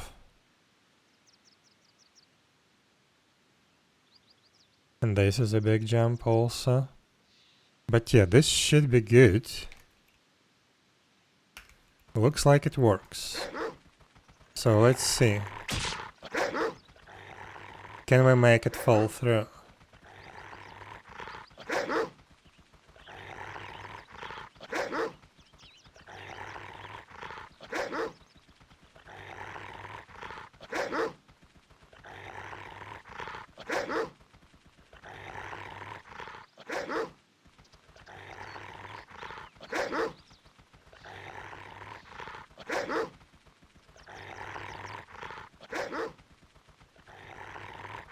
Looks like that worked.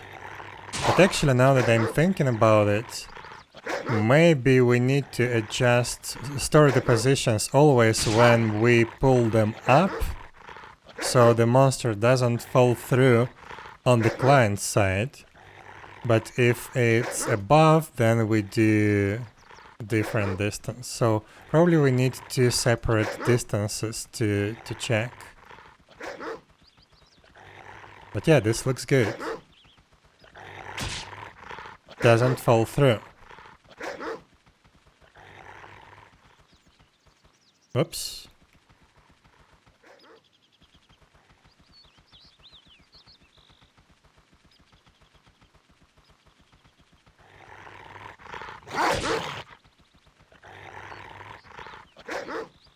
It's just I'm afraid that sometimes it's actually below the surface on the client side, so the client may make it fall through the ground, which is not good, but that should be fixed relatively quickly by the client itself.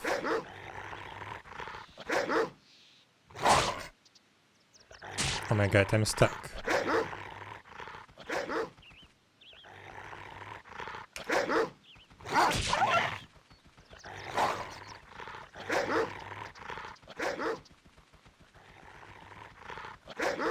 But okay, looks like that works.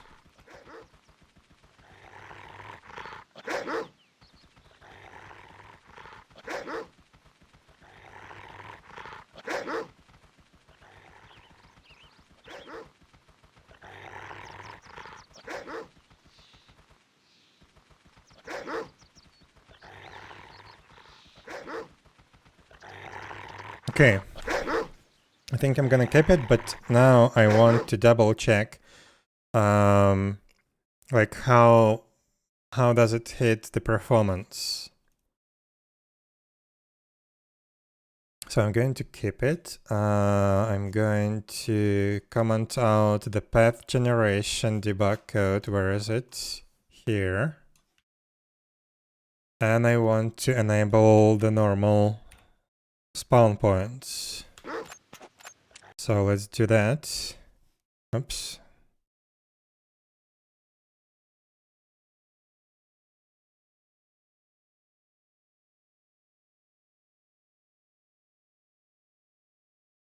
And let's see how it performs, because now we do quadruple the time of checks along the path, but we only keep the points that matter.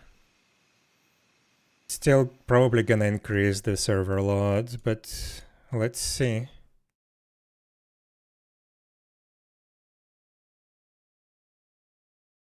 So it's about 4% right now. Actually, it's fine. 4%.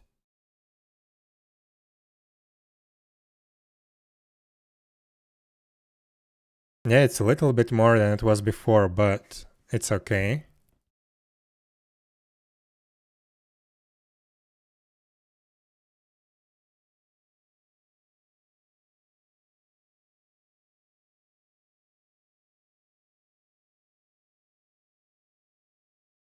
Just to double check, if I increase this resolution to, let's say, 150, how would that affect the server load? Because maybe that's a different thing that's affecting the server load, but I'm pretty sure this is the one.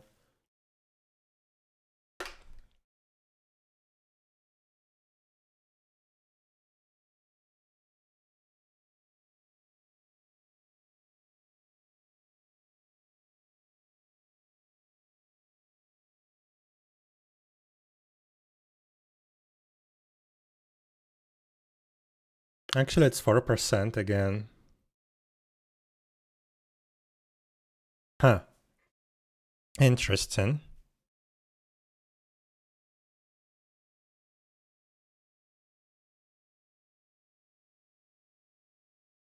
So yeah, not really much of a difference.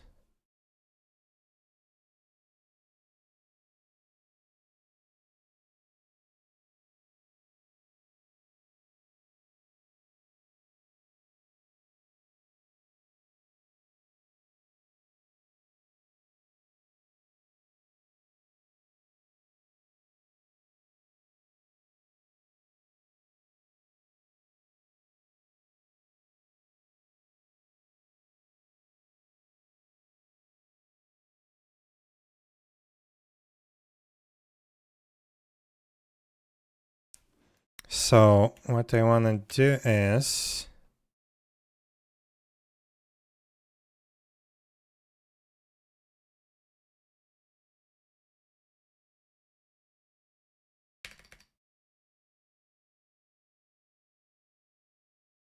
let's store this height diff.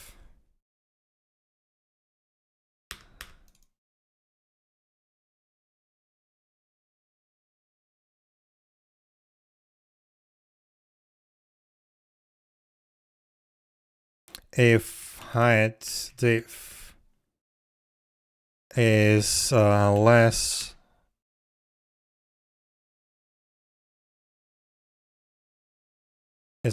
than, let's say, 10. No, wait.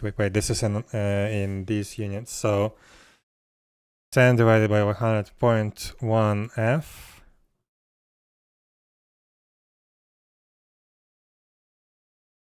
Then height adjustment needed equals true.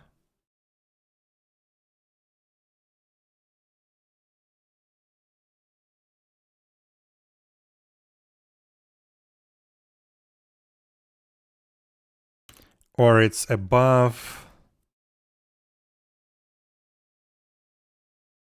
how much? Above 250.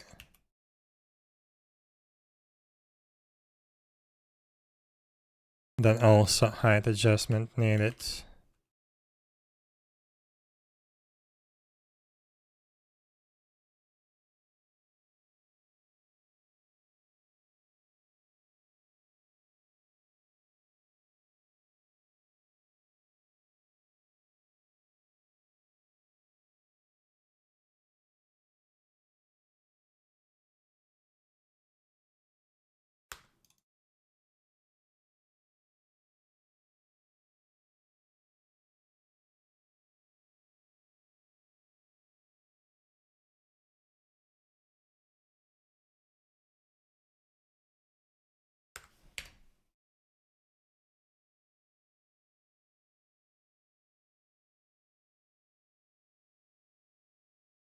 So, this is our height diff. So, our original position minus position height. Oh, so it should be the other way around. No, wait. Yeah. So, original position that we fed into the get poly height minus adjusted position height. So if it's more than 0.1 or less than minus 250. So if it's the height difference is 250, that should be 2.5.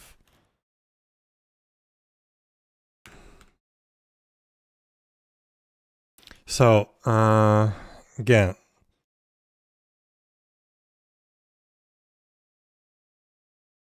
so it was, for example, 100, but we made it 200. That would be minus. Oh my god, no.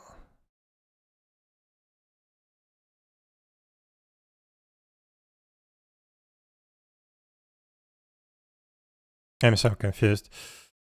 0.1 or greater than 2. 2.5. Actually, not 2.5, but 2.0. So if it was 100, but we pull it up and down, now it's 200, then the difference is minus, then the difference is incorrect. This should be the other way around.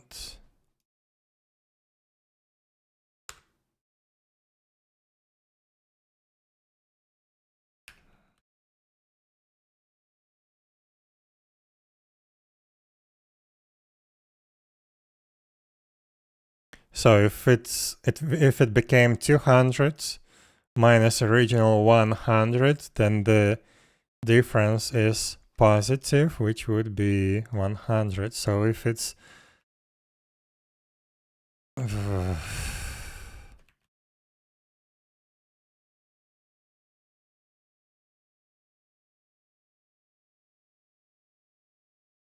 so difference is how much we changed. So if we pull that above more than 0.1 or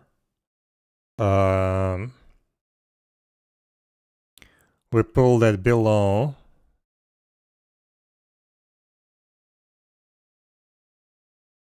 more than 2.0, then height adjustment is needed.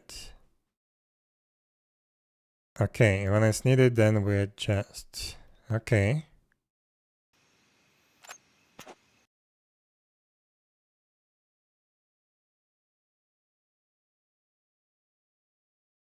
It's 250. Okay, good.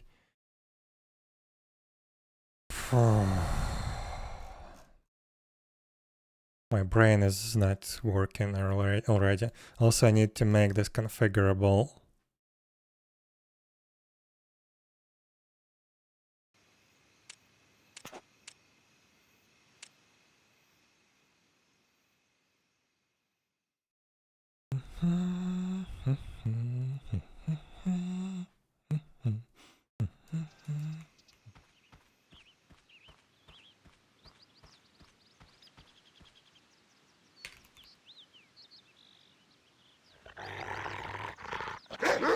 So let's check here. This is a straight path. If I go below the corner, we should avoid that corner. Okay, good. I have 2 different paths. 4 points. If I go here, that should be a straight one, I think. Yeah.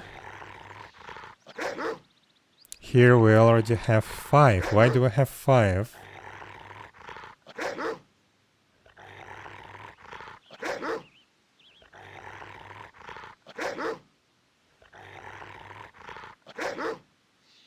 So one would be there. One there. So those are 2 of those. One went below somehow. Weird, but okay.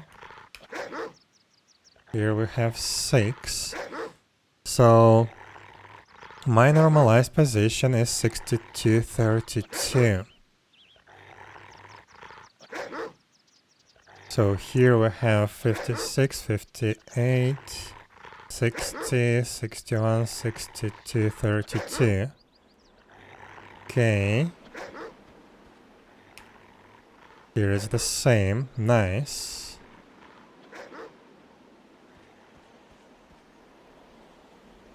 $14. That's not correct. 62, 32. And it kept going that way.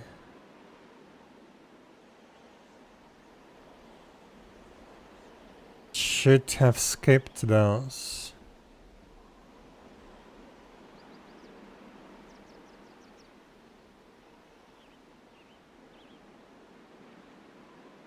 Yeah, it should have skipped those. Those are the same height. All of these. So there's something wrong going on. Let's try to debug this real quick. So starting from the position 6, it should start skipping, and it's not.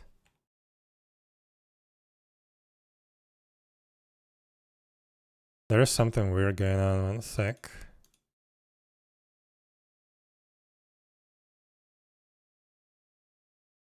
Oh, yeah, I have all the spawns enabled right now. Okay, it's impossible to debug, so let's see. I need to get rid of the spawns.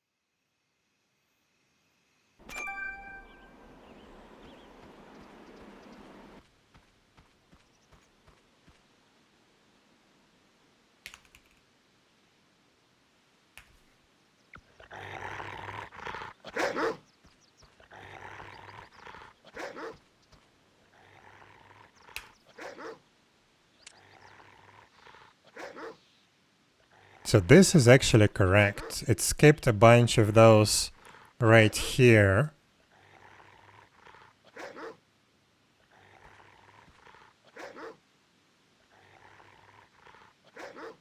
Ah, I know why. I know why.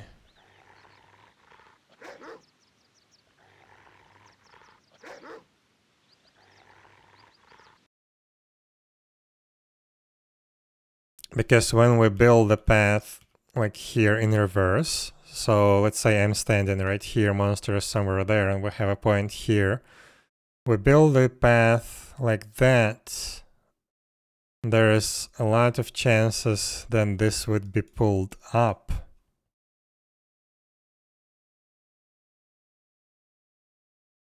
So I guess I need to increase the threshold a little bit.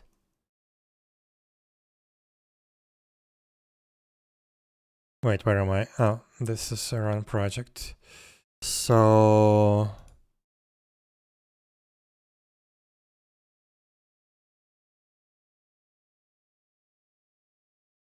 Let's try with point 2. Would that work?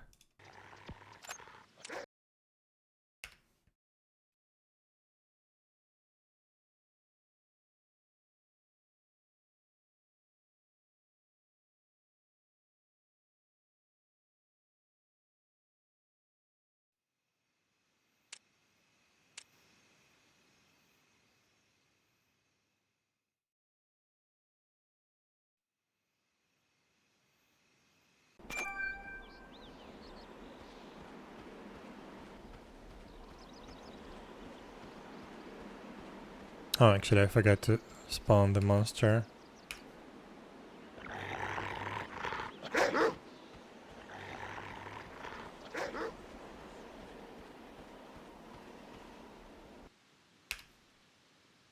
No, that still doesn't work.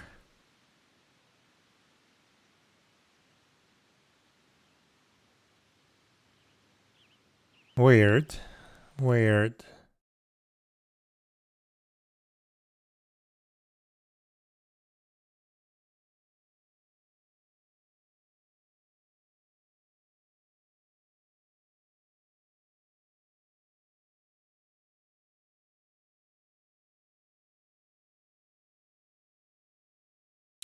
Yeah, so looks like we do need to look at the direction change. Not just at the pulling up or down. Because, yeah, if we build a path from here down there, it will actually pull the points all the way. Almost all of them here will be invalid. So let's say we pull this one, we build again, we need to pull this one again, we build next one. So yeah, basically we end up with a bunch of points on the same plane, and we don't need that. So yeah, we do need to work with the change of direction, unfortunately. Okay.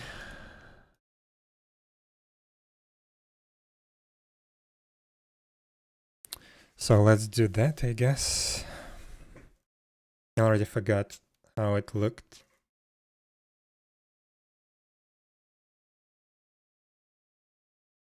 But yeah, basically need something the same.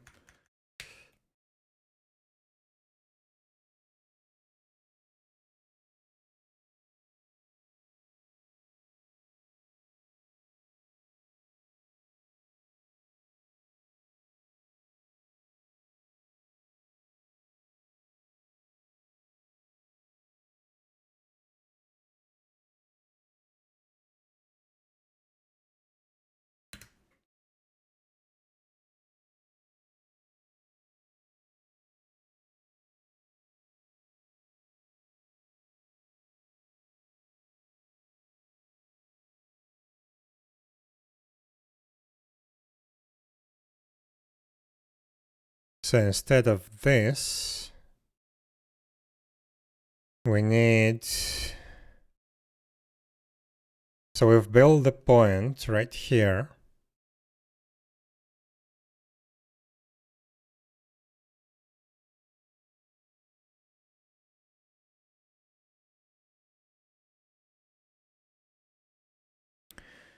We can do whatever we want, actually, with this thing.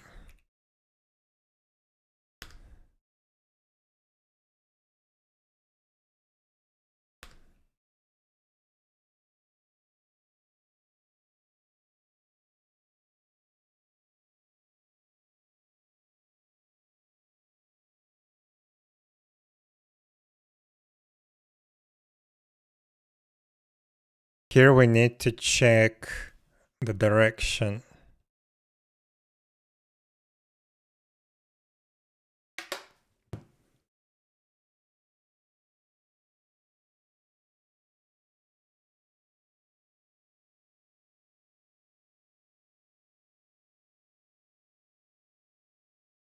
No, we don't need this direction, we need this direction. So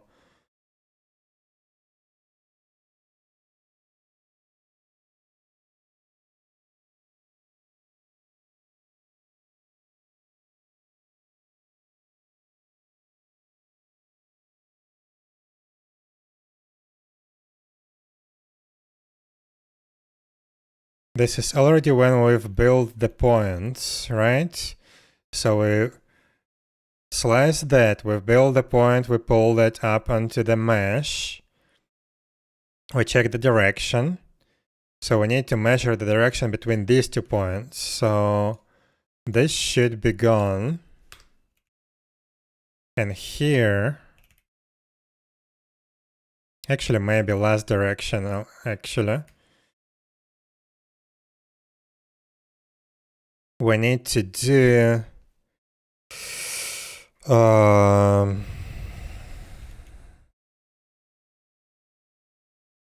recast vector 3, normalize, difference between interpose and last pass, so it needs to go up, but okay. Interpose minus last position. So this needs to go up, last direction. We have that. So this is direction between these 2 points. This new one and the previous one.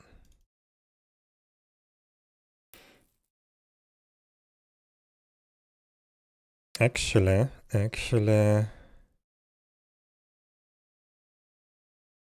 we now need to compare this direction to the actual last direction. So yeah, we need to get rid of this.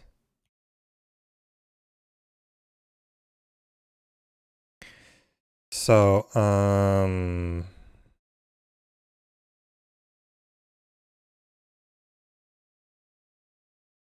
so now we know the direction, and now we need to compare this direction to the previous one. If math abs, absolute value of direction point y minus last direction point y. We don't care about the sign. So if this is greater than how much? So this is normalized vector up to 1 unit. Up to 1 unit.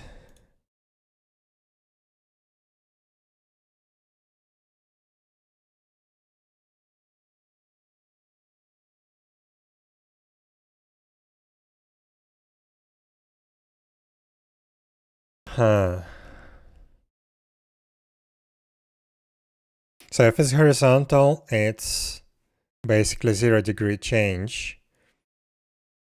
If it goes up, I see. So I need, so this depends on that. So if our interval is 250,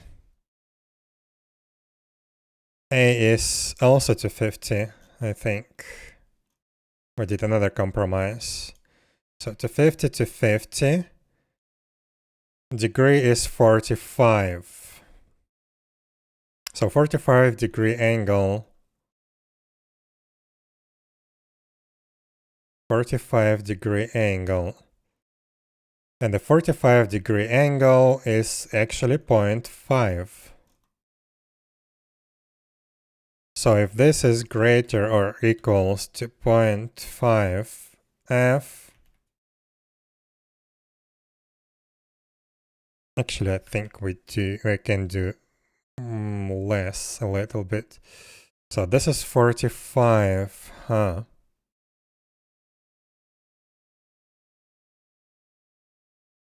Yeah, let's do 45.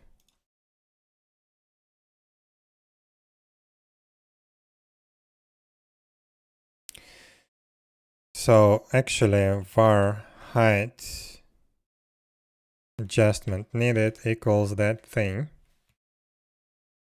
Then we store that, and if height adjustment needed, then we update the path. Otherwise, we just use the same point. Let's see, does that work? this is a much more intelligent thing now. And the only thing that we need to configure basically is this angle. So when the direction of this segment compared to the previous segment changes to 45 degrees, then we need to keep that point.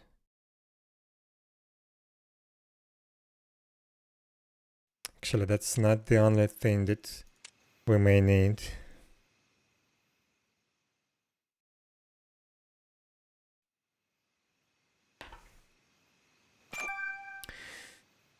So let's see.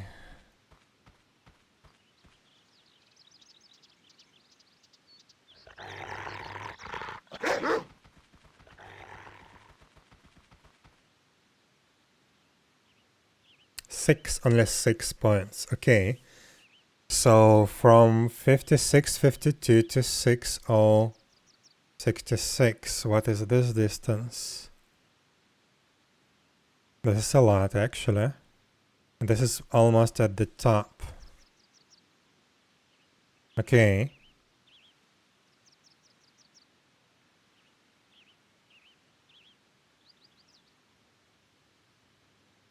Then 6212. 59, 19, 57. Okay. Yeah, we skipped a bunch. But this is weird. This is 750 units skipped. I want to check what is that position.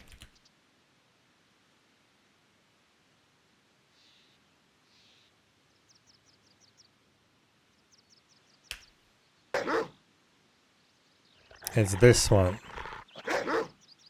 For some weird reason we skipped a bunch of those, but we kept that one. Huh.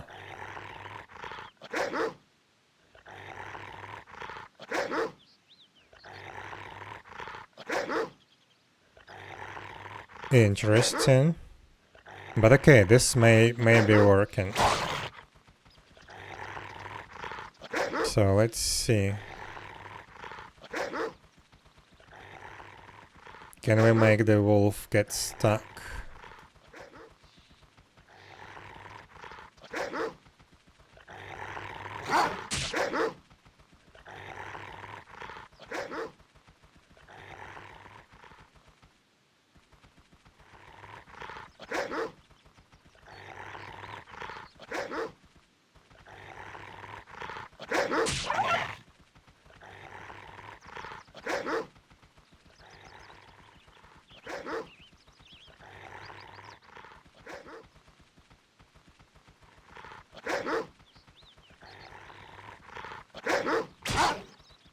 Okay, looks good so far.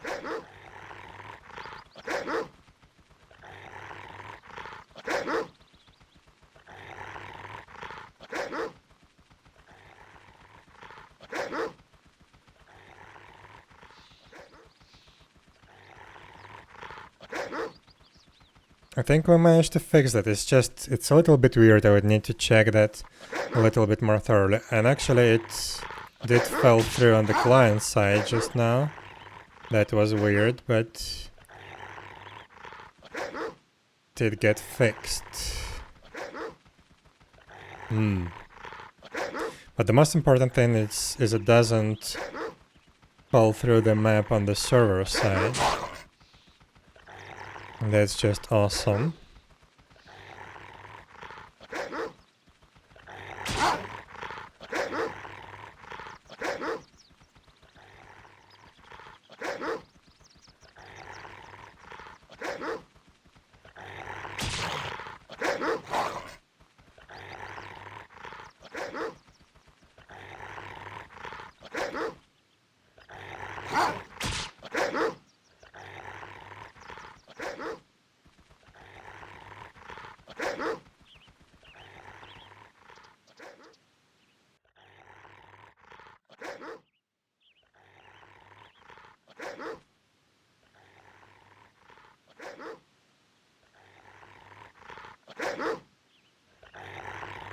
Yeah, this duck cannot swim.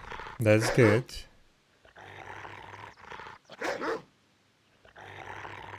Okay. I think it works. It's just I need a little bit more testing, but that would be next time. Oh my god, I've spent 5 hours fixing this single problem. This is just ridiculous. But yeah, I think we are there, but yeah, I definitely need a little bit more testing. Maybe I need to adjust some parameters a little bit, but it's already looking good. So yeah, let's find someone to stream. What do we have?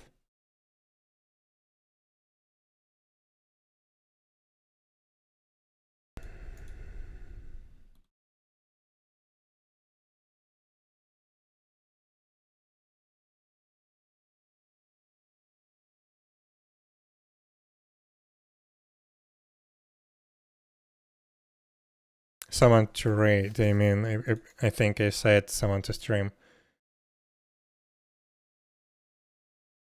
Okay, let's raid this person.